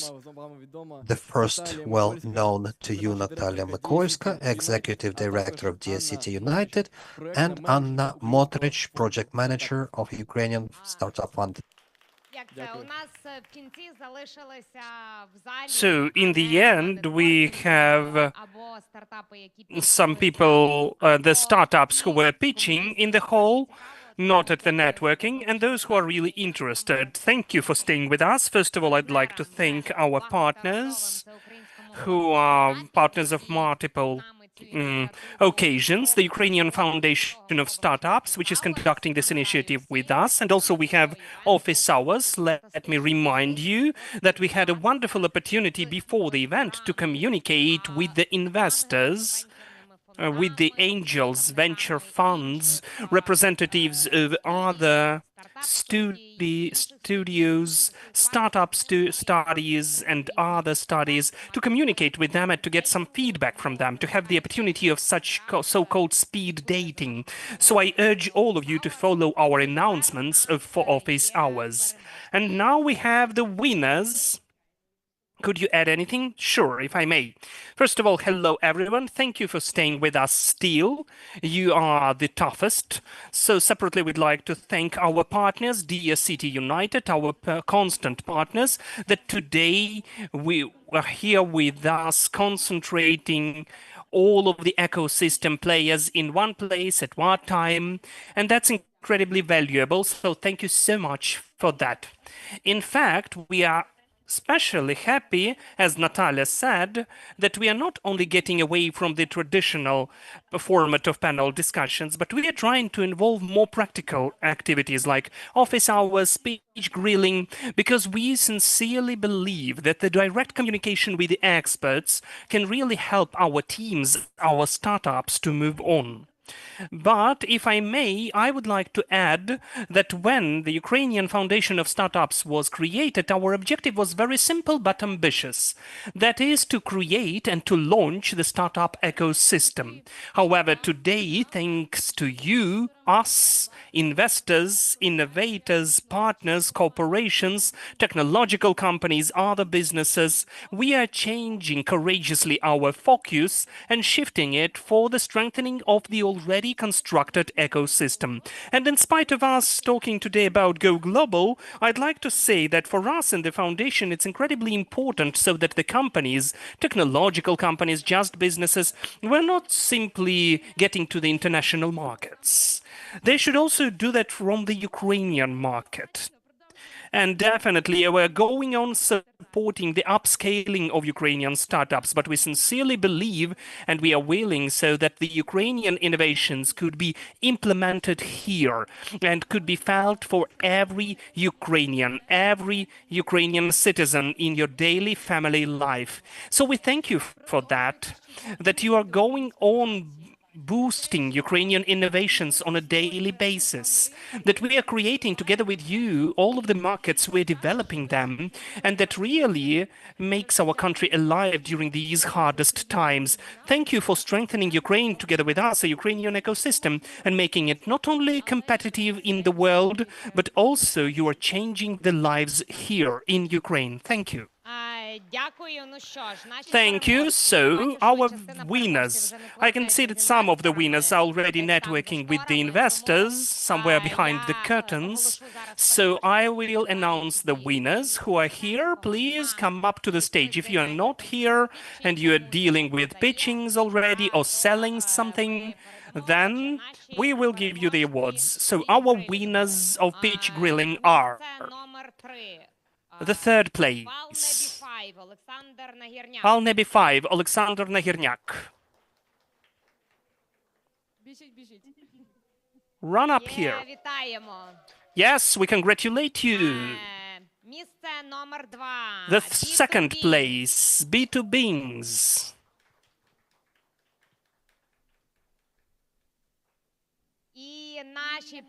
And our winners are 3D U2U, Ina Furman. So they are already pitching or selling something, in fact. But in fact, I congratulate you.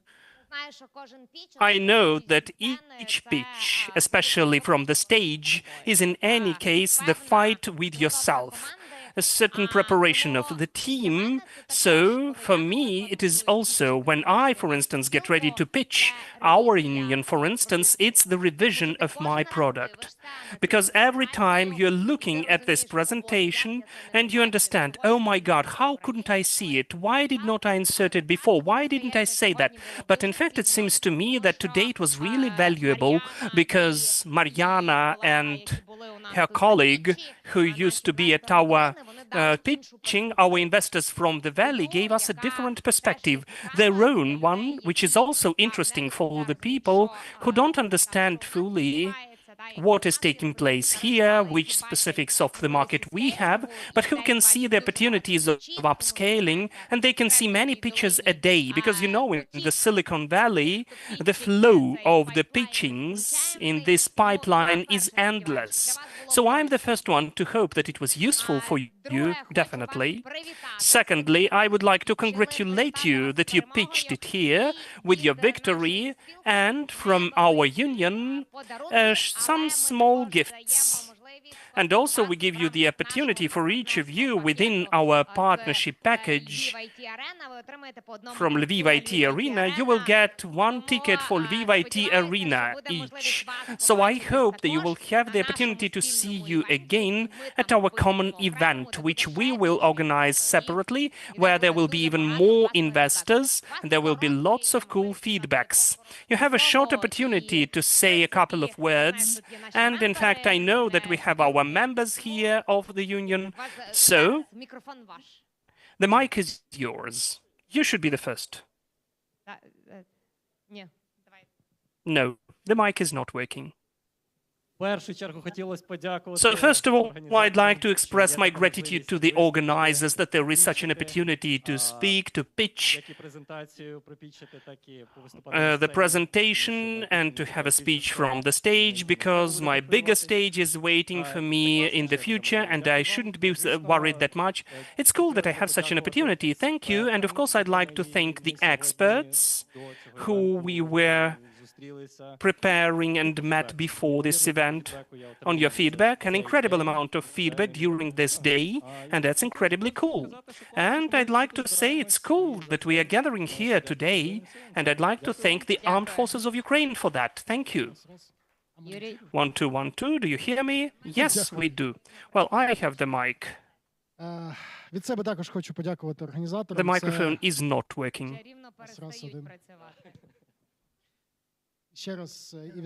And again, I would like to thank the organizers for the wonderful opportunity for young startups to show themselves. You were right to say that every time reviewing your pitch, maybe at home or in front of your team or on the stage 5 minutes before the speech, every time you think about some new insights, you can see some new ideas, what you'd like to add. This is the constant process of self-improvement, and thanks to this stage, it becomes real. Thank you so much. It's really valuable, both the and pitch grilling today and conversations with the mentors and experts for our team in particular. That is the way forward, the opportunity to develop and to see the insights. Thank you so much. Thank you. Super. So we congratulate you again. Your gifts are awaiting for you among my colleagues. And to conclude, maybe we should conclude, because I don't want to stand between you and wine and tasting. So we can ask you to get the gifts. And how is it said? I can tell you the following. Today's event was cool. Thank you everyone who joined us. Thanks to our armed forces of Ukraine that we were working how we could work. They gave us the opportunity to be here. Thank you all of our speakers, because whatever they're doing on the stage, in fact, they're doing not for their personal PR, they're doing it as their own investment into the Ukrainian ecosystem, because today they were speaking about practice, not just marketing speeches. Those were the speeches to share their experience. So we incredibly value that. I thank Danilo that he was with us today, our host.